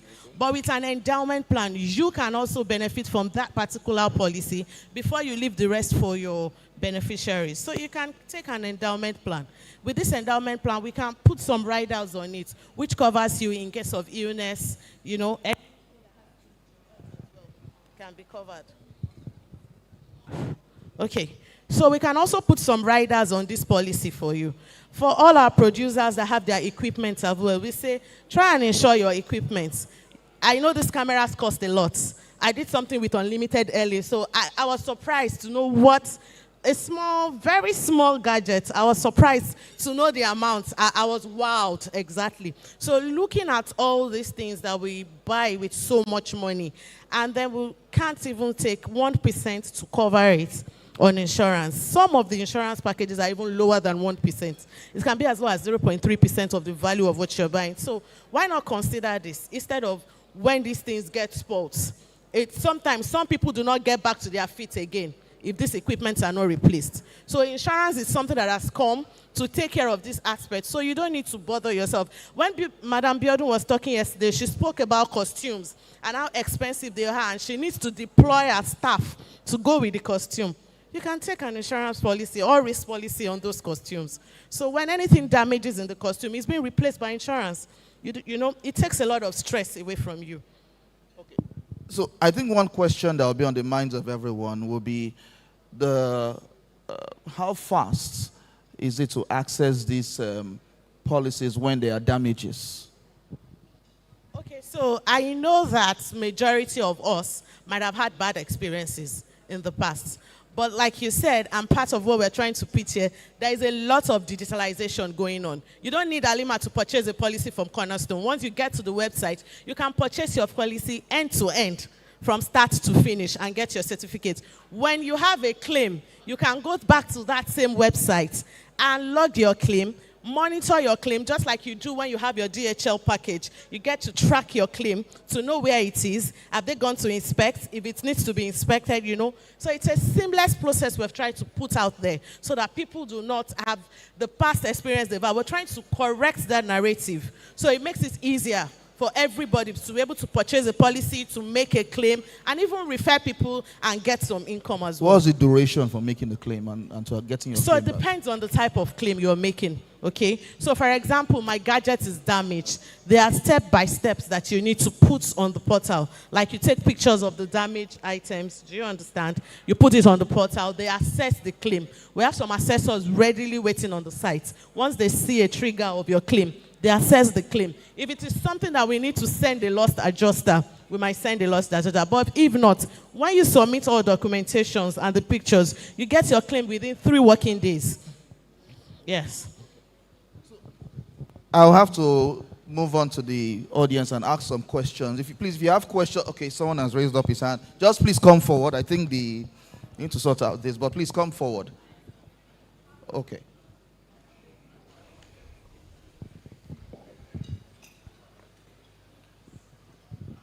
She's going to attend to you. Yeah, thank you.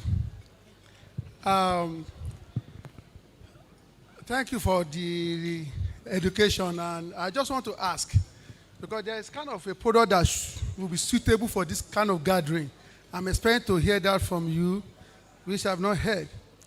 You know, a product that can take care of people's pension. You know, the kind of business we have. We do the business of our own, and it can no longer be like this forever.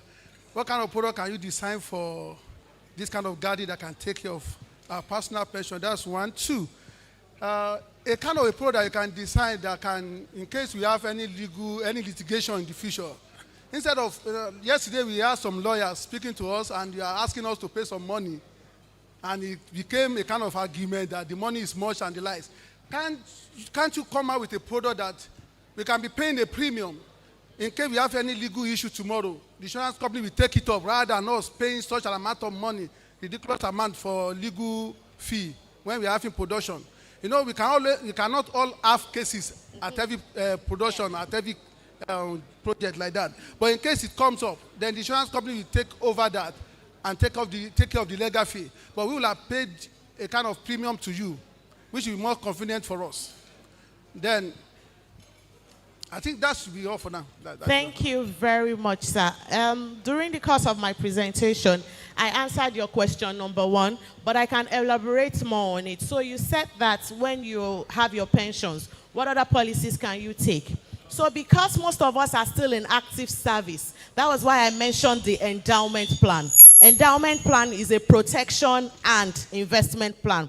So if we feel that we want something that can cater for us when we are no longer in active service, if you have an endowment plan, you can use that endowment plan as a succession plan to your retirement, okay? So it's a form of saving that you have saved. It has an interest on it and also a life insurance cover on that particular investment. And if you feel that your pension is a lump sum that you just don't want to squander when it's being given to you, or the remaining part when you collect your 25%, you can move that to annuity plan. Okay, annuity plan pays you for life as long as that insured is alive.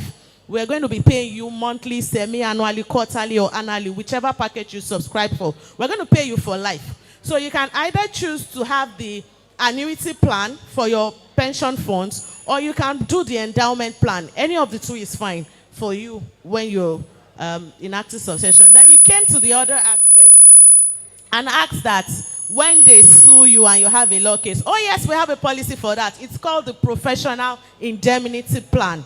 Yes, we have that policy. It's part of what I've written, but we're being time conscious. So for your professional indemnity plan, it takes care of any form of legal actions that might come in the course of your work. So it's a very small premium. So you might tell us that whatever happened in the course of this job, I want to take a professional indemnity of 20 million. So when there is a lawsuit, whatever they charge you, that goes from 0 to 20 million. Insurance cover will take care of it. And your premium is just 1% of that. 1% of the value of the 20 million that you've decided to take.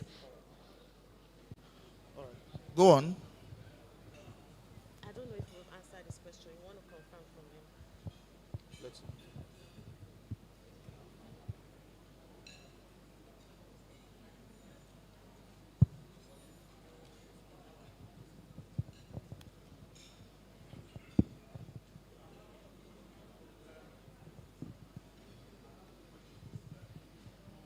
And for those of us who gave out their equipment for rentals, we acquire them, and we are the one who insure the equipment. For instance, I decide to insure my equipment. And the guy or the team who rent my equipment damage the equipment. Can I claim insurance on them? Yes, you are the insured. You are the ones we know.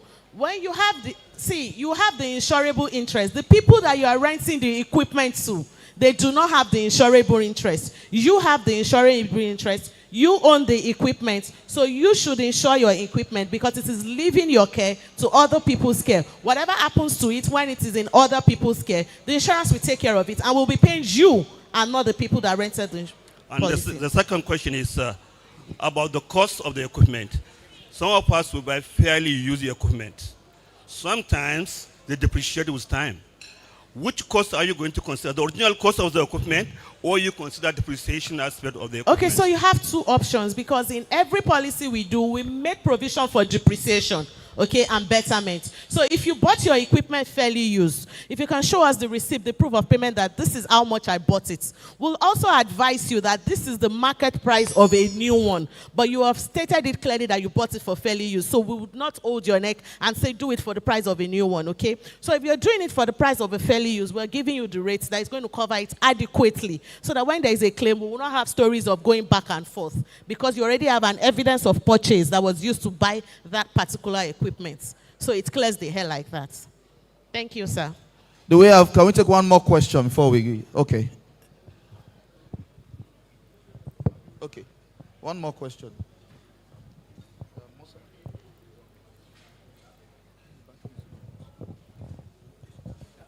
I just want to ask, do you have any cover for delays in a production? For example, I'm shooting a movie and my lead actor falls ill. I'm delayed for 3 days. Or I'm shooting a movie and rain falls and the production set gets flooded. Anything that causes a delay, are you prepared to cover such things? Okay, so presently we do not have a cover for that. But when we have need, when need arises, and then we look at the peculiarity of your work, you can come to us. We operate an open door policy. We can sit down, discuss it, tell you if it is insurable or not. We will advise. Then you can take the advice and say, okay, please, let's proceed with this. If it is something we cannot do, we are very, very, very professional and tell you we do not do this. So for this delay, we do not have that policy presently. But if it is something that comes up often, then we can look at it and just put a stopgap and say we will not cover more than this amount. We'll put a stopgap to it. That's fine. All right, please give her a big round of applause. I know we're still eating, but please. Thank you very much, Halima Tolumegbon, the head of Bank Assurance Cornerstone Insurance, for talking to us. Thank you very much. Thank you, everybody. Thank you for having me. Thank you very much. They do have a stand, as you can see where I'm pointing. That's to my right. You'll see their stand, and they'll be happy to answer any more questions that we're not able to take. And hopefully we can all take out plans, ensure ourselves, our businesses, our crews, and even our families. There's insurance for everything. Thank you very much. So we're moving to our final panel session of the day, which will start off with the interventions. And the topic is standards and professionalism and the future of Nollywood, the role of professional guilds and associations. And I'm glad that we have a lot of guild heads here, and we'll be seeing how they can also stay in tune and attract the younger generation of filmmakers, because now it has been democratized. Everyone can call themselves a filmmaker, a storyteller, but how do we get them to join the guilds? How do we get them to join the associations and truly adhere to the standards and remain professional? So we have our elders who will lead the intervention series. It's 5 minutes of intervention, and then we'll have the panel session. I know I'm being very strict with the time, but that's because we have our elders here, we have our icons, we have those who are turning 50 and 60 this year, those who have turned or are turning 50 and 60, Nollywood legends and icons that we want to celebrate. Originally, we wanted to celebrate them at 4 p.m., but we might have to extend that to 4:30 p.m. And do remember that we do have a limit on how long we have access to the hall. So this is me pleading, begging, imploring, and craving the indulgence of our elders who will be coming to speak on the interventions, and then, of course, our panelists and moderator. So I'll start by inviting our panelists and moderator to the stage before we call on our elders. I believe we have Makinde Adeniran, who is a fellow of theatre arts and the president of the National Association of Nigeria Theatre Practitioners. I don't think I can call that name like that. It's Pa, or should I say Sir, or should I say Baba, or Mr. Makinde Adeniran. Truly an honor to have you here, president of the National Association of Nigeria Theatre Art Practitioners. And I would like for you to get one of your members to dance to show us that he still has it in him. Then we also have actor, filmmaker, producer, and director in the person of Mr. Saidi Balogo. A warm round of applause for him as he comes to the stage. Joining him is a cinematographer and president of the Cinematography Association of Nigeria. A warm round of applause for Mr. John Aduloju. Please put your hands together for him. I know we're enjoying the rice and the moi moi and the salad, but just give us the next 10 seconds or a minute as we warmly applaud and welcome our panelists. Next to join is the president of the Creative Designers Guild. A warm round of applause for Mrs. Joy Osawaru Akinyemi. Please put your hands together for Mrs. Joy Osawaru Akinyemi. Akinyemi. Don't you know I'm Alaga Oloyinbo? I have to put some Oloyinbo in it. But true life story, I am Alaga Oloyinbo, traditional wedding compare. Mr. Saidi, I saw him at one of the weddings and he was like, you're an Alaga. I said, yes, I am. Okay, that is Mrs. Akinyemi. Yes. And then we have Mr. Uche Agrea, DGN. A warm round of applause for him as he joins the panelists. Next, we have a filmmaker and the chairman, board of trustees of the Actors Guild of Nigeria. Please put your hands together for Mr. Emmanuel Ogogwa. Please let's not get tired of applauding our panelists. And our final panelist will be Mrs. Daisy Madu Chikwendo, screenwriter, movie producer, and founder of Women in Media. A resounding round of applause for our final panelist. And then I will be inviting our moderator. He's known as Big Sam, a journalist, PR expert, and filmmaker in his own right, Mr. Sam Olatunji. A warm round of applause for our moderator.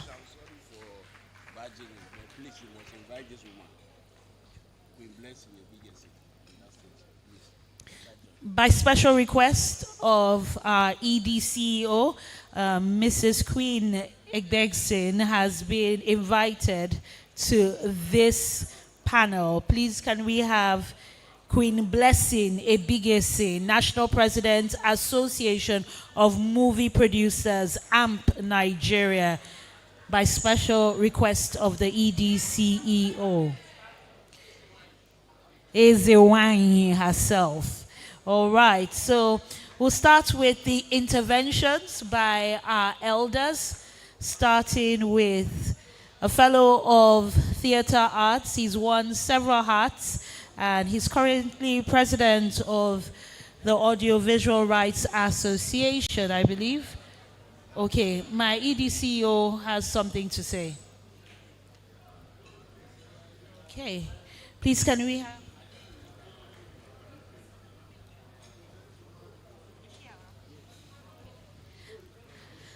By special request, we'll be starting with our own Ezenwai, a mother in Nollywood, a director par excellence, award winning, and an elder, one we look up to.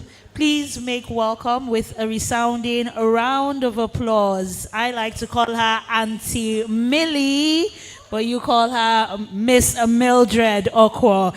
I know that you keeping quiet is because I'm the one on the microphone, but I won't hand over the microphone till she gets the resounding round of applause that she deserves. It's not every day we have the opportunity to learn from her, to hear from her, and to drink from her well of experience.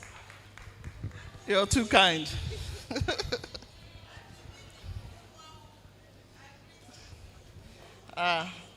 Na hunger, they keep me inside. Ladies and gentlemen, I'm so happy to be here today. All protocols duly observed. Sir, I'm now at that age where I'll wear glasses, I don't see. I will remove it, I still don't see. It came too fast. So last Wednesday, I had cause to think about my late friend, Peace. It was maybe about 3 minutes of reflection. I thought of her and some of her dreams for this industry. I wondered what she would be thinking looking down at us in Nollywood today. The reflection quickly passed as I went about the day. I kid you not, a few minutes later, Mr. Shaibu Hussein sent me a WhatsApp message inviting me to present a 5-minute intervention today. I actually laughed out loud because it was clearly Please Anyamo Sigwe, strong arming me in her own way, ensuring that I honor this invitation. So Peace, I'm here for you. I'm also here. I must tell you, it's a privilege to be here because Mr. Husseini's appointment is one of the few I've agreed with for my industry over the years. I want to thank him and the National Film and Video Censors Board for this invitation.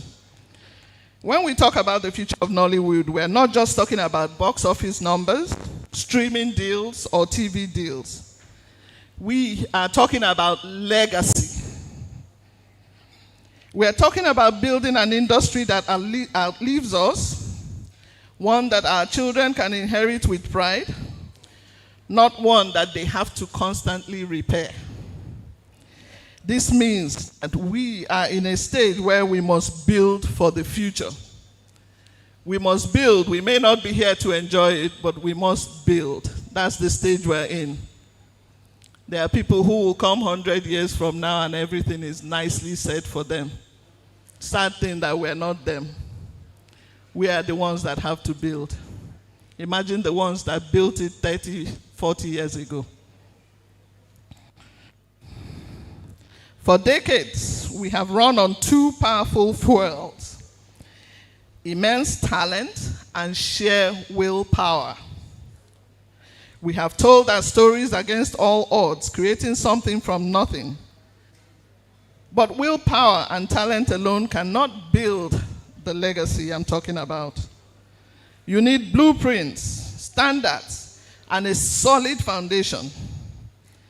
That is the transition we're here to discuss, from a purely talent-driven phenomena to a structured, professional, creative economy. It's been over 30 years and we still haven't done it.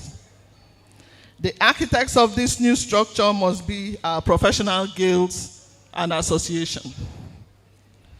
But to do that, our guilds themselves must evolve. They must move from being primarily reactive bodies, sometimes seen as mere gatekeepers or conflict resolvers, to becoming proactive, strategic institutions.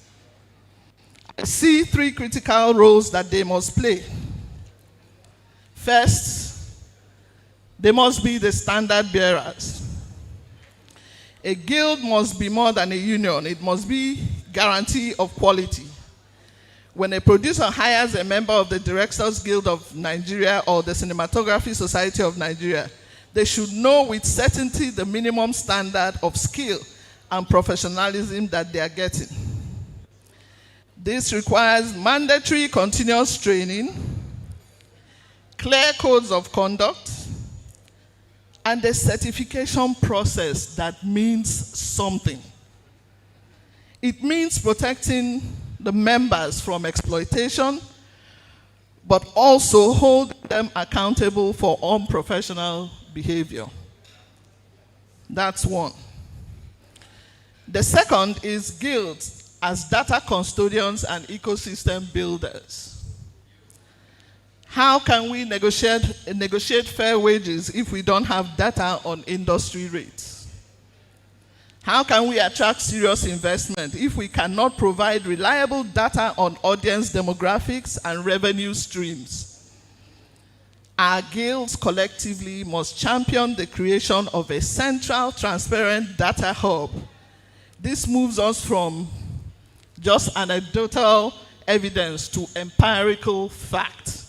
And that is needed in our industry for us to move far beyond the cottage industry that we are now. This data will empower everyone from the screenwriter negotiating a contract to the government formulating policy. Now, the third one and final, guilds as collaborators, not silos. The Directors Guild cannot build the future alone. The Actors Guild cannot. The Producers Guild cannot. We need a working, and I put in quotes, working unified council where these guilds converge to set industry-wide agendas and the agendas are actually felt. We must break down the walls that separate us and work together on shared challenges. Funding, we need to deal with challenges like funding for the industry, piracy, and most importantly, presenting a united front to global partners and our own government. The future we're striving for is one where a young person telling their parents, I want to work in Nollywood, is met with the same pride and assurance as if they said they wanted to be a doctor or an engineer. The future is built on professionalism. It is a future where the film crews should be treated with respect because they are building an industry that is vital to the economic vitality of Nigeria. I know many of you think that oil is the future, but I assure you, our industry is the cultural currency of the future. This will obviously require difficult conversations. It will require us to move beyond personal allegiances and embrace systematic change. And in my humble opinion, it demands two things: that only those fully equipped to run guilds in this century should smell those positions. You cannot have analog leaders operating in a digital world. This is a direct message to the board of trustees of all the various guilds. You should be recruiting competent people to head your guilds. It is so much more to earn from. There is so much more that we can earn when we have people who understand how things work. Number two, that we, the established practitioners, stop being disillusioned and lead by example. Yes, I said that because many who build this industry are now dancing on the periphery. And that can create disillusionment. It's like they built an industry and people are trying to forget them. You're not done yet, I want to tell you that, because it is you who hold the key to unlocking the hearts of African viewers around the world. You did it once, and you can do it again. But this time, you must do it with a crop of new talent now operating in the space. We must mentor with intention to build legacy. Our guilds are the key. I ask that we reimagine them, we re-energize them, and empower them to be the engines of professionalism that will secure Nollywood's credibility, sustainability, and its rightful place on the global stage. The blueprint is clear. Now let's get to work. Thank you very much for listening.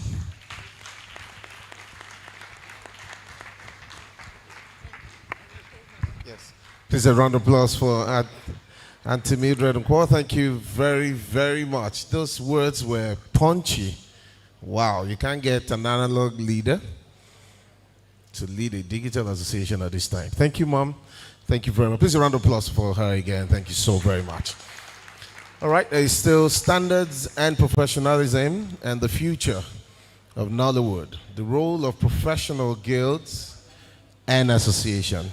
The next intervention will be coming from one of us who consistently over the years have contributed to what we enjoy today in Nollywood.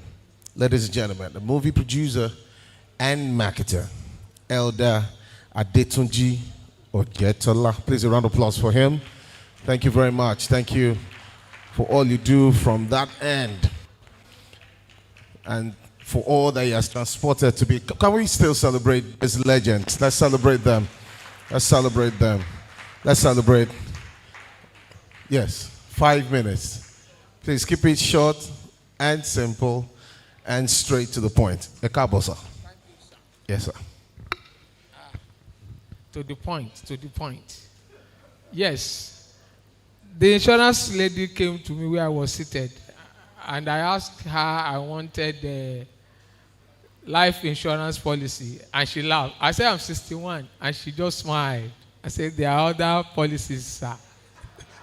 Whatever that means.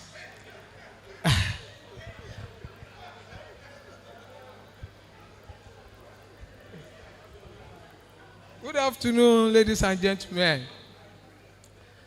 Yeah, we cannot thank the National Film and Video Censors Board enough for initiating this program at all, and for our man, Dr. Shaibu Hussein, continue with the program. This year is very special and very unique. We cannot thank you enough, Dr. Hussein. Thank you very much. Thank you. The people have been seeing proper people that have made the industry work. They are now celebrated. They are now acknowledged. Thank you very much. Yeah. Today, I'll be instructed to speak on a topic that sits at the heart of Nollywood's growth and its global relevance: standards and professionalism, the future of Nollywood, and the role of professional guilds and associations. Apart from its literal meaning, it has two connotations, and the ED must have carefully chosen this topic to communicate its vision for the industry. On one part, it seems to explore the global practices in the film business in the global digital space, vis-a-vis standards and professionalism, and what is likely to be the future of Nollywood. On the other hand, it subtly seeks to prompt the various guilds and associations in the film industry as to where they should be heading, suggesting that we take off the old garb, like Mama said here, the old garb of analog off, and take on steps that operate within global best practices that institutionalize and globalize our film industry. As Nigeria film industry, now one of the largest content producers in the world, continues to expand, and our success must depend not just on our creativity, but on the system that standards that have been supporting excellence. Over the past 2 decades, Nollywood have transformed from a local video industry into an internationally recognized powerhouse. Standard and professionalism are the backbone of any credible film industry. They influence production quality, ethical conduct, skill development, global competitiveness.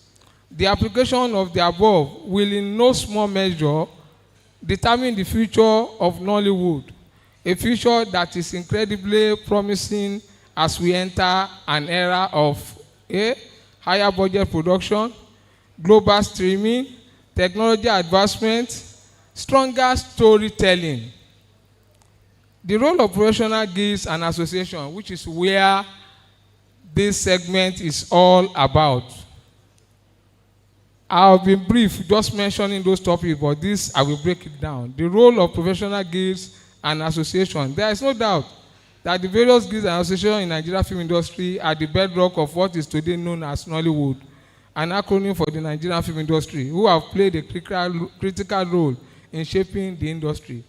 Guilds and associations, more than before, should help to encourage and define best practices in production, safety, contracts, working hours, creative ethics, and compliance with government regulations.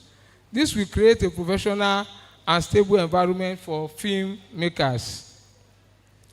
In conclusion, because the ED is already hurrying me up. In conclusion, the future of Nollywood depends not only on our creativity, but on our commitment to professionalism and strong industry standards.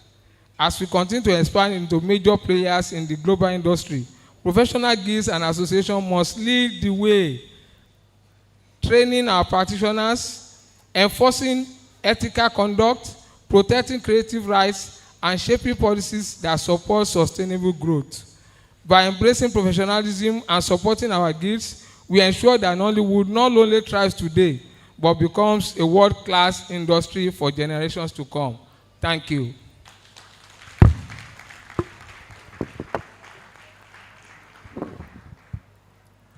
Thank you very much, sir. And Adetunji Ojetola, thank you so very much. In continuing with the interventions, I'd like to bring up the chairman. Oh, no. All of this intervention is for you, Mr. Moderator. So, bringing up the chairman of the body of fellows for NANTAP, and one who has contributed both on the stage and on the screen. Ladies and gentlemen, please welcome with me, Mr. Greg Odutayo, FTA.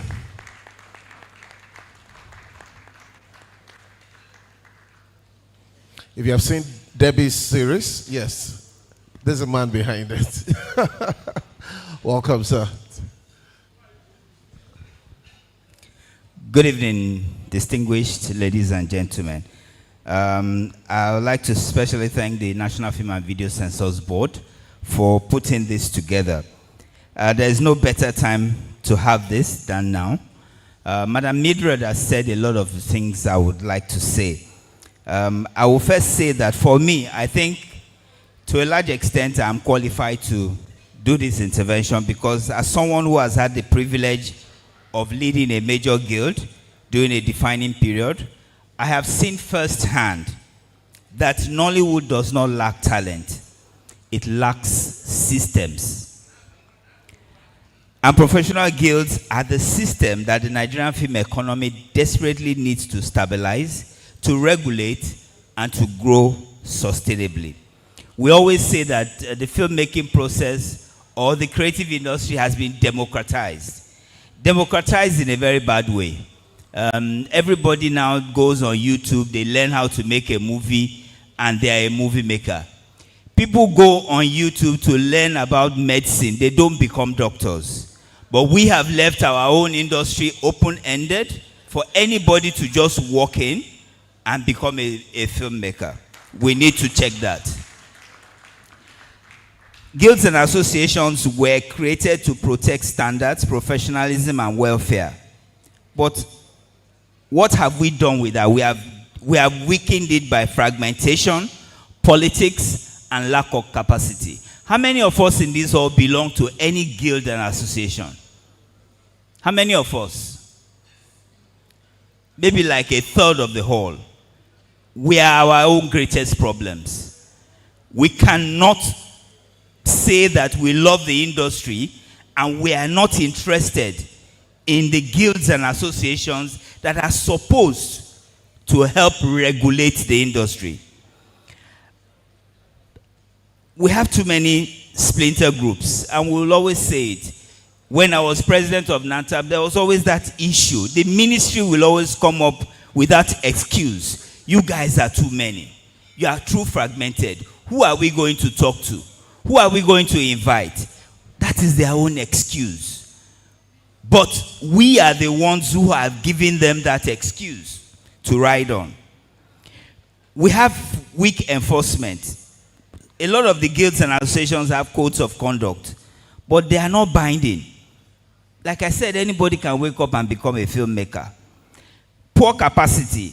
Most guilds lack research units, disciplinary frameworks, training arms, and administrative professionalism. Too many fights nowadays. Production manager and actor. Actor and director. Actor and producer. The common denominator is actor. Let's take note of it. The common denominator is the actor. So are our guilds and associations doing what they are supposed to do? The children, the kids nowadays, they are more resistive. They will fight us. If we continue to run our guilds and associations the way we are running it, like Madam said, in the analog form, they will fight us. We need to structure ourselves in such a way that we provide that enabling environment for the young ones to join us. We have an absence of industry-wide accreditation system. This has led to inefficiency, exploitation, and poor quality control. So what can we do? If National Film and Video Censors Boards want higher standards, they must empower the guilds and not bypass them. They've done one already to ensure that if you're a filmmaker, if you do not belong to certain guilds and associations, your work cannot be censored or whatever. That's a first step. But the guilds and association needs to be strengthened in terms of capacity. They should be the primary custodians of professional standards, ethical codes, and skills certification. There must be clear entry requirements. There must be graded competencies. All of us cannot be on the same level. It's not possible. There must be beginners, there must be intermediaries, there must be masters. We all cannot be on the same level because that breeds indiscipline. It's not a WhatsApp group. On WhatsApp, everybody is a leveler.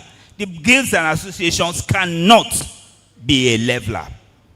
We must champion continuous professional development, mandatory training, retraining, and license. We must collaborate, especially with discipline. We must collaborate. You cannot be in discipline as an actor and you are allowed to go on a producer set, there must be checks and balances. So what are we talking about? We talk about rise of global streaming platforms and why Nigeria must match global compliance, safety, and production standards. How many sets have safety rules? How many sets? Safety rules can ensure that fights do not develop at 11:59 a.m. or p.m. But there are no safety rules. There are no guides. There are no safety for minors. There are no rules and regulations. We need to ensure that there is a structured pathway to all of these things. Standards are now tied to our reputation, and we must have clear, actionable plans. I'm going to say just 5. We need to create a unified industry standards council. Film and Video Censors Board, guilds, academics, we must have a unified industry standard council. We need to have professional accreditation framework, certification for our crew, for our cast, technical roles, guilds, accreditation, and National Film and Video Censors Board endorsements. I talked about safety protocols before, especially with minors, with stunts, and with sensitive content.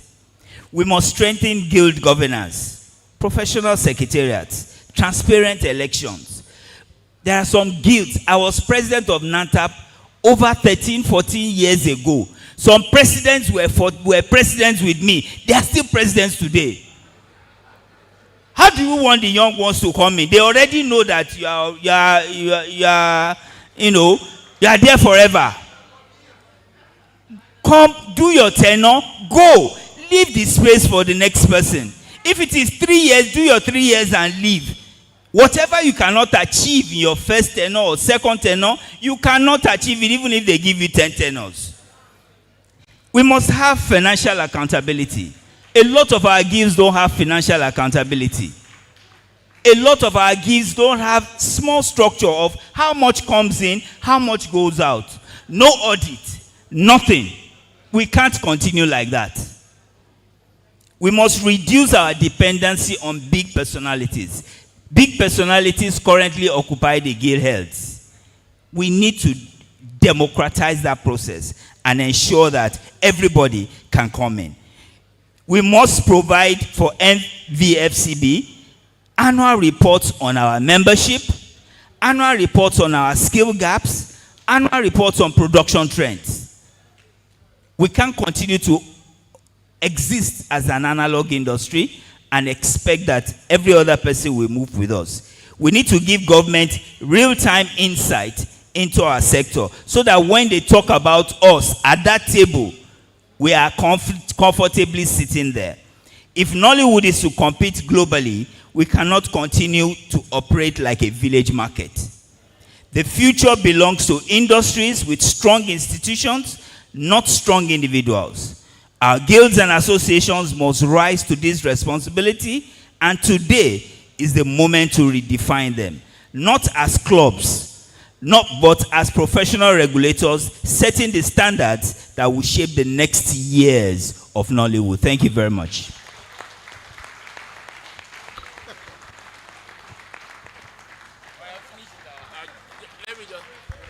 Please, a round of applause for the veteran president. Please, I just took the mic to tell these people that I did not invite them to come and be lashed to. They are preparing them for the tax ahead. So these interventions are very important, not just for you people, but for them. So I didn't put you on the firing squad before you say I put you on the firing squad. But I got a lot of calls from the US that, Uncle Greg, they say you are speaking the truth. I don't know what truth. But let me allow the MC to invite somebody who will speak the greater truth. And it's the last interventionist for now, so that we can go to the panel. And then we go to the second reason for our gathering here today. I can see the chairman of the occasion is around already. The rep of the chairman too is around. I can also see the great one, the legend himself, Ali Baba, is here live and direct, waiting. Auntie Ngozi has been here since morning, all waiting, all fired up for the celebration. So we will take the last interventionist. I will introduce him. I will allow the MC to introduce him, and then we go. Thank you very much, sir. Please a round of applause for Mr. Greg Dutayo. Thank you. That was very punchy. Thank you. Thank you so much. All right, for the greater truth, you know, like they say, Egunla lon jogbe. And this is a Gunla actually. I'm the chairman of the board of trustees for NANTAP, the chairman for AVRS. Now, AVRS is not a guild or an association. It is a company. It is the Audiovisual Rights Society of Nigeria. And so that concerns each and every one of us. Ladies and gentlemen, please welcome. I heard the job on this side. I'm not sure I heard it clearly. Mahmoud Ali Balogun, FTA, FDG, and I'm sure he will speak about the Unified Council too. Welcome, sir.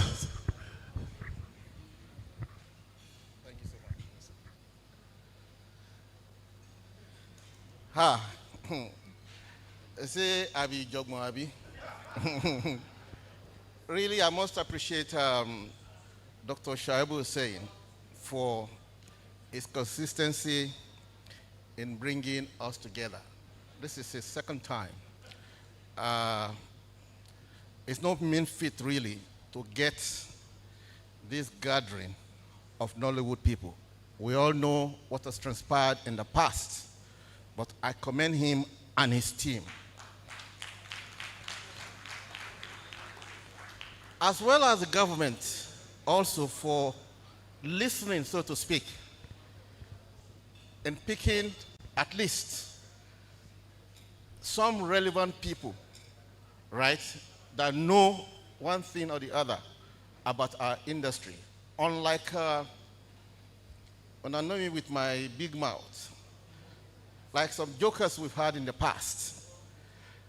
The ones we have presently superintending over our industry are people we can dove our hearts for. Thank you, government, for this one.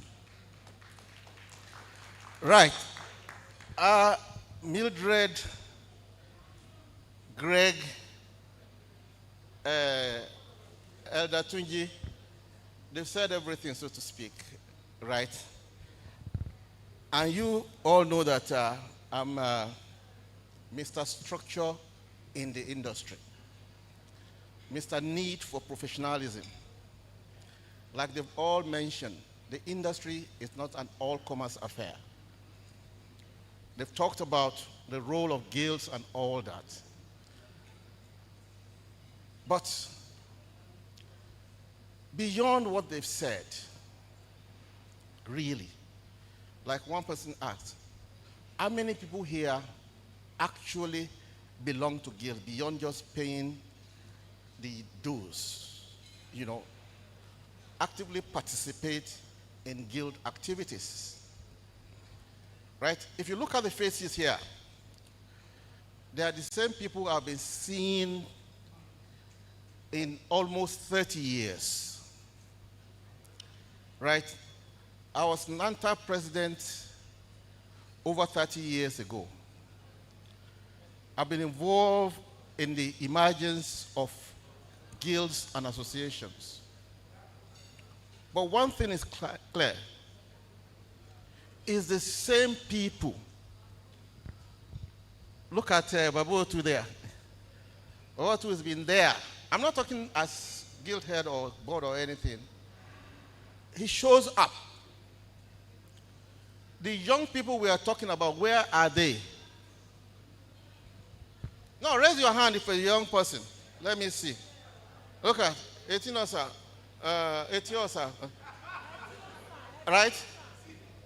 There are less than 1% of the people here. They must get involved in what is going on. Whatever they want want them to do cannot be served a la carte. Right? But let me come to the issues of this. We like working in silos. Right? Do we really have guilds today that can stand their own? I make bold to say, do we have one? Any guild that can sanction anybody or association? The law does not permit it.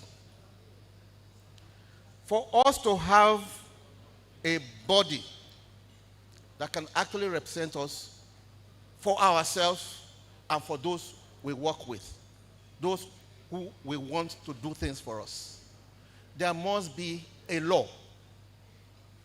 Without a law binding our existence, we can't move nowhere. There cannot be no structure. I've been involved in this for over 20 years. I'm sure a lot of you will not like to hear what I want to say.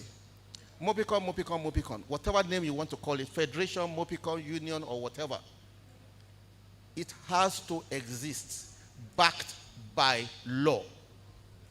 Because without the law, my daughter can wake up and set up her own guild.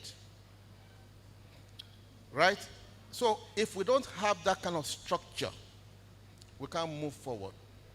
How many of the people sitting here, I'm not bashing you guys, how many of you can interface effectively with the corporate world? And those are the people that we need. How many of us can go forward and challenge government as regards policy, as regards what they are doing? Nobody here can do it alone. But if you come together as an industry representative, the government will listen. Right? I came back from Zimbabwe about 2 days ago. A body that we're privileged to be part of as AVRS, right, collected for use of audiovisual world around the world over 13.6 billion euros. You people heard me, 13.6 billion euros for organizations. AVRS is privileged to be part of them.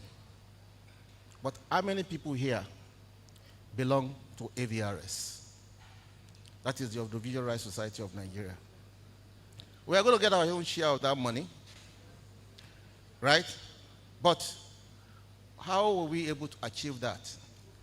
Because when we were setting up AVRS, there was a law that made it possible.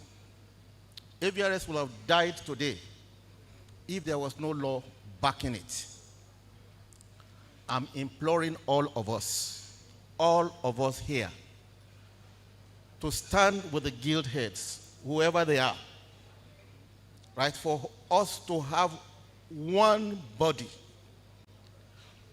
Once we have that body, all this noise about structure, government not doing the right thing, will be mitigated. But if we go in silos, we will never achieve nada.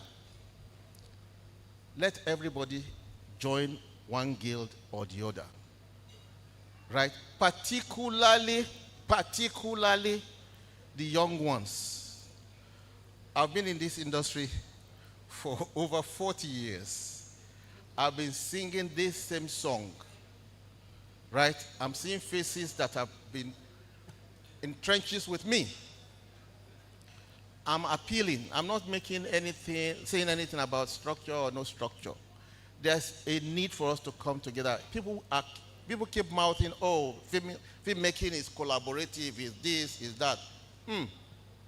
But when it comes to something concerning you, because the bottom line is how much do you make? We have older ones amongst us today. They can't walk again. Right? How are they being taken care of? The guilds, if they are together, I know the guilds in America, one of the guilds in America, has a structure where they house those who cannot take care of themselves, right? And those who pay just very little to live there, when they get out, they also support that structure. Check-off systems, we don't have it here. You say you belong to a guild, but when the guild wants to task what you are earning, you make noise. But that's the kind of thing they use to take care of the future of those that may not be working again, and it could be you in future. Please, my brothers and sisters, I've been around a little bit. I know what it means for us to come together, right? I don't want to repeat what all the others have said. There's a need for us to stop working in silos.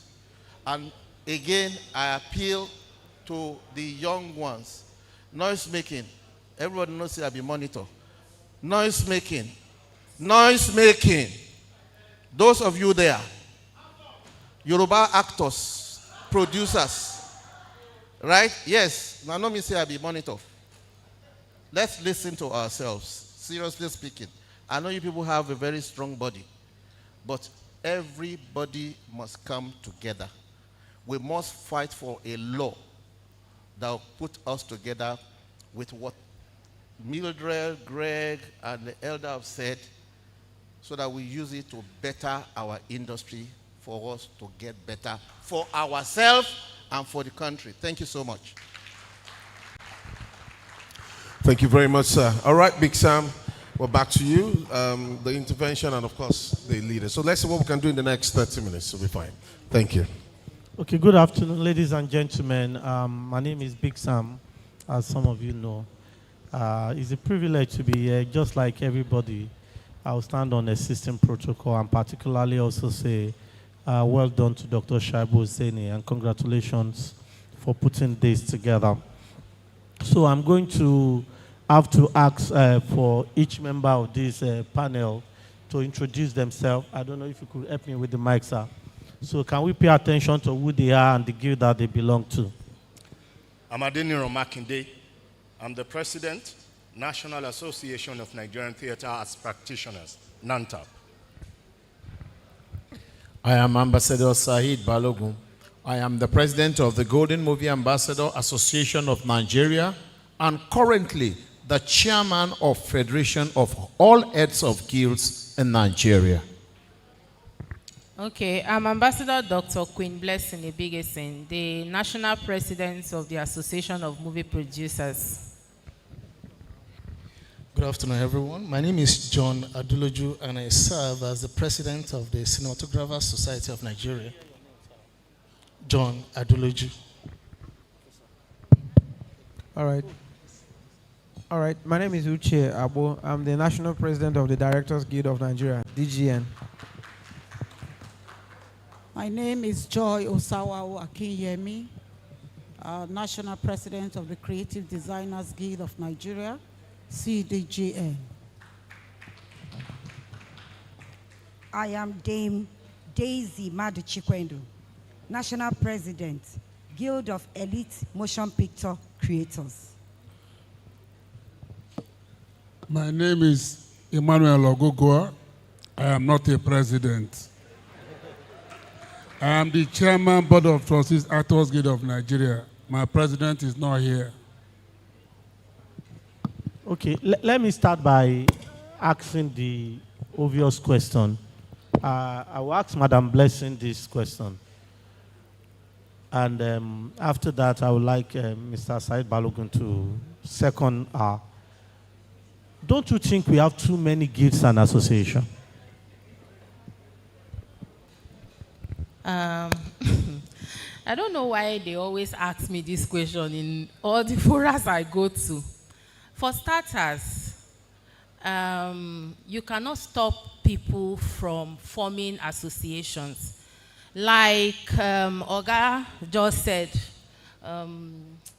Mahmoud, he said that there must be regulations, there must be government backing. For new guilds, forming of new guilds to stop, there must be a regulation, there must be something by the government that can make people coming in to form new guilds respect the fact that they can no longer form new guilds. If there is a producers guild, everybody should align. If there's a directors guild, everybody should align. But you find that sometimes people just want power. They just want to be president and carry this president thing all over the place. They form an association or a WhatsApp stuff, maybe 20 of them, and the next thing they are calling themselves national president. We cannot stop that until government, come in to support a law or give us a law that we can work with. So, there's nothing we can really do. Anybody can wake up tomorrow and form an association. Okay, Mr. Said Balogun. As for me, there is a word I always believe in. We can have 2,000 associations if we like. It is only you that can make you what you want you to become. We are BPI, Black and Intelligent. Associations are too many. Too many associations. Aji Sarari in Akike. Sarari is there. From the north, we have more than strong 7 associations. And call for any program here today, you will see Sarari alone. We are the rest 6. Today, we started with Mopicon. A thing I don't want to remember. 3 months out of my gorgeous life, I go every day, Monday to Friday, to have a discourse, way forward. At the end of the day, boom! Nothing comes out of it. Mopicon was designed there and then for us to have a structure, have a law to back us, to take us where we want to go, that promised land. See, after many years again, you see us sitting down here, well-dressed, crossing our legs. President, we have federation again. We are trying to look for the laws. How many are we federation? 19. Personal calculation. When I was doing one thing campaigning, I realized we have more than 310 associations. President, I will go to this state. Mr. Balogun, I am the president of so that a name I cannot remember for next week. How long are we? We come on stage. If I have my way, I will just tell all of us to stand up and go and sit down, because the 3 souls who have spoken have said all we want to say. We love English, going there, dirty, running around the circle all the time. We have federation now. Can you beg all these associations to come and join so that we can have a structure? We can have a way. Some people will move from my own association. If they do something wrong, they will go to Queen's association. And Queen, beautiful blessing we accept. She wants more member. Where will you have discipline? We will keep talking. We love grammar too much. All the one nice. But I'm saying today, let's come together and form one association. Maybe this federation thing, let us all come as a body, all the president. If you have 2 members, come. 3 members. Maybe then we can have people like Ogame Mood Balogun to say, this is the way we should go by it and everything. Thank God for, can you put your hands together for the census board, please? The last administration have to find a way to bring us together. What brought us? Come and censor by force, by fire. That is why you see us sitting down here. If not for that, we'll still be running around the town. United we stand, divided we fall. Thank you very much.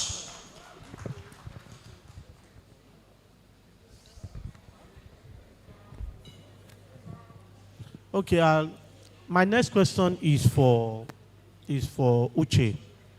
And you see, if you are going to be very honest, there's nothing Mr. Mahmoud had said today that he has not been saying for the past 10, 15, 20 years, if you follow the industry. So I'm going to ask Uche, I know him personally, that what has your association done in terms of legislation to get the legal backing to be able to structure, to be able to negotiate, to be able to sanction, to be able to administer the industry, especially when it comes to your guild? Okay, thank you very much. Once again, thank you to National Film and Video Censors Board for giving us a platform to once again express what we have always expressed and probably find a way to find a solution. Straight to your question. I'm 4 months into this office. Let me start by saying, personally, I'm 4 months into the office. However, I have been around guild leadership for close to 10 years now, because particularly when I wanted to come into the industry, I felt there was a need to follow a path, because I wanted to be a film director. So I wanted to know, how can I become a film director in Nollywood? And that was what brought about me knowing that there is an organization called Directors Guild of Nigeria. And hence, when I joined the Directors Guild of Nigeria, I got interested in the leadership of the guild, because I felt to be able to make any change, you must have to first and foremost be interested in the governance of every guild and association. Of course, we may disagree on a lot of things, but if you are not involved, if you are not very much involved in the leadership, you probably will not be able to make any impact. What are we doing? In the last 4 months, first, we are currently reviewing our code of conduct and ethics, which was existing before now, but we're currently reviewing it. A committee is set up for that, because for the period that we have been in office, we have gotten a lot of complaints from some of our members who are either exposed on set. Like there's a particular case we are currently treating, which involved one of the persons that did intervention mentioned it. Involves an actor, a producer, and incidentally, it is our member who was on that set directing. And he has also given his own account. So what are we doing? One, we are ensuring that we tighten up our code of conduct. Because first and foremost, internally, you must have to create some sort of discipline internally. It is only then that we can begin to promise producers that if any of our member falls below par on your set, we have an internal system to deal with that. All right? So the Code of Conduct and Ethics of Directors Guild of Nigeria is currently being worked on by a committee.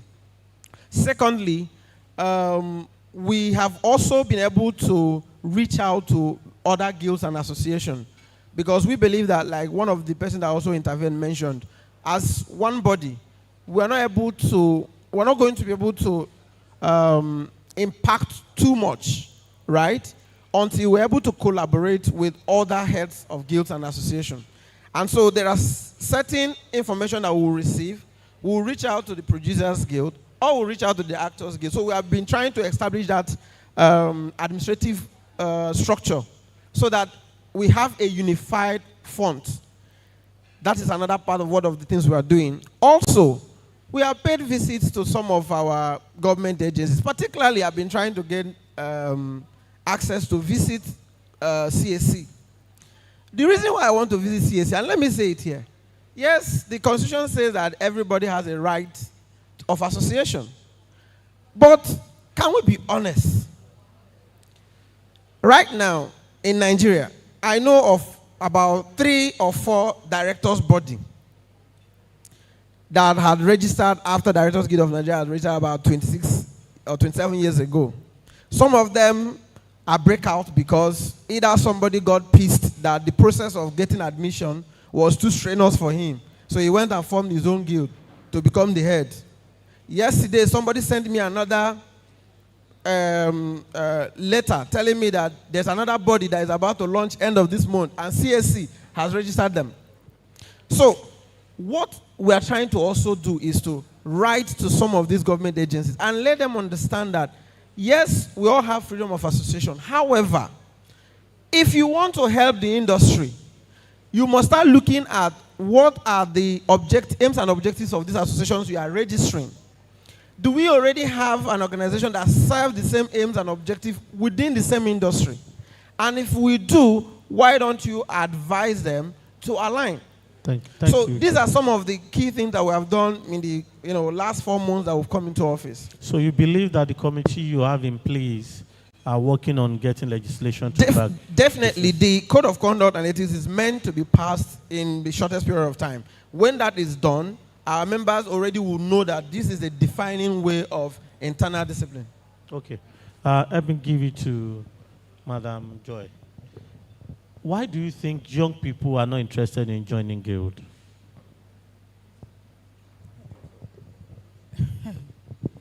It's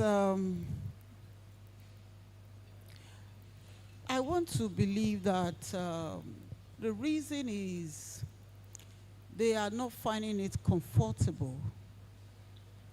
Maybe because of the leadership. And many of them, like Mr. President Uche said, everybody wants to be the boss of their own. They don't want any control. They don't want to listen to anybody. So they want to be on their own. Like recently, something happened about 2-3 weeks ago.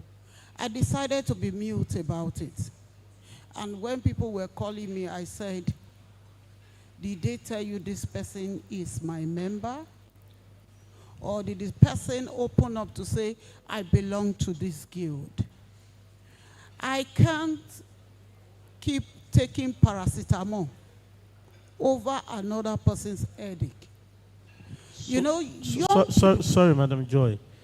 I would like you to be a little bit specific. Why do you think the young people do not want to join? Because they want to be free. They want to be free. They don't want to be answered to anybody. They don't want to answer to anybody. That is what I have discovered. Dame, you do not think that is, Madam, you introduce yourself as Dame something. So you do not think that, don't you think that it's because, I'm sorry, apologies to a member of the guild here, that a lot of them perceive that the guild have nothing to offer them? Because I know a lot of lawyers who want to be free, who are still members of NBA. I don't think so. Because the first thing we should realize is that an association is not a charity organization. They cannot say they don't want to belong because they don't think it's going to be, they are going to gain anything from there. What are you going to gain? What do you expect to gain? But first you must understand that joining a guild is not just for you to collect. It is not for the president. It is not for the executives. It's for the whole members. It's actually for Nollywood in general. If you join a guild, you're going to ask yourself first, what are you bringing to the table? Not just what are you collecting from the table. There are a lot of things. If we all come together and we want to force even Dr. Shaibu to do something, he will do it as far as we are together. And that is the first thing that we have in mind, that when we are together, we can achieve anything we want. But these people are not looking at that. They're looking at what can I personally get. If you tell them now to come here that they are sharing money, you will see this hall. A lot of people will be outside because it can't contain all of us. But the question is this: come here now and receive all these trainings that we've gotten today. They won't come. But that is something. Why do you think so? Why is there a level of nonchalance from young people towards this guild and association? Because they see it as a charity organization. They think it's only what they can get. And when they look around, they say, why will I join a guild? There's nothing to get there. What are they expecting to get? If not things like structure, trainings, these are things you get. Invite them to things they don't want to attend. Because let me Mr. Imad say something. As chairman of BOT of Actors Guild of Nigeria, especially when Mr. Edwoko was presenting a 5-minute speech, she said something that the guild had become reactionary bodies. If there is anybody who had issued press release, any guild who had issued press release more than government agency in Nigeria in the last few months has to be AGN. And I understand the fact that it's probably the most active guild in terms of the level of work and engagement. How do you think we can move AGN from being just a reactionary to truly, truly powerful guild of influence and of value? And secondly, I would like to rope the second question into this. Why do you think a lot of young actors are not excited about being a member of AGN? I will start with the second. The young artists are not, they want to be members of AGN. That's not where our problem. We get them away. Our problem are the stars. Look at all of them. Ask them how many of them are members of AGN. They come in as greenhorns. And when they become staff, we don't see them again. That's the problem of AGN. I'm talking about 20,000 members. They come in as greenhorns, you don't see them again. But you know, sir, I say, ask her, she a registered member. The problem we have with AGN is not about membership. It's about the stars trying to attend. And when they don't come and do these things, the only when they have problems, they want to travel out of Nigeria, you see them. It's the truth. Now, what is our problem in AGN or in the industry? Every hole has a guild. Every tribe has a guild. We have guilds that have only 20 members, calling themselves guilds. The reason why AGN did not belong to Federation of Guild Heads is very simple. Who are we discussing with? How many producers are we going to discuss with? Like I wrote to the ED, social is very simple. It can be solved. Sit down, we have the whole directors guild come together, producers guild come together. It's a simple solution to our problem. They can sit down and sort these things out. They will know who we are dealing with. We can't deal with 20 producers guild, 10 directors guild. It's not possible. I'll give you an example. Sometime somewhere in Asaba, somebody, I think it was an actor, assaulted a crew, makeup people, CDGS people. I think one of your members, I don't know if it was a member or not, but when the guild heard it, first I saw it on Facebook. One Oluwale, somebody posted it. And I told him we would deal with the issue. It was dealt with. What did we do? We came out straight, suspended the person. Now, to implement that suspension, we need to move task force from location to location. Who are those employing them? The various producers guild. Who are those working with them? Various directors guild. So if I talk to DGN now, and DGN agrees to work and stop, the other group will start. In case you don't know, 2 days ago, we got a letter of one movie directors guild of Nigeria, and we told them, go fuck yourself. I'm sorry. After we're not going to work with them. It doesn't work that way. It's maddening. Please forgive me. Now, I ask you a question again. You get to a point where you call a meeting. When you tell them, okay, you have a guild, man. Can we see your spread? Can we see what? Can we see your spread? Some are just in 1 or 2 states. Some are just in one zone. Some are in local government. So, but you've not addressed that first questions. Yes. How do we move? Mr. Shegun, I know you want to talk. Just give me a minute. So, how do we move? How do we move from being a reactionary guild I'm getting there. to a truly powerful organization? Good. What is AGN doing? I will talk about AGN's own. Yes. We are reactionary. I agree. Okay. But it's not all the time. Nobody, even the government, even the American government, you end up having that same problem. We anticipate problems and we try to prevent it before it gets to occur. When it occurs, we react. You can say that all you want to put it through. But the only way for a guild to stop being this is like saying impossible. Because each individual has an individual mind of his own. The best you could do is to put what they call your code of conduct in front, your constitution in front, which AGN has placed long ago. What do? We learn from every single mistake. When we lost Pope, code of conduct headed by Emekike came out the same year we lost Pope. Right now it's in place. We have sent it to some other guild members. Are they going to implement it? Because if we say, okay, from now on, before you can work with a member of AGM or show insurance before they climb water or anything, will the producer guild accept? Okay. About the 3 producer guilds. So the issue there is we need a strong what? Thank Central you. controlling body. I'm going to come back to you. Thank you very much. So as the moderator, I'm going to take the liberty. I know. As the moderator, I'm going to take the liberty to allow Mr. Shegun Arinze a minute. It's because of this part. Hold on, please. That's what I'm saying. I'm taking the liberty. Give it a minute. Give it a minute. I apologize. Sorry, I'm really sorry about you. Finish with your panel. But what I just want to reiterate what Mr. Emma Oguwa said. I think we're missing the point here. AGN, to start with, Actors Guild of Nigeria, has no business being with other guilds because they're employees. You can't be an employee and be on the same panel with an employer. So that is so wrong. So all this things we're just saying is just, as far as I'm concerned, is balderdash. AGN has to be unionized and be on their own. That's as simple as that. And then we can begin to structure ourselves and begin to find ways around to make the union very strong. So all this stuff we're just painting things in unnecessary colors. Thank you, Mr. Arise, for your observation. Thank you very much. God bless you. Thank you. Mr. John, what are you doing to make young people interested in your association, Cinematographers Society of Nigeria? What are you doing?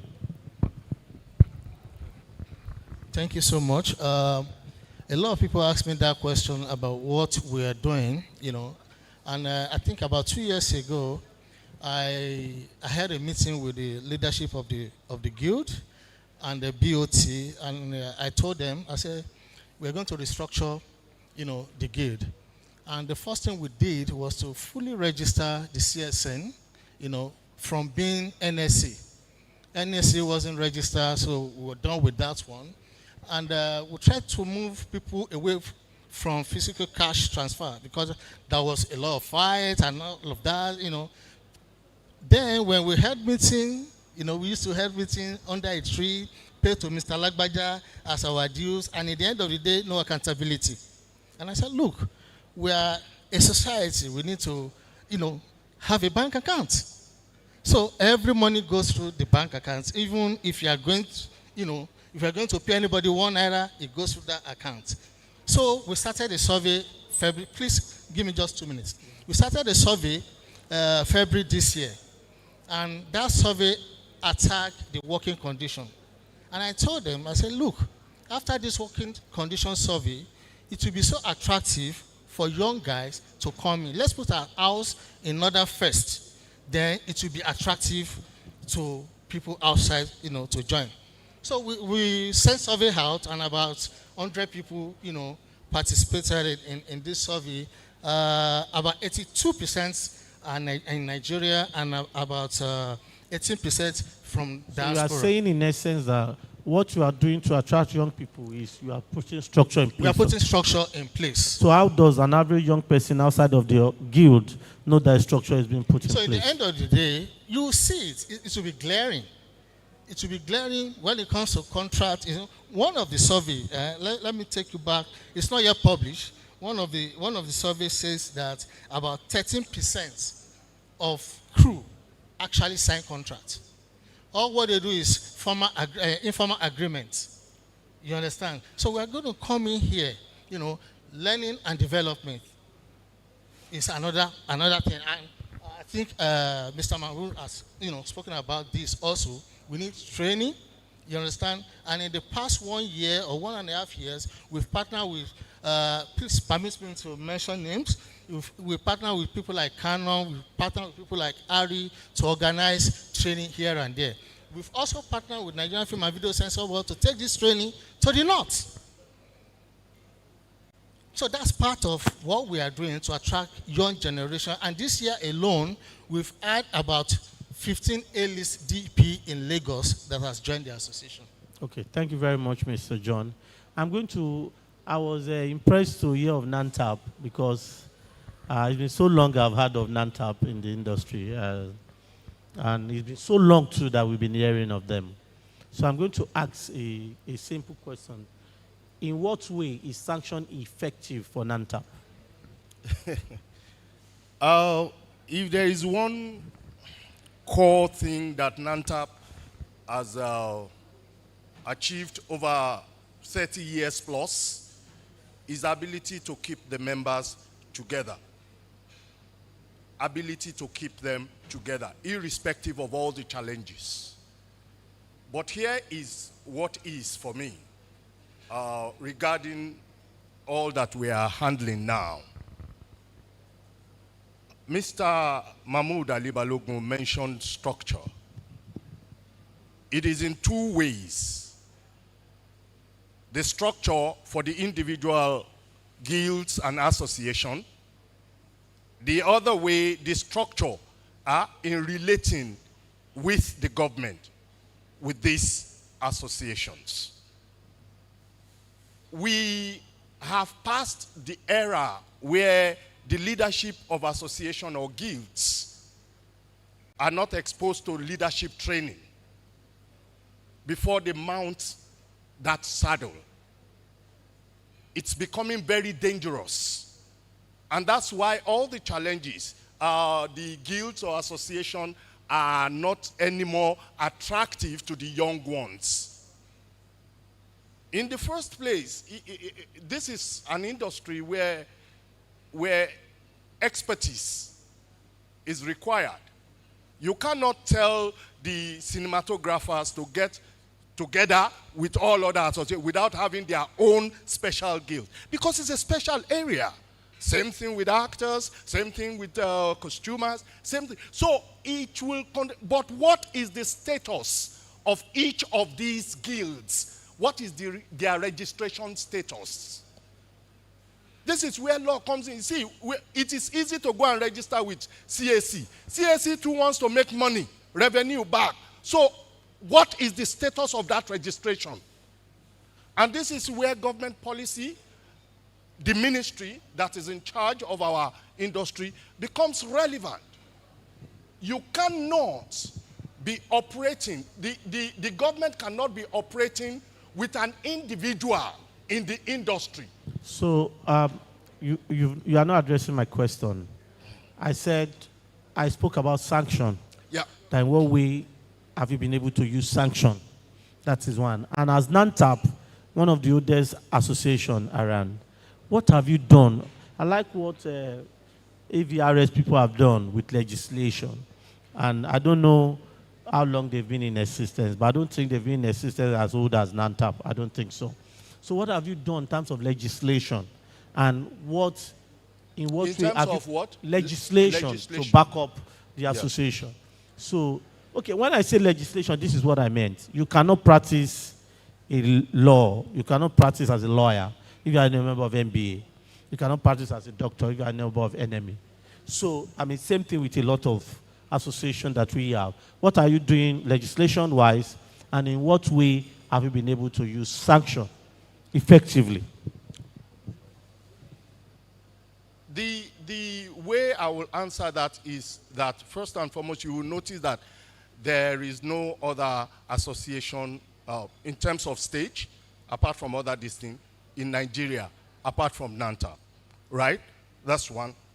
Number two is members do come, because there is no act of law particularly, so sanction is not that big for any guild in Nigeria.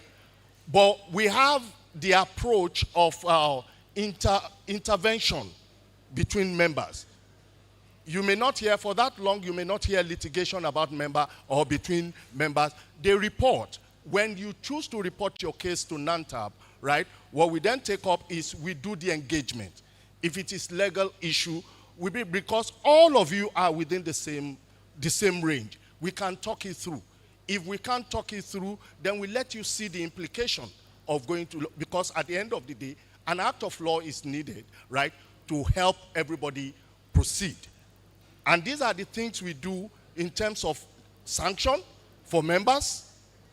But all in all, right, the sanction is not sanction in terms of law.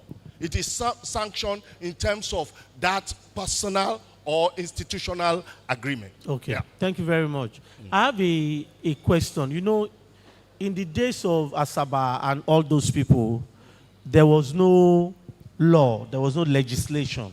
But these people can conveniently and comfortably say, we are going to ban Omotola, we are going to ban Tonto Dike, we are going to ban this person, we are going to ban Emeka Ike, and these things were effective. Could it be that there is no unity, or could it be that the leaders of the guild, Madam Blessing, I would like for you to listen because you are the person I want to ask this question. So I said in the days of old, there was no legislation, but these people successfully banned Omotola, Genevieve, RMD, J. Mike, and all of those people. Now you don't have legislation, which is like almost 20 years down the line, which is a shame, by the way. So, and you are not able to do this. Is it that there's no unity? Is it that there's no cohesion? Or is it that there are too many associations? What is wrong that we can't say, okay, you know what, as our member, we'll resolve that we no longer use Mr. Said Balogun. Even he was part of some people's sanction at a point.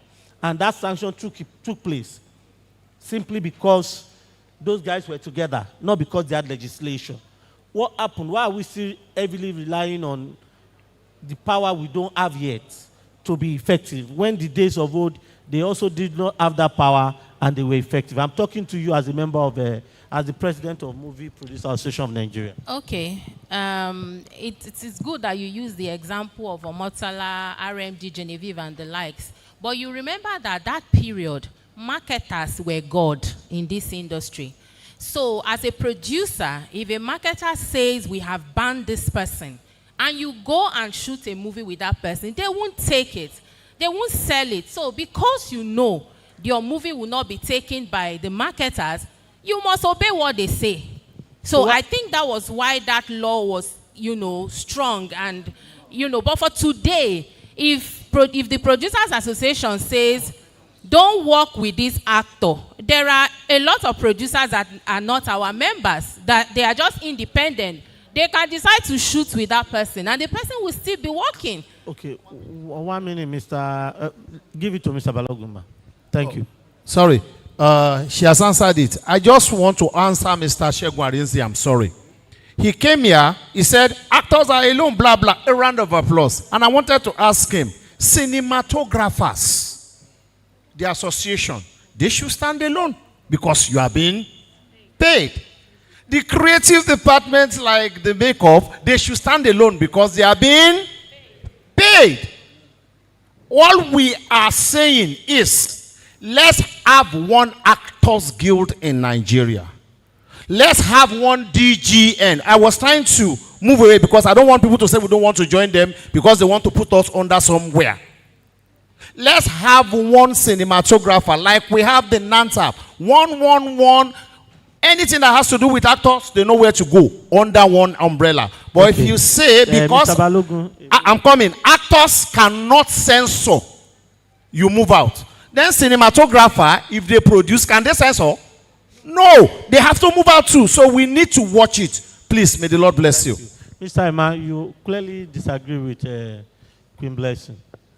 Okay, see, I think what happened during that time was we had a group called Konga. Bon Emery was president of DGN. I was president of AGN. Madu was president of AMP. Just like that. There's one guy in charge of cinematographers then. Tony and the SWG then. Imwisi Kako was the president of Marketers Association. We have meeting every month. I think Bond is somewhere here. He will correct what I'm saying. There. No, Bond first, before Fidelis took over. Bond. It was Bond I had meetings with. So we'll meet. E.g., when they decided to ban, Imwisi Kako said it in our meeting. And we gave our support to it. Then Were you saying if you are not giving your support to it, the ban will not have been effective?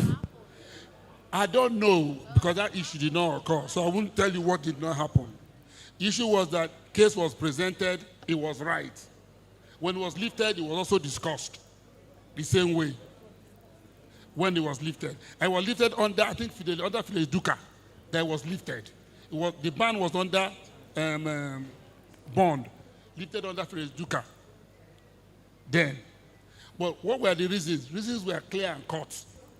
Because it affects everybody. It's the same problem we are still having today. Collecting one job and the other job for somewhere else again. These are part of the problem there.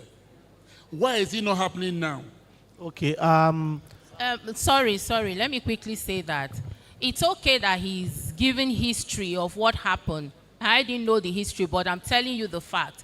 If marketers were not king, there is no way that would have held water. Today, if you like, ban an actor, another producer that is an independent producer that is not under any association will shoot a movie and dump it on YouTube. That's it. Okay, I'm going to throw a question to two people in the audience, Mr. Patrick Lee and most likely Dr. Shaibu Hosseini. You see, I think that one of the, if we are still going to accept questions, sir. I'm so sorry, sir. We are still going to accept questions. So I want this to be what we are rounding up. Instead of giving them the mic to round up, we just use it to round up. Then the member of the audience can ask questions. So I'm so sorry.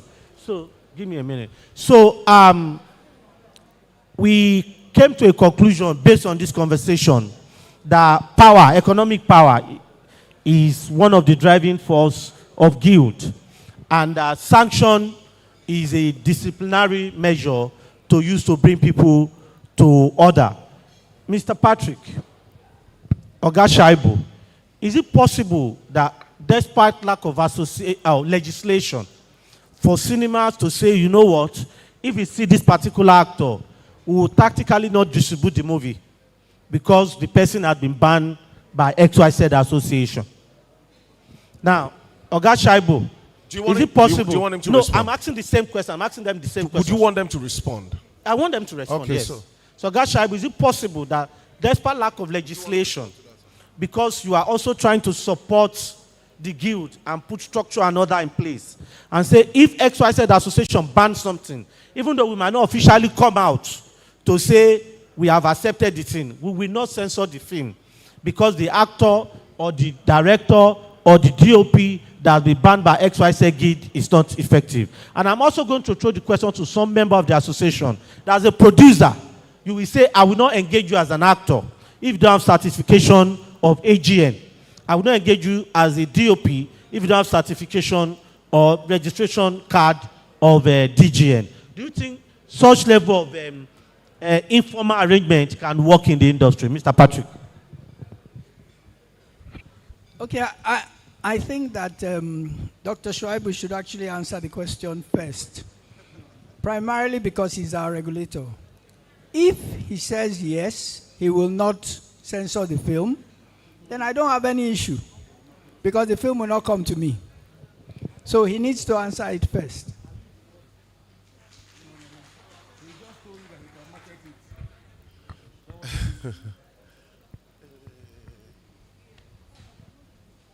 All right, good evening, everyone. Good afternoon, good evening, everyone. Please, this panel will soon round off this panel so that we can have this special engagement. Everybody that is supposed to be here is here.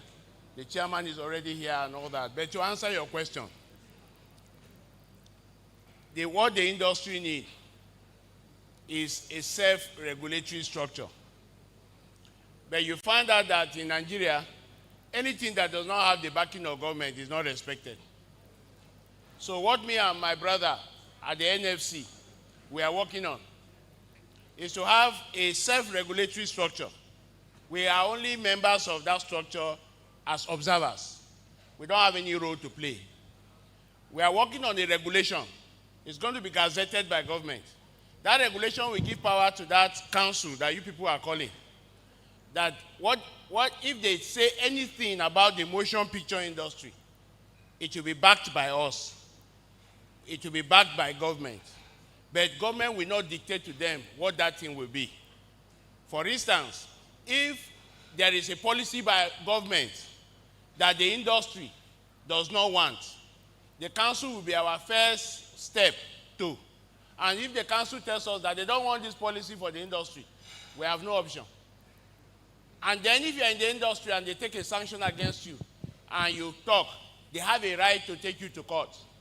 And we will back them up. We will join them in the action against you.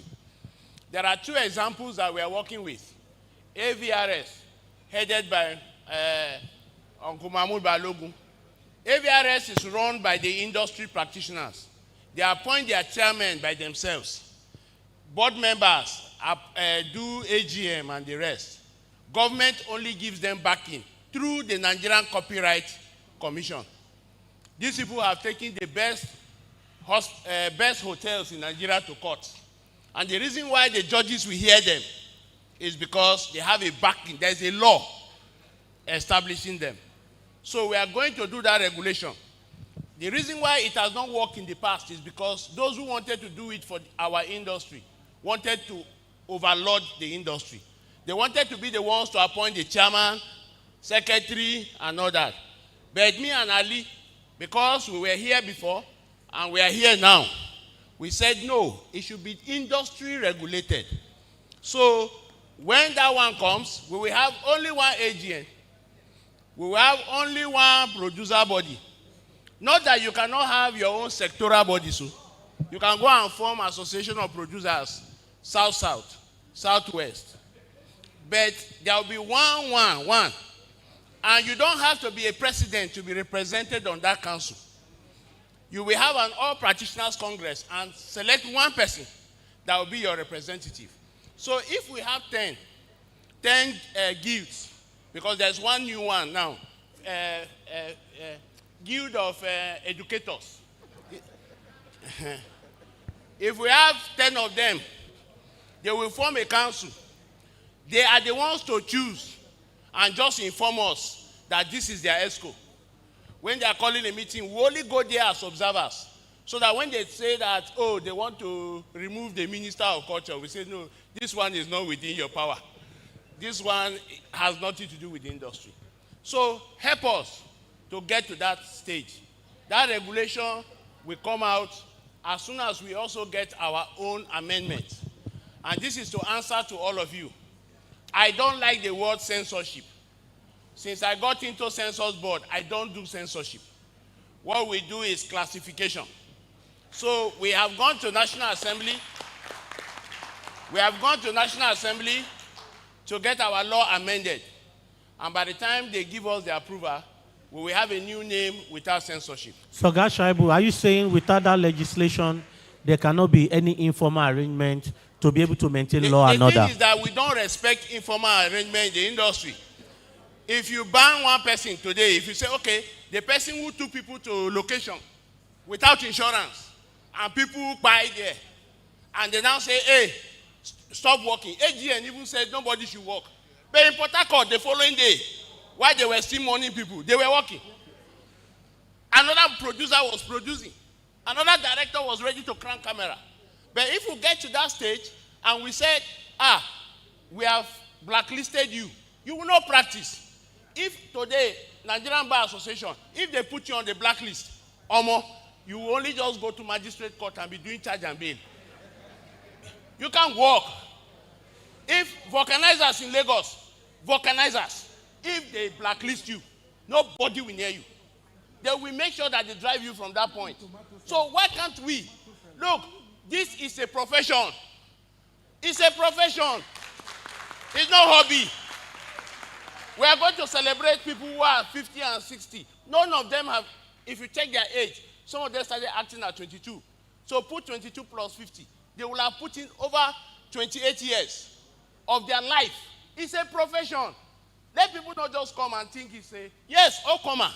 But when you enter, try and become a professional in it. So please join us on this journey. I know that when we finish this conference, tomorrow you will see people inaugurating a guild of people who sat around a table at the conference. So please, Sam, we are getting there. And then let me say, from next year, we want to do those things that NBA are doing, where we will call an all practitioners conference. Everybody will put it in his calendar. We will prepare to go there. We will register. We will tell people that we are going for all practitioners conference. We won't do it in Lagos. We will do it where we will go. And then we will sit down there and talk about the future of our industry. That's why we put this panel last. But unfortunately, we have to end so that we can celebrate our 50 and 60 people that are here. So thank you very much. Thank you very much, Dr. Shaibu. God bless you. God bless you. All right, Idisa, can we have an official photograph? Thank you. I was afraid getting the mic back to Sam before he will now start another question. All right, let's have. Awesome. Okay, yes, the interventions. Yes, can we have Auntie Mildred please join us? Uncle Mahmoud, please join us. Elder Adetunji, and of course Uncle Greg Odutaya, please join us, please. Is Auntie Mildred still around? Okay. Yes.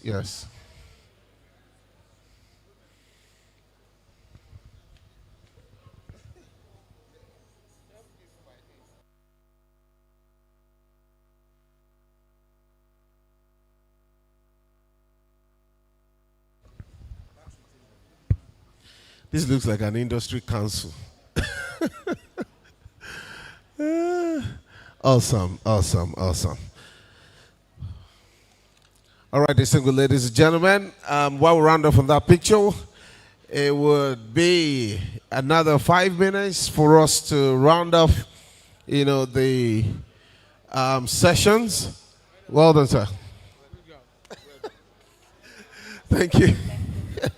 It will be well done. Thank you. Okay, so we'll be rounding off officially, and so we now move to the party. That's why we're here. May I quickly also announce that this is a good time. DJ, can we have some music for 3, 4, 5 minutes so we can arrange ourselves? The celebrants, of course, you know yourself. You're supposed to be in the first aisle here, the first row. Not 51, not even 62. All right, so please, you have to make your way. I like the ushers to help us. All of our celebrants, please occupy the first row. Occupy the first row, please. DJ, can we have some music? Can we have some music in the background? While we also do all of the felicitations and prepare ourselves for the next phase of celebration of our icons who are 50 and 60 in this year of review. Please, may I announce again that the celebrants are expected to occupy this first row. Only for the celebrants. I would not like to mention names. Please, can we vacate the first row? The first row is strictly for the celebrants. I don't want to call names. Daniel, I don't want to call names. All right, can we move? The first row strictly for the celebrants. If you're 50, 60 and invited, some people may be 50 and 60 and not invited, right? Please, we want all the first row to be occupied by the celebrants. The first row, please. While we facilitate and network and reach out. Ushers, do we have ushers here? Can you help us? Just identify the celebrants. Bring them forward, please. Bring them forward. I think I can call some names I can find here. Just bring them forward.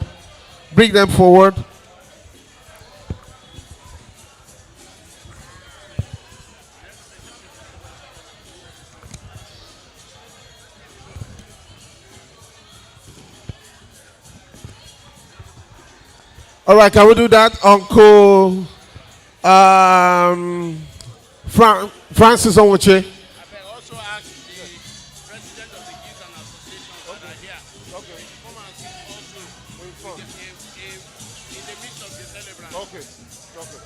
All right, can we do that? I'm also informed that the president. Yes, and then Chief Andy Boyo. Yes. Chairman of the occasion. The chairman of the occasion. And the representative of Chief Wale Adenuga. Okay. All right, the chairman of the occasion, Chief Andy Boyo, please move to the front. The president and the president of the guilds and associations. These are the people allowed to sit in the front row. The celebrants. 50, 60 invited. Please be on the first row. When I wanted this music, you didn't bring it up. Can you bring it down now? The presidents of guilds and associations, please be on the first row. The celebrants, 50 and 60 that were celebrating, be on the first row. The president and of the guilds and the associations, be on the first row. The chairman of the occasion, Chief Andy Boyo, please be on the first row. And the representative of Chief Wale Adenuga, who is the co-chairman of this occasion, please be on the first row. Can we move it? Can we move it? We have just 1 more hour in this hall, please. Can we do that? Anita, I see you. How are you? We're here. We're here. My brother. Yes, Mr. President. Only president of the guilds and associations. Otherwise, I'll start calling names. Please, if you're not the president, don't be in the first row. If you're a celebrant, please be Chief Andy Boyo, sir. Yes. Yes. Only president of recognized guilds and associations. Yes, so of recognized guilds. Welcome. Of recognized guilds and associations. Only president, not the ones that the president have sent. All right, please, let's do this. Let's do this. Let's do this. I don't know if I start calling names now. Okay, Chief Fasari, you're here already. Mr. Bond and Meriwa, please, let's move it. Let's be on the queue quickly. Yeah, I can see a few other names here. Mr. Shagwarize, yes. Sake here. All right, please, let's quickly. Only the presidents of the guilds and associations are allowed to sit on the first row, and the celebrants are allowed to sit on the first row. If you don't belong there, please be squared. Yes. If you don't belong there, be squared. All right, please, can we move? Can we move? Can we move? Can we move? Can we move? Can we move? Antigos, I can see you. Thank you. Thank you for your patience and understanding. You'll be here. All right. Can we move it? Can we move it? All right, we're starting off shortly. We'll be starting off shortly. All the celebrants, we're waiting for you to get seated, and a special invitation, Sir Jaman Anikulaku. Sir Jaman, please move to row 1. Move to row 1. Celebrant, sir. Please. Please. Sir Jaman Anikulaku, please. Please. DJ, walk with me, walk with me. Don't kill the groove. Don't kill the groove. Just bring it up. Bring it up slightly. Don't kill it. Walk with your volume. Yes. Yes. Yes.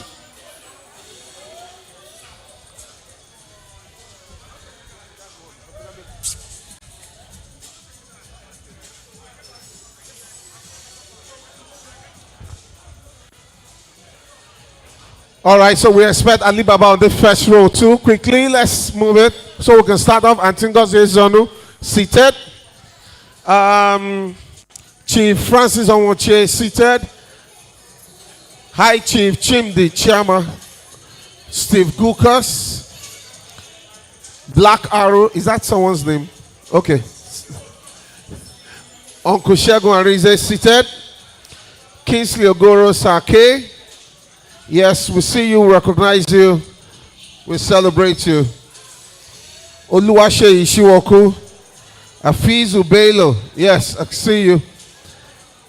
Said Mohammed, I thought I saw him earlier. Okay, yes. All right, Taiwo Adele, correct. Thank you. Alhaji Ahmad Sarari, thank you. Princess Agunlejika. Ṣé ilẹ̀ la Agunlejika? Ẹlẹ́ ni Agunlejika tó wà ń sùn lé. Ẹ wá fún wa ń lẹ̀. All right. All right. Aquila and Jama, if you're in the house. Auntie Diko. Yes. Bond Ameriwa seated. Adebayo Tijani, if you're in the house. Okay, Uncle German, yes, seated. Yes. Dr. Sam Dede. And I think we'll be ready to start off shortly. And then, of course, please, if you don't mind, just to help our camera view, you can help us fill up, the other spaces in front instead of going to the back. Please help us. Please, can you move forward? For those of us at the back, just move forward slightly. Let's just fill up some of the tables in front of us. I think you shouldn't have any empty table in front of you. Please, if you can, that will help us. so we can have a nice one. Thank you, my sisters. Thank you. Let's just move forward and fill up the empty tables in front of us, please. Yes, yes. All right. So it's looking like we're getting set for the party tonight. It appears that the 60th cake is taller than the 50th cake. All right. This is the first of its kind. And of course, it's also industry celebration. And so this is Noble coming for the very first time under the stables of Census Board, Classification Board. My bang boys. Oh, God.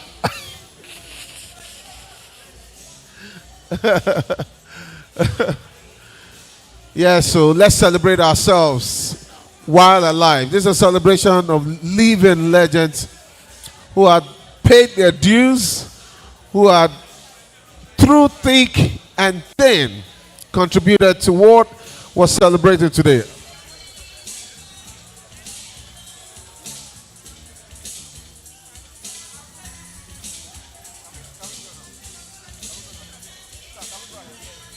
All right, thank you very much. So let's settle down now. DJ, thank you. God bless you. All right, let's settle down. We'll move straight because of our time.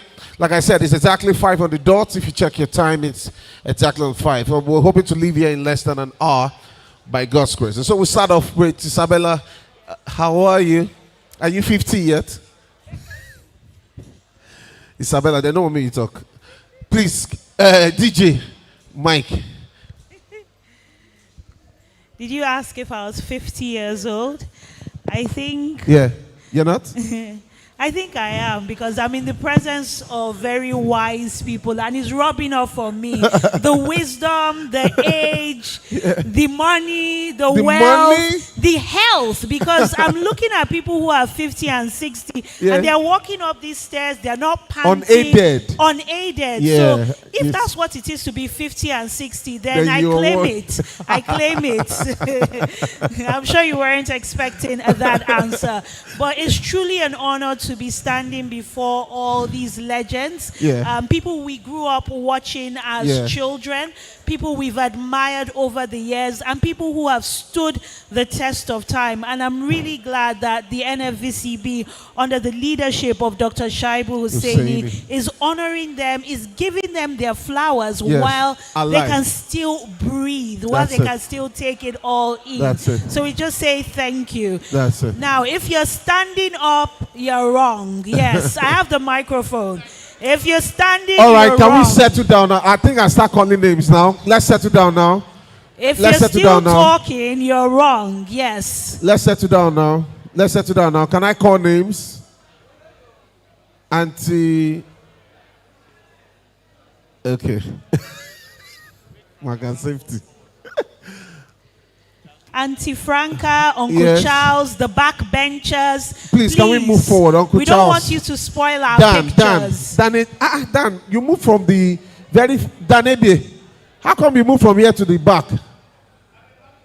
Auntie Franca, Uncle Charles, if you're at the back, you're wrong. You are supposed to be in front. Don't spoil our pictures, please. Yes, sir. We don't want to be photographing empty chairs, empty tables. So we're begging, we're pleading, and we're craving your indulgence to move to the front and take up all the unoccupied seats. As mentioned, we have less than 2 hours. They will switch off the generator and chase us away. So we really need you to cooperate with us. We would like to honor these living legends. So we would like you to just give us your full and undivided attention. And when we ask you to applaud, please would like you to applaud. Applaud with energy, enthusiasm, and passion. So we'll be kicking off this ceremony with the address from our chairman. It gives me great joy to welcome someone who needs no introduction, a man who has distinguished himself in the industry, a man that we've all come to love and respect. Chief Andy Boyo. Please, a round of applause for Chief Andy Boyo. Please, sir. I know that applause is not for our chairman. I know that applause is not for Chief. Opening I remarks, know sir. we can do so Yes. much better, and I know the applause will continue to swell. It will continue to get louder till he makes his way to the microphone. I know we have it in us. Let's make some noise. Let's applaud. Oh, Let's come on, you want to warmly celebrate clap. the living legend. Let's celebrate. Chief Andy Boyo. Yes, let's keep the applause going till he Been makes it with us to the through microphone. thick and thin over the years. We celebrate you, sir.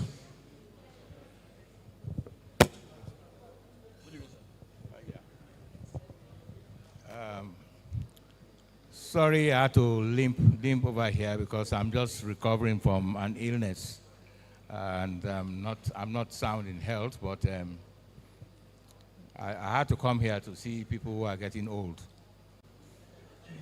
The first set of people are 50 years old. That's still young. The next set are the ones crossing over from 60 to 70. Next year, the DG has promised me that there'll be a pedestal here for 70-year-old and maybe even 80 years old. Is there 80 years old next year? Yes, sir. 80 years old. So those people who are agitating for 61 and 62 and 51 and 52, forget you. We are going to deal with the people who are really getting old next year. Now, this is a laudable situation on the basis that people, even though they are getting old and they are in the industry, they have made certain marks in the industry. And we appreciate them. We are appreciating them today. I can see two cakes there, 50 and 60. There's even discrimination. If you are 50, you'll be on the left side. If you are 60, you're on the right side. So that's very important. The 50, you're on the left side because you still have to get to 60. 60 is a very, very important age. So that's where we are going to stand with all protocols. I don't know what the program. Just to declare the meeting. Okay. So this is not occasion for speech. This is occasion for celebration. So I'm going to, as chairman of this very occasion, declare this open. So you may now enjoy yourself and celebrate those people who are aging. By the way, I just declared my age last week. My new age is 25. Thank you. Wow. Thank you, sir. Please a round of applause again for Chief Andy Boyo. Thank you so much. We would have to consult, I don't know which of the agencies we're going to consult to confirm the new age. All right, ladies and gentlemen, as we move on, the co-chairman for today, this auspicious event is an August one. It's a beautiful one. It's a novel one. The first time it's happening, really, if you ask me. The chairman, the co-chairman, Chief Wale Adenuga MFR, the chairman of WA Production, is hereby here, represented by his son, and he's here to also speak on behalf of his father. Please welcome Mr. Wale Adenuga. Please a round of applause for him. I'm sure Daddy has sent some stuff for us. Where's Wale? Okay.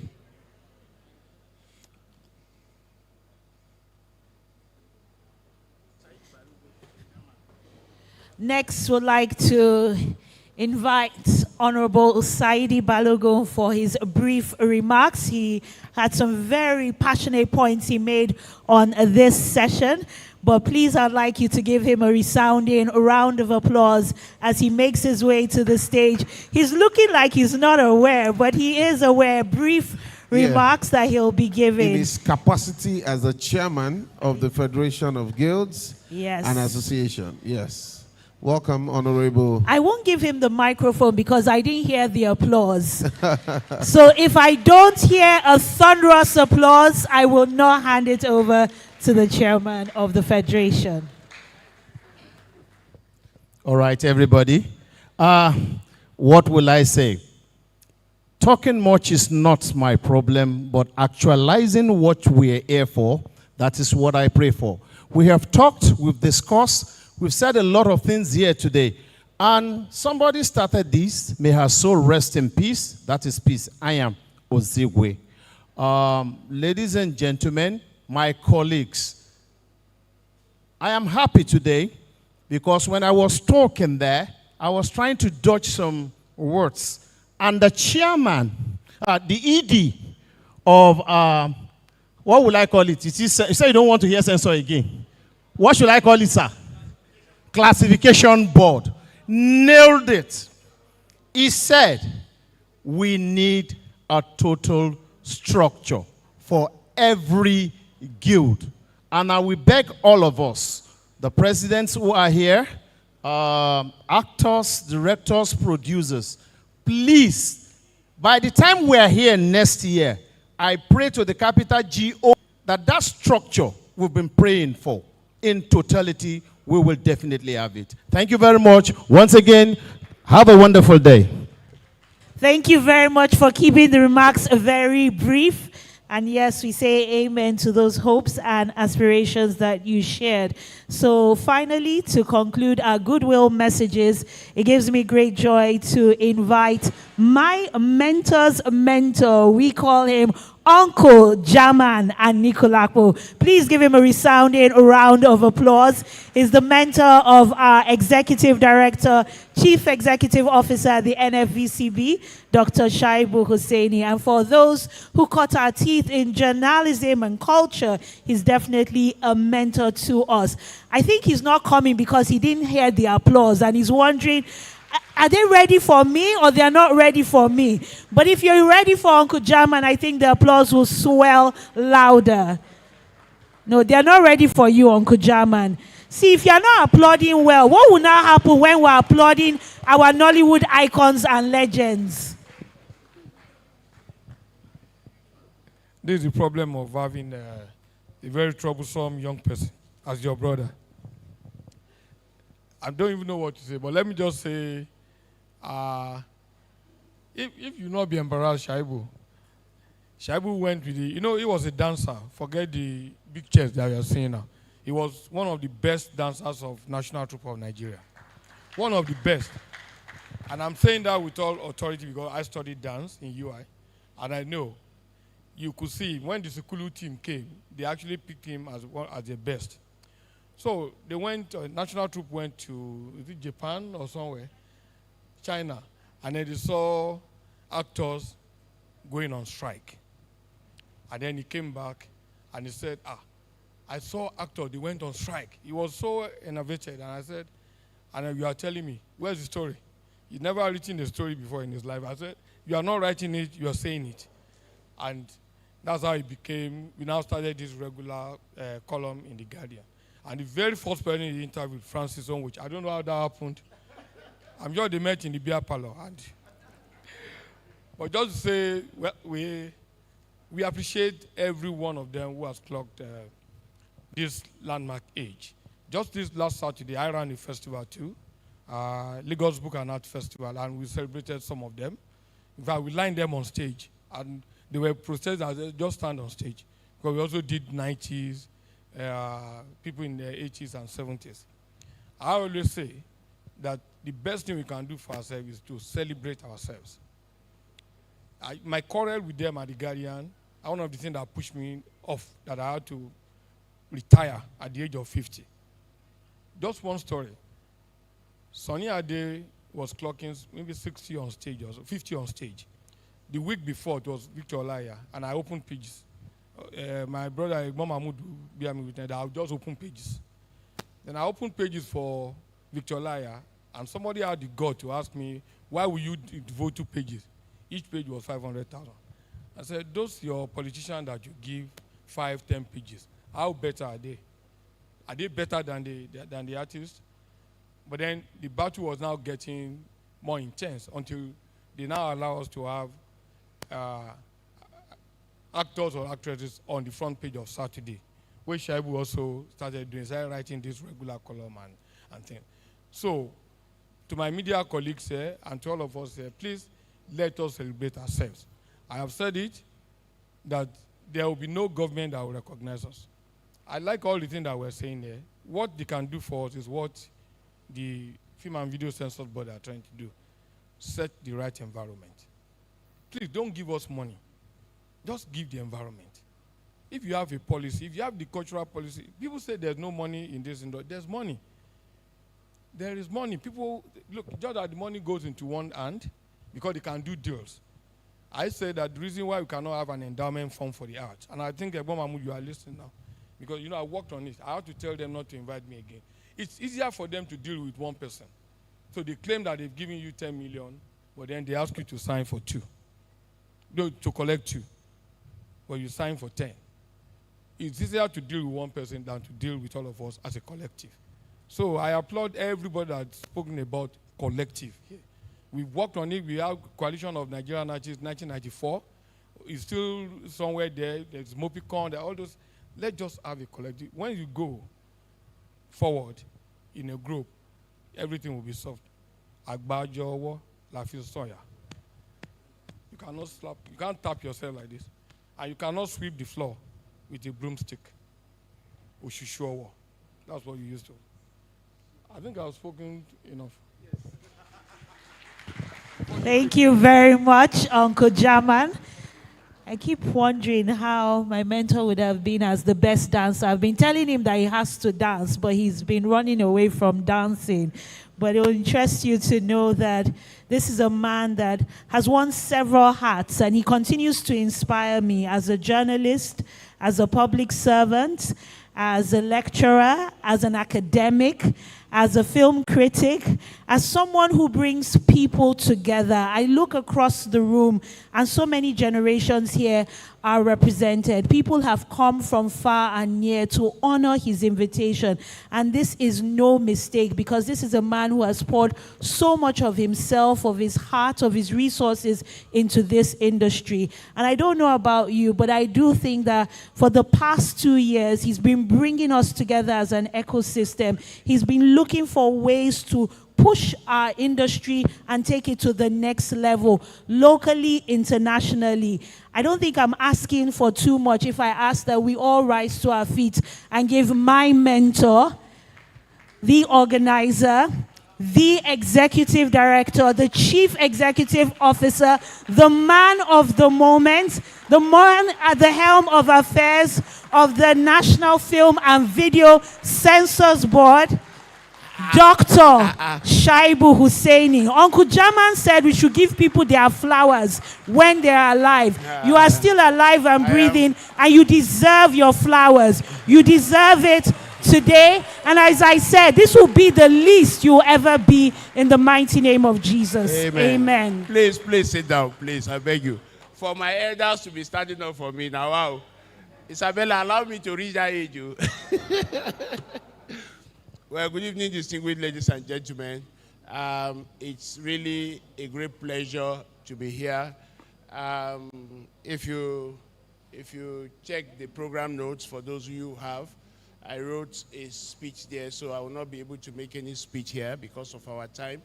But this is an idea that came to us at management one time, and we just felt that, look, there was a need for us to celebrate those who make those works, whether they are actors, whether they are directors, and all that. Then it now came to us, should we have an industry party for everyone?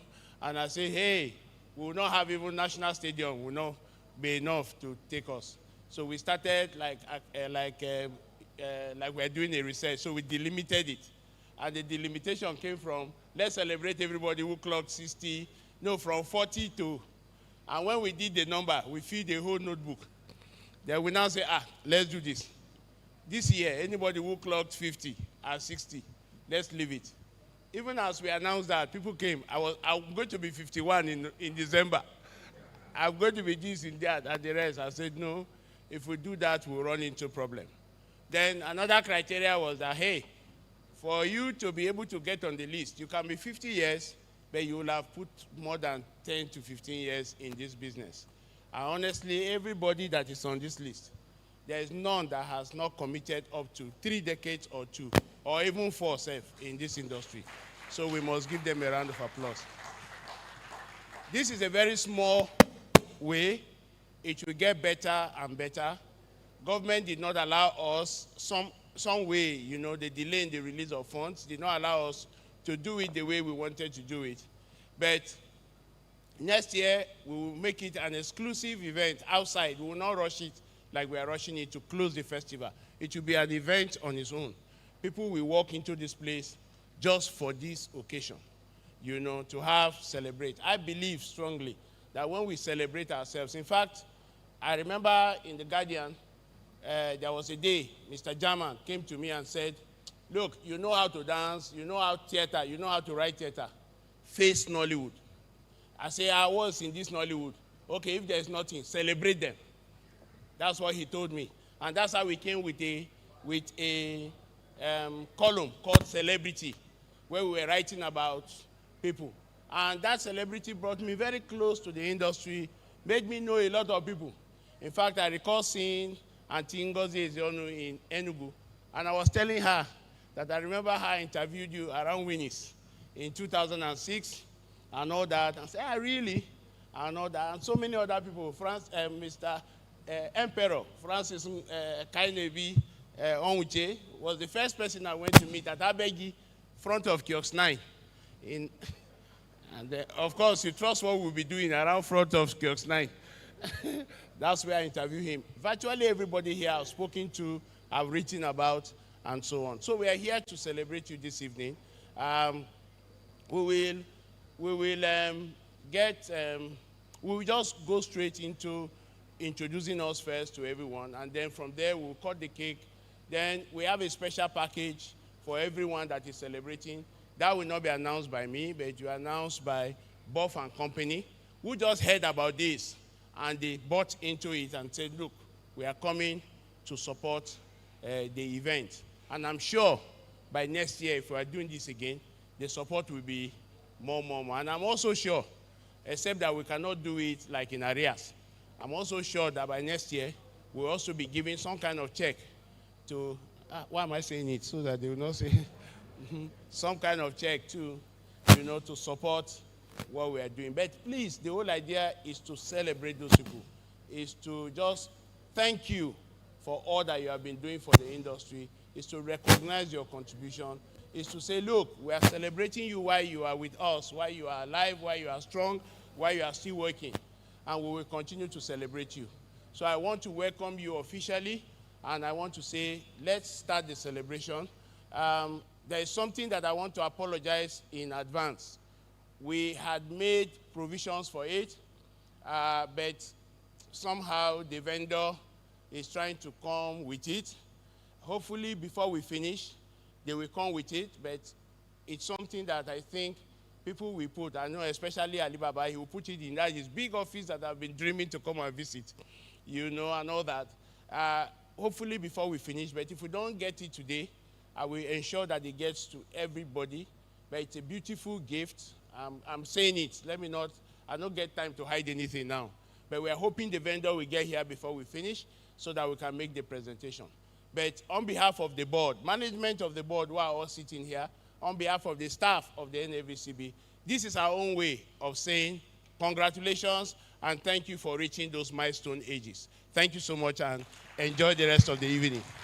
Thank you so much for sharing. We're going to go straight into reading the citation of the Nollywood icons we'll be celebrating. Just to reiterate what our ED CEO said, it's only for those who are turning 50 in the year 2025 or 60 in the year 2025. So if it's your birthday between January and December in the year 2025 and you clocked 50 or about to clock 50 or 60, then that's how we came about this list. But come next year, more people will become 50 and 60. And we're really grateful that a lot of you made time out of your busy schedules to be here. And to the younger generation, we hope that you'll be inspired to keep going despite all the challenges and the hurdles. I really have so much respect for the OGs of Nollywood because in their time, there was no social media. There were no opportunities with technology as we have now. It was a thing of passion, of hard work, dedication. It was a career of integrity. It was definitely not an all-comers affair. People studied and put in the hours. And because of them, because they walked, now we can begin to fly. And truly, the sky is the stepping stone and not the limit. So I just want us to applaud all our icons. I'd like us to applaud all our living legends. The one who have made Nollywood, the ones who have made Nollywood the number 2. And very soon, I believe we'll be number 1 in the world. If you know we'll be number 1, I'm sure the applause will be a whole lot louder. Because Nollywood has come to stay and has come to overtake, and Nollywood is setting the pace, and is all because of the strong foundation laid. So I'm going to go straight into our citations. I will be inviting our icons one after the other. They will come to the stage. I'll read a brief citation. Please bear with me. It's not going to be as long as I would have liked because of the time constraints we have in this hall. But just like the ED CEO said, next year it will be bigger and better. So the first person I'll be calling is Chief Ngozi Edith Ezionu. She was born in 1965 in Azu Ogbunike, Oyi local government in Anambra State. Please, can you continue to applaud her? She's looking beautiful. In fact, how do I want to believe that she's 50 or 60?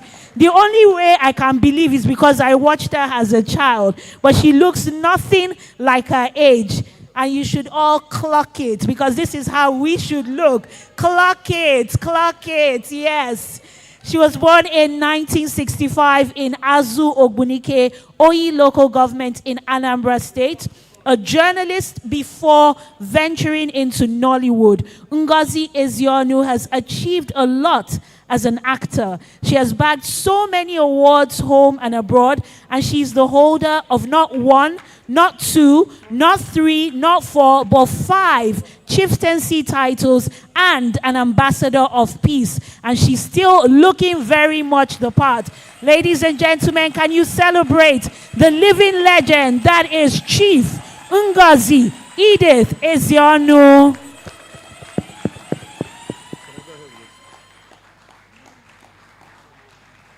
Thank you very much. So we'll invite the next person. We'll still have the presentation, just like the ED CEO said. There is a special thing we have prepared for you from one of our partners who saw this and wanted to key into it. All right, that's good. Ladies and gentlemen, with profound admiration and this deep respect, we honor a true icon, a cultural custodian, and a beacon of excellence in Africa's creative and entertainment landscape. Ladies and gentlemen, Atuyota Ali Baba Akpobome. Please, a round of applause for him. More than an entertainer, he is a master of many trades, an MC extraordinaire, a photographer, a television presenter, a columnist, a strategist, and of course, a public speaker. He remains a man of impact, character, and service. He had led national conversations, chaired industry committee, and earned fellowships from top professional institutes. Today, we celebrate not just a man, we celebrate a movement, a legend whose legacy is woven into the fabric of African excellence. Ladies and gentlemen, for your extraordinary achievements, relentless advocacy for the creative sector and beyond, your unwavering dedication to shaping lives and strengthening nations through the power of art and innovation, we proudly bestow this honor on you this evening. Ladies and gentlemen, Ali Baba.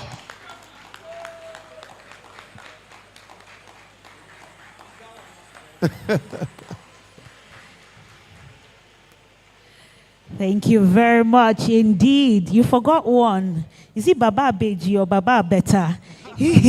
Still going very strong, showing us that age is nothing but a number. Next, we move on to the citation of none other than Chief Kainebi Francis Onwuchie. He's a fellow of Theatre Arts Association, and he's also a fellow of the Directors Guild of Nigeria. Please make him welcome with a resounding round of applause, not looking any inch of his age. He was born and raised in Lagos. He hails from Ubuluku in Anyocha South Local Government Area of Delta State. He is a graduate of the Federal School of Surveying, Oyo, where he specialized in cartography. His artistic journey began shortly after secondary school and has evolved dynamically through his distinguished career. An accomplished actor and producer, his filmography spans dozens of notable productions in which he has featured as an actor or project consultant.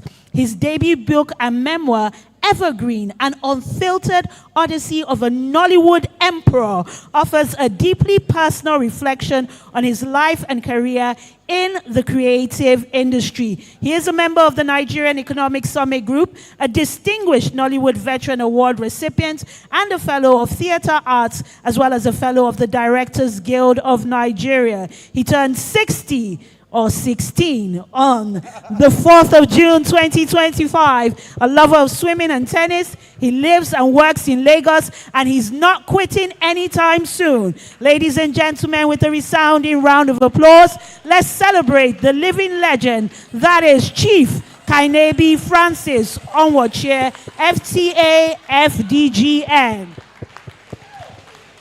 Ladies and gentlemen, coming up next is that actor popularly known as Black Arrow, Segun Arinze, a Nollywood actor, director, producer, writer, singer, voice-over artist. Ladies and gentlemen, he has won several awards and was appointed member of the federal government of Nigeria COVID-19 Committee on the Creative Industry in 2020.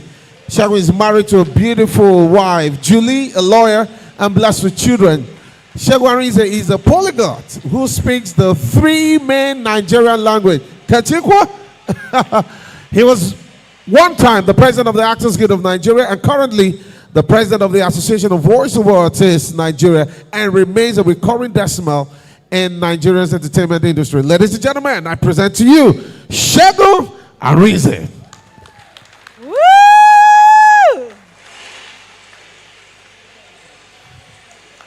It's truly such an honor to be in the presence of such great living legends. Next, it gives me great joy to welcome to the stage for recognition Eloho Kingsley Ogoro, fondly known as Sir K, a distinguished Nigerian filmmaker, a music producer, and broadcast consultant whose creativity and innovation have profoundly shaped the entertainment landscape of not just Nigeria, but the continent of Africa at large.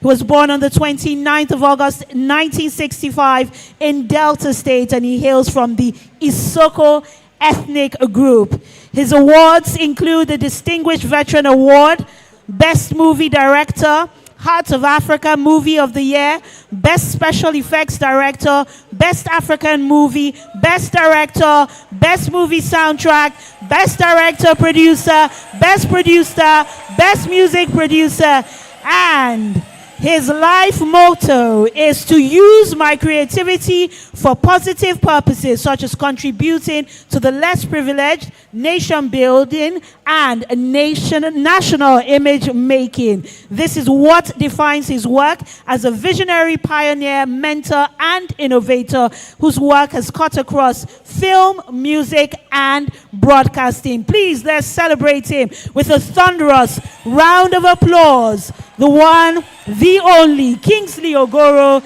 a.k.a. Sir K. All right, distinguished ladies and gentlemen, coming up next is Baba Omali, the Naira Mali father, adopted or what? Ladies and gentlemen, welcome Jude Chukwuka, a member of the National Association of Nigerian Theatre Arts Practitioners, whose acting career spans over 3 decades, starting his acting career in a stage play, Eleji Amadi's Concubine, directed by Israel Lebo, and has since taken part in many productions, home and abroad.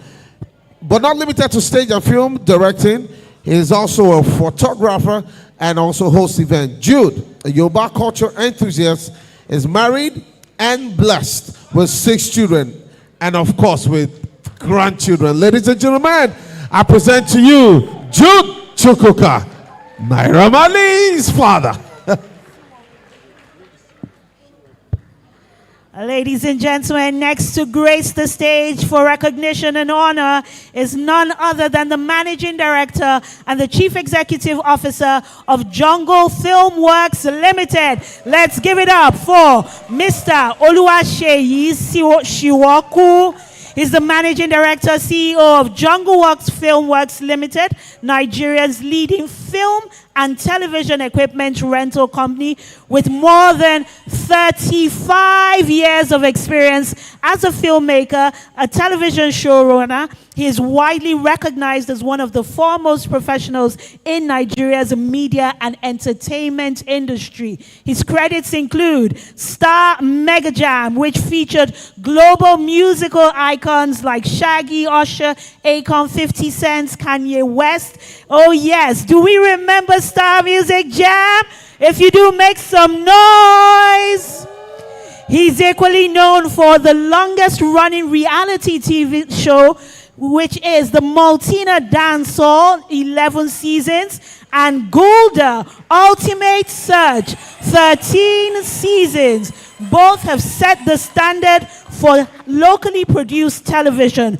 Under his leadership, Jungle Filmworks has grown into the largest and most trusted film and television equipment rental company in Nigeria. He combines decades of hands-on production experience with proven business leadership, making him a central figure in the continued growth and professionalization of Nigeria's film and television industry. And he's not stopping anytime soon. He is still going very strong. Indeed, sir, you should take that deserved bow. All the applause is totally deserved. One more time and make some noise for Mr. Oluwaseyi Shiwoku.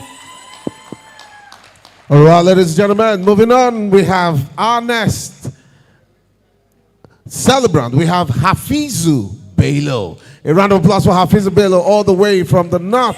Acclaimed Nigerian filmmaker, director, known for his impactful storytelling and dedication to cinematic experience and excellence. With over 15 blockbuster films to his credit, he has won multiple prestigious awards, including the African Magic Viewers' Choice Award for Aisha and for Faida in 2013 and 2023. Trained at top global institutions such as London, Mnet Film School, and Relatively School in Los Angeles, Bello blends international standards with indigenous narratives. His films earned accolades at Zuma Film Festival and Cannes Inshore Award. Hafizu Bello is also part of the jury panel of the African Magic Viewers' Choice Award 2022.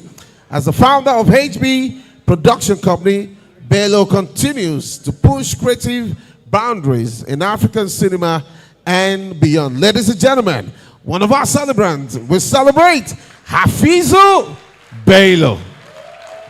Woo! Congratulations, sir. And next to grace our stage is none other than Ahmad Sarari, a highly respected filmmaker, accomplished media consultant, and influential leader with decades of experience shaping Nigeria's creative industry. Originally trained in epidemiology and medical microbiology, his passion for communication and storytelling led him to pursue his further studies in mass communication at Bayero University, Kano, followed by advanced media training from institutions within and outside Nigeria. Sarari is the founder and president of the prestigious Kannywood International Film Festival, formerly known as Kannywood Awards, the foremost platform celebrating excellence in Hausa language film, music, and cultural innovation. His leadership roles have included National President of the Motion Picture Practitioners Association of Nigeria, MOPAN, Chairman of the Federation of Registered Nollywood Guilds and Associations, and Zonal Director at the National Film and Video Censors Board, NFVCB. Beyond filmmaking, Sarari is a sought-after media consultant for major brands, including MTN, DDB Lagos, SPV Lagos, among others. And he's also recognized as a customer acquisition specialist for Nigeria's telecommunications sector. Time will not permit me to read the complete citation, but I want you to give it up with a resounding round of applause for our distinguished, highly respected filmmaker, Ahmad Sarari. A warm round of applause, please. All right, ladies and gentlemen, coming up next is Taiwo Adeleye, also known as T1. T1. All right, T1 has spent years, over 2 decades in this industry, got trained in Mumbai in India, and has also won awards as a cinematographer and had reputation in working with both national and international producers. Some of his visual expertise, includes Anikulapo, King of Boys. This is the guy behind that learns, amongst others. Ladies and gentlemen, for his cinematic experience and contribution into the industry, we celebrate tonight Taiwo Adeleye. A round of applause for him. Congratulations. I don't know about you, but I just love the energy in this room. It's so contagious. We're so glad to be celebrating our living legends, our Nollywood icons. And next to grace our stage is Princess Bukola Adeteju Agunlekija. Please, warm round of applause for Princess Bukola Agunlejika. Agunlejika.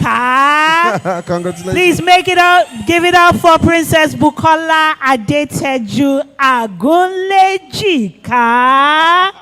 Under his mentorship, she is trained diligently as an apprentice, developing a strong foundation in performance and production. And I'm talking about the leadership of Mr. Bolaji Salami Lukuluku's theater group. After her training, she has served as secretary to Chief Karan Shegun Remy and subsequently joined Mesh Films under boss Yemi Meshonye.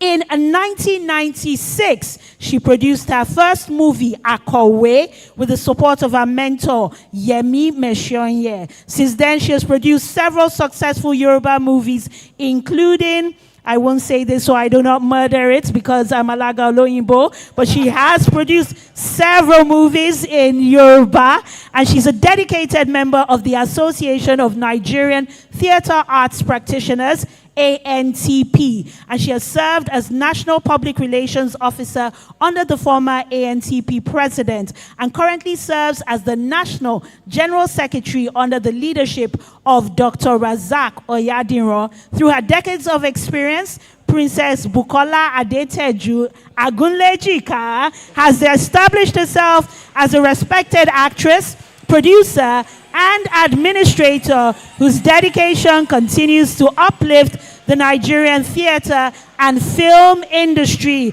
Ladies and gentlemen, celebrate Princess Agunlejika. All right, ladies and gentlemen, as we progress, bringing up next is the very delectable, elegant, our very own industrious Veronica Diko Kila. Ladies and gentlemen, a dynamic Nigerian actor, producer, politician, entrepreneur whose career spans the creative business and public sector. Ladies and gentlemen, she began her career in the Nigerian creative industry and has established herself as a respected creative voice and producer. Her works are beyond entertainment. Ladies and gentlemen, Ronnie Diko, as we fondly call her, is the managing director of Ronnie D and Associates, a thriving interior decoration and construction. Her engagement in politics underscores her dedication to leadership, civil responsibility, and nation building. A woman driven by integrity and purpose, Veronica Diko Kila continues to inspire through her creativity, compassion, and unwavering commitment to positive change. Ladies and gentlemen, tonight I present to you Auntie Vero Diga. Congratulations. Congratulations. We celebrate you. We celebrate all the contributions.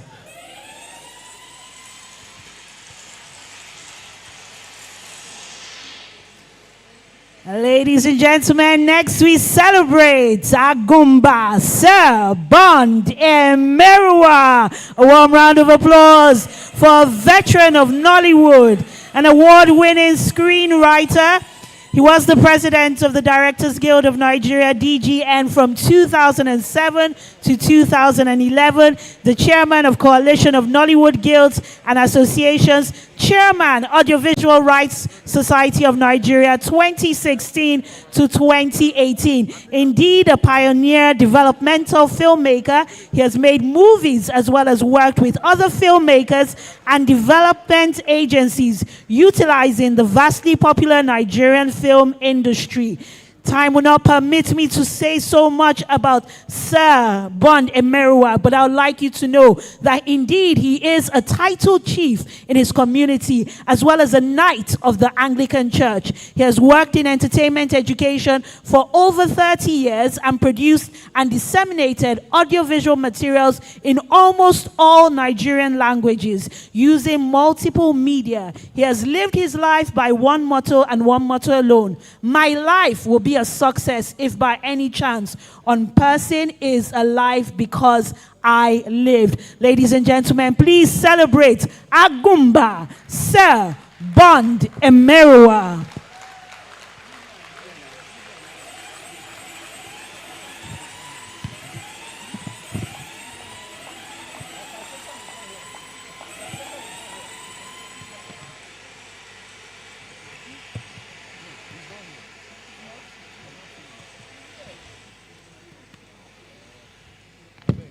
I don't know about you, but there's so much excitement in this room. And if we're doing this on such a small scale, I can't imagine what we'll do in the next year, in the next 5 years, in the next 10 years.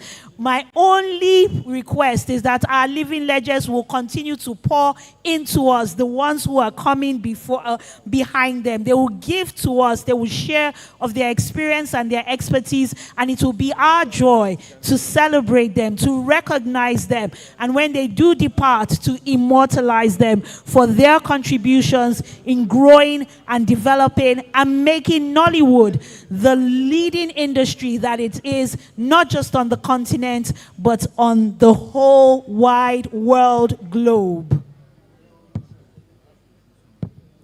We still have our 2 cakes. One will be cut by the 50-year-olds, or should I say the 50-year-olds younger, and the other will be cut by the 60-year-olds who are going on 16. Something that has really impressed me is the agility, the energy, the passion, the commitment to the craft, and it is seen as they come up here and they take their flowers. And my prayer is that we'll continue to make them proud, so that when they're 70, they're 80, they're 90, they will be proud of what they have done and how we have built on the foundation that they have laid. So one more time, can we just appreciate all our living icons, all our living legends? Let's appreciate ladies them. and gentlemen, bringing up next is our very delectable Lillian Ama. Please a round of applause for Auntie Lillian Ama. Holds a certificate of film and TV production from University of California, Los Angeles School of Theater. She has worked over 15 years in the private sector, and of course, an actor, producer, and writer, as well as a member of key industry bodies, including AMP, AGN, NANTAP, of course, AVRS. She co-founded Tribe Nation, a theatrical distribution company, bringing a wealth of expertise and passion to the company's strategic direction. Ladies and gentlemen, I present to you one of our distinguished celebrants tonight, Lillian Ama. Please, excuse me. What soap are you using? What are you doing? Because Black you do soap. not look 60. You are looking sweet 16, going on 21. All right, we'll also quickly mention that some of our celebrants are not here, but for a quick mention, we just like to quickly recognize them. We have High Chief Chimdi Chama, who is unavoidably absent. We also have Steve Gulkas, a veteran Nigerian filmmaker. We also have Saeed Mohammed, of course, popularly known as Funky Malam. We also have Dr. Sam Dede, who is unavoidably absent. And then we have Aquila Njama, who also can make it with us tonight. And then we have Adebayo Tijani. I even thought I saw him earlier. Adebayo Tijani, also part of our celebrants tonight. Ladies and gentlemen, can we put our hands together for all of our celebrants?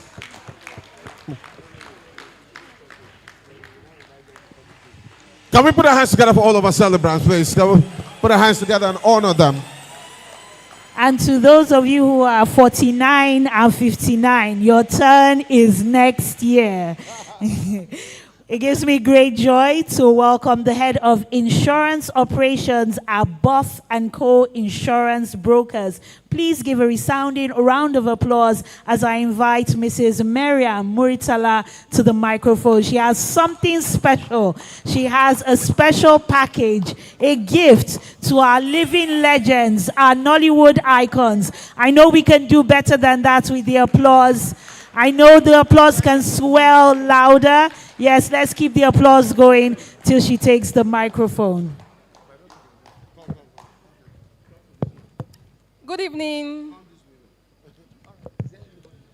Good evening, ladies, gentlemen, and elders of the Nigerian film industry. Good evening, everyone.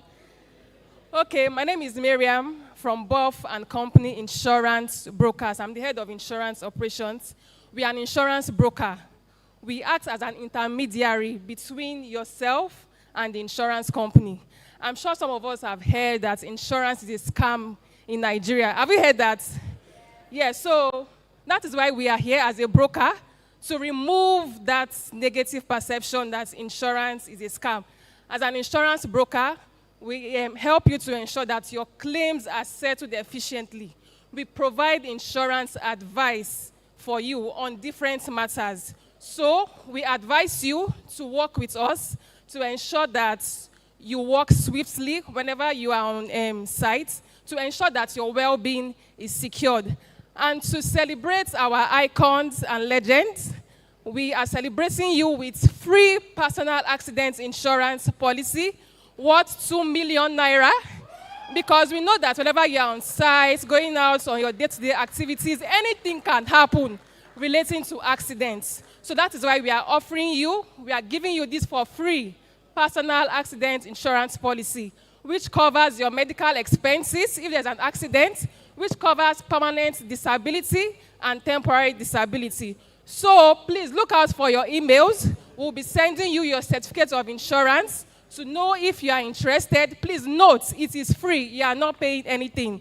So please look out for your email addresses. We'll be sending you your certificate of insurance. Thank you so much.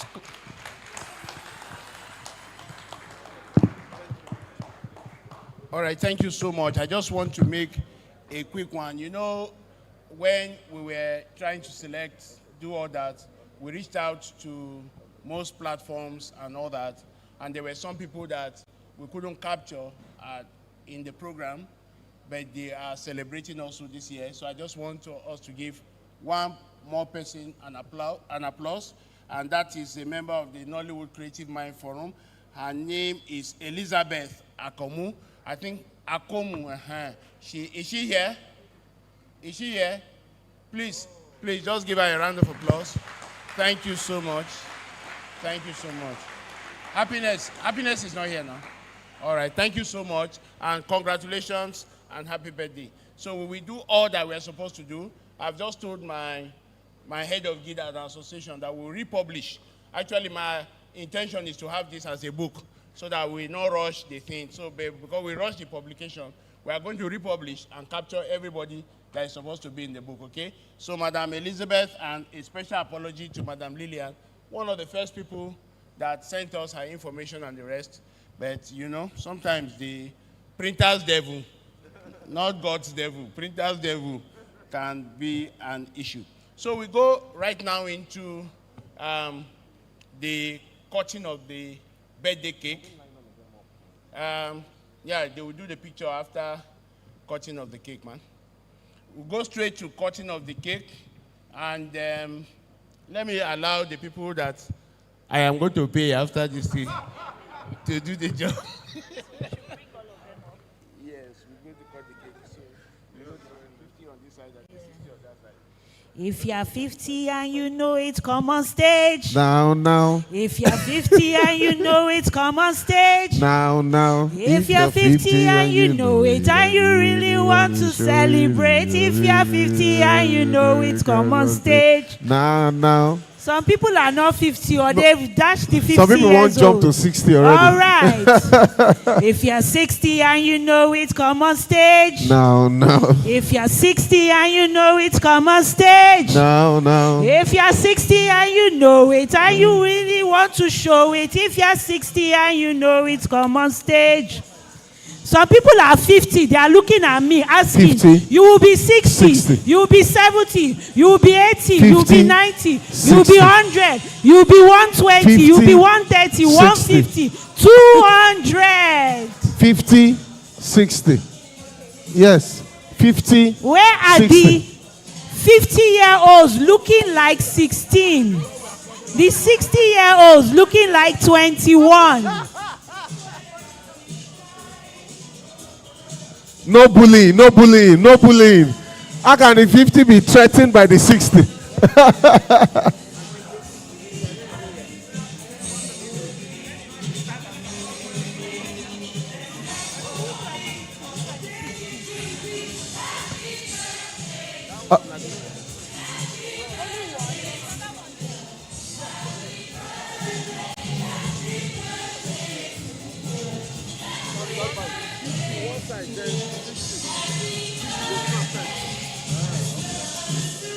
Yeah.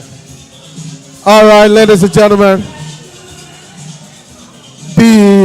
Thank you very much, DJ. No bullying. No.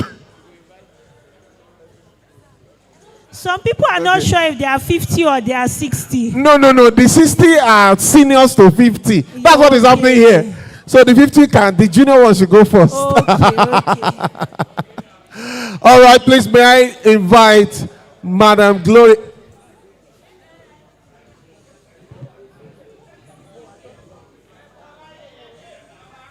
Them say make you give them space.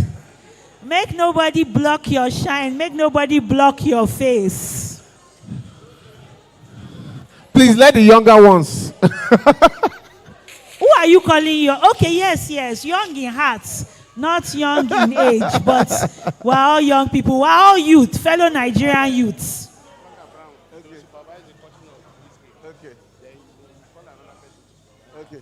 All right, the single ladies and gentlemen. I like the way the 60s are treating the 50s. So let the younger ones now first.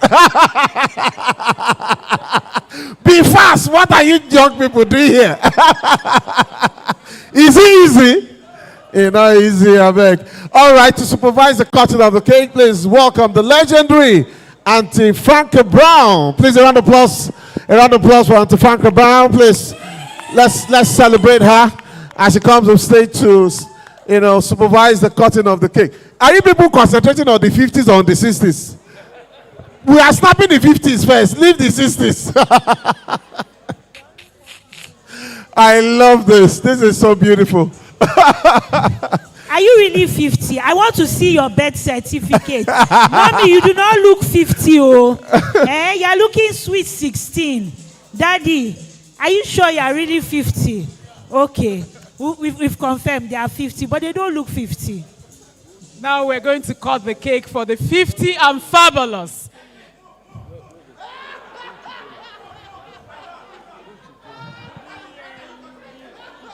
I will just spell 50 and you cut. F-I-F-T-Y.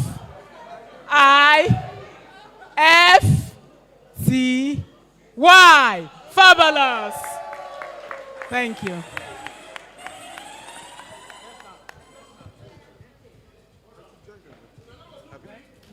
How old old are you now? How old are you now? How old are you now today? How old are you now? now? Oh, I am plus 50.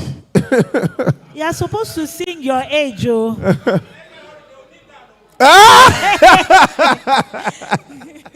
All right. So, ladies and gentlemen, let's celebrate the 60s. Come on. DJ, where are you? Where are you? Where are you? Where are you?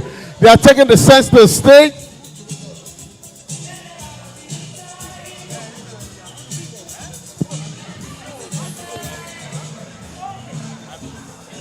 DJ, bring it down, bring it down.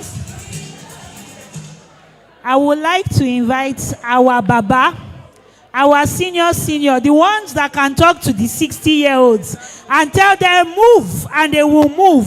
Sit down and they will sit down. I'd like to invite to the microphone our chairman of the occasion. He's none other than Chief Andy Boyo. Please put your hands together for him as he comes to They supervise see what to got the 50-year-old cutting joy. of the cake. Now, wow. Please, can we put our hands together for Chief Andy Boyo, the Chief chairman of the Andy Boyo occasion? making his way to the stage. That is the only person that will tell them stop. I'm telling and they you, will stop. and they will Freeze, listen. and they will freeze. They even brought their knife. Oh, these 60 people.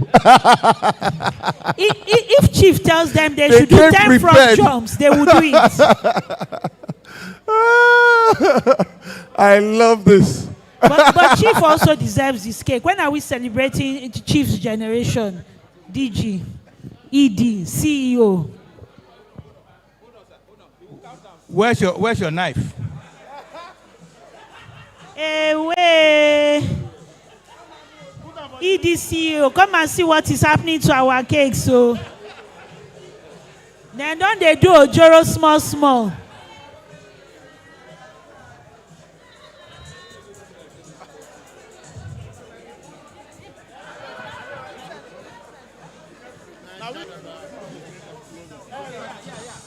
Come and see sense, so hey. Then don't color be the cake, oh. Ojoro to the answer. Then don't color be the 50-year-old cakes, hey. All right. No, Joro. Francis Owuche, you never reach 60. Come on. Ali Baba, you didn't come to Eri. Come on. Come back.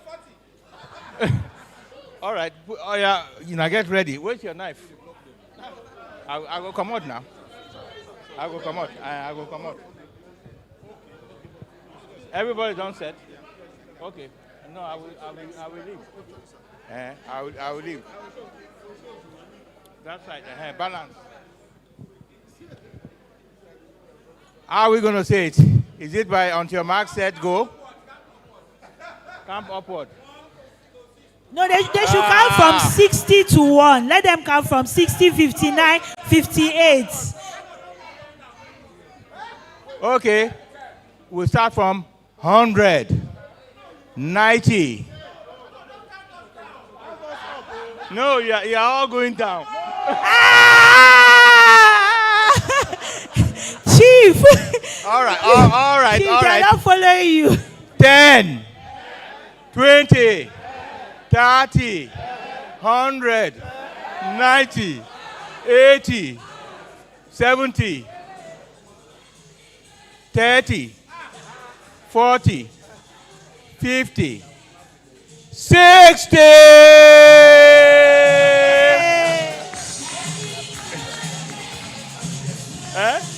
Okay.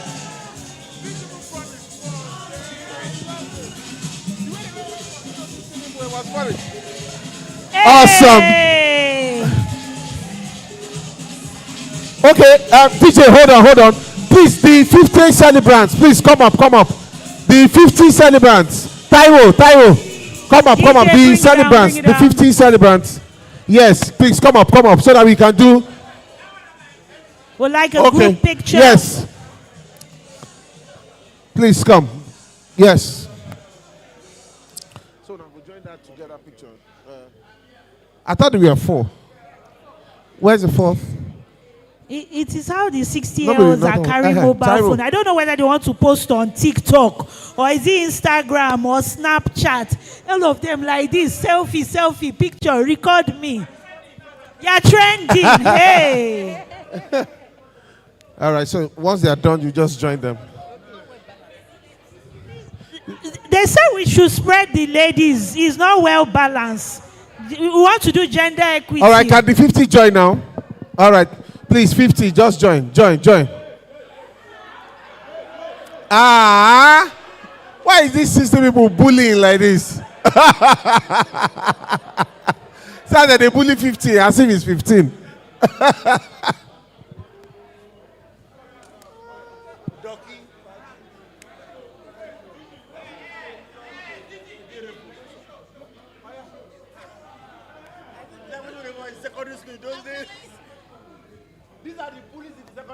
Kai, I can only imagine what happened years back. If they are still bullying us by now. Sorry, sir. DJ, wake up. Management staff of NFVCB. The management of NFVCB, your attention is required on stage.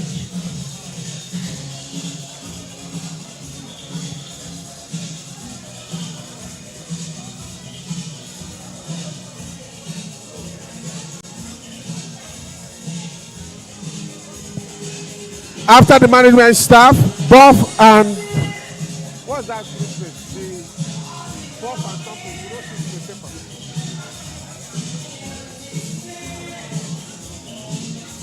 Okay.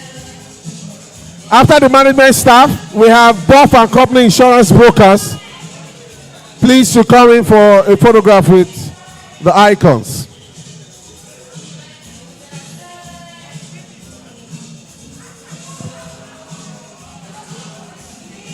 Make any 50, no sit down for that chair. Anybody who is 50, don't try to sit down on the chair.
Uncle Shegun Arinze, please back on stage. Uncle Alibaba, please back on stage. The celebrants, please. Want to have a group photograph? Yes. Auntie Lillian, yes. Please, let's come back on stage quickly and take.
Vote of thanks. Where that program? We selected for them. All right, BJ, bring it down. Para síbẹ̀. A special presentation before the vote of thanks. Para síbẹ̀. Wọ́n ní èṣù ń gbé inú mi, hell boy. Look me less and look me well, boy. Gala gala flows and oh well, boy. My money like Gary Jebu, my money the swell, boy. Ó ṣeun. Óyá. Ó ṣeun. Performance, má worry. Sanwó ẹ̀. See? Wọ́n ní èṣù ń gbé inú mi, hell boy. Look me less and look me well, boy. Gala gala flows and the well, boy. My money like a rich boy, my money the swell, boy. Gunu yin fuck it eleje one ṣe bonanza lọ́rùn àpáàdì ṣe ń bọ̀. You go wundo ẹ̀fẹ̀ bọ̀ ṣe rádé tó wà lórí mi. Ẹni fẹ́ bọ̀ flow like notorious, yeah we glorious. When we the gun, the boss, nobody notorious. Kicking the door, waving the fofo. The street is what? The street is so full. I shoot what you look for. I shoot myself, I kill the mofo. Wọ́n ní kẹ́kúnlẹ̀ kẹ́ tọrọ fórí ọ̀fẹ́ tọrọ fójú ọ̀fẹ́ àṣejù lọ́lọ́run ọ̀fẹ́ èmi bíìgì pápá kápọ̀ dolúyọ̀ ni wọ́n mọ̀ lẹ́kọ̀ọ́ wọ́n mọ̀ lólúyọ̀ lé if you wanna talk you don't have money jọ̀kọ́ ṣìkúrò káwọn tèmi wọlé I'm on a ghost mode èèyàn Casper èmi náà ń sọ lẹ́kọ̀ọ́ bí ọ̀kadà Jasper ẹ̀yin old school Isuzu Tiger gonna the days tọ́lọ́pàá máa ń gba 5 I make them go below bí lágbájá forget say this one àjọba lágbádá. Freedom of speech there, I no go dull you. But freedom of speech, I can assure you. You don't know me, èmi ìdí àmì. Lábẹ̀rẹ̀ mi lọ́wọ́ àwọn ọ̀bọ̀dá Jamiu. Àti ṣí machine wọlé láti Germany. Tí n bá kọlu wẹ́ ìgò sísè náà mo lu ẹ̀ Jamiu. Ìgboro ti rọ́gẹ̀ Mr. Bisa ọlọ́run jẹ́ kéré ṣù tẹ́ bá rí mi ẹ̀ṣà mi sà. Bọ̀dá Saula ẹ̀ṣà mi sà your girlfriend dey follow me go. I know you miss her. Ẹ lè fẹ́ yẹn ṣe air grow. If you fuck with me, you on the death row. No soon be kerosene, all about the petrol. Anybody shaving with it, down on the pep. Johnny where the any certificate red. I read to Rumble and you may weather. Me, I'm always red. Every fucking weather. So all right, that's it. That's it. Me, I'm making money. Don't worry.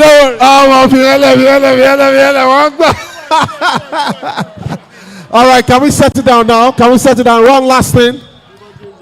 One last thing. Okay. All right, one last thing before we round off. One last thing. We see some cocktails, so don't be in a hurry. One last thing. So we'll be having a vote of thanks. Auntie Ngozi Zonu, please, you need to be on the stage. Ali Baba, please, you need to be on the stage for vote of thanks. And of course, Segun Arinze, please make your way up to the stage as we, do the vote of thanks. And then we're now moving to the party proper with the cocktails. Yes, please. Uncle Segun Arinze, Auntie Ngozi Ezeonu, and Uncle Ali Baba. Please make your way to the stage for a vote of thanks. Yes, sir.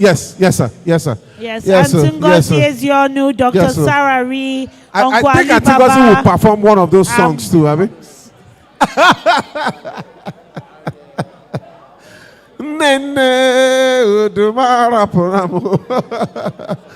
All right. Okay. So we can start with you. Just both of them.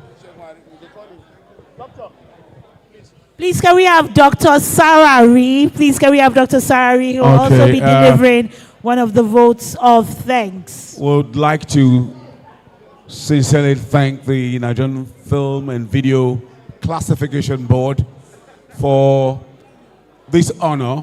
So on behalf of my colleagues and I, the 60s, the 50s, and the 60s, want to say a very big thank you. The way you've honored us, you also will be honored.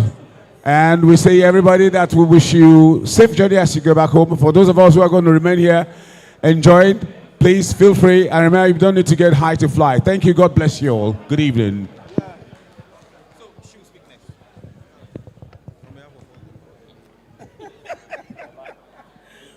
Good evening, everyone. On behalf of all the women, all the female celebrants, we say thank you to the organizers of this. Please, one house. Go ahead, ma. Go ahead. On behalf of all the women that are celebrated today, I want to say thank you to the organizers of this. May the good Lord lead us all to our destinations. Thank you. Woo! Let's give it up for Auntie Ngozi Ezionu, Once Chief again, good herself. evening, everybody. I would like to start. One house, please. One house, please. We want to hear what Dr. Sarari has Before to say. thanking National Film Video Censored Board, I will extend my thanks to Nollywood for starting from nothing, the second biggest in the world, and for giving us an environment to be celebrated today. Thank you, Nollywood. Thank you, National Film and Video Censored Board. Thank you, my colleagues. God bless you all. Thank you. Thank you very much, Dr. Sarari. I believe it's just Uncle Ali Baba that's left. Your Excellencies, distinguished ladies and gentlemen, this recognition is a very important one, not because of us, but because of the shoulders of all the people that we rode on. People that may not be here again, but showed us light. Tonwoni, Sam Loko, everyone that showed us the way, Akim Shita. It's important to know that all of these people showed us the way. Justice Esiri. And the reason I'm mentioning all these people was that some of us came into this industry as greenhorns. And we rode on the shoulders of these people because they made us understand dead center of the stage, because I did not know what any of all those meant. From working as a light man, continuity, floor manager, working with, I don't know how many of you know Johnson in NTA. That was the set designer. Working with Johnson, working with Light, working with Edja. Edja was in NTA 10. And all of these people that I'm mentioning were the people that gave us the strength to continue. We learned from them, even though some of us were not even in the field before. For all of you who paid the price in going to Jos to shoot series and continue to encourage all of us, from Mohamed Danjuma to everyone that has taught us, thank you so much. God bless you. We receive this honor not because of the years that we have put in, but because of the experiences that we have gathered and will continue to share. Thank you all for coming and making time out. God bless all of you. God bless all of you. Thank you all. Thank you so much. Each of the celebrants was supposed to get from us this frame that is, Oga George, the frame. Each of the celebrants is supposed to get a frame, a big size frame from us, but the vendor did not meet up. You are going to be sure, okay, something like this.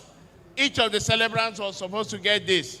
But we are going to make sure that before the end of next week, everybody, whether you're in Kaduna, whether you're in Kano, anywhere, you will get the frames. We made it for each and every one of us. I want to thank you on behalf of the National Film and Video Censors Board. The cocktail will be served, and then we will see again in 2026. This event will happen next year, 16th and 17th of November, 2026. Thank you so much. I'll hand over to the MCs for their closing remarks.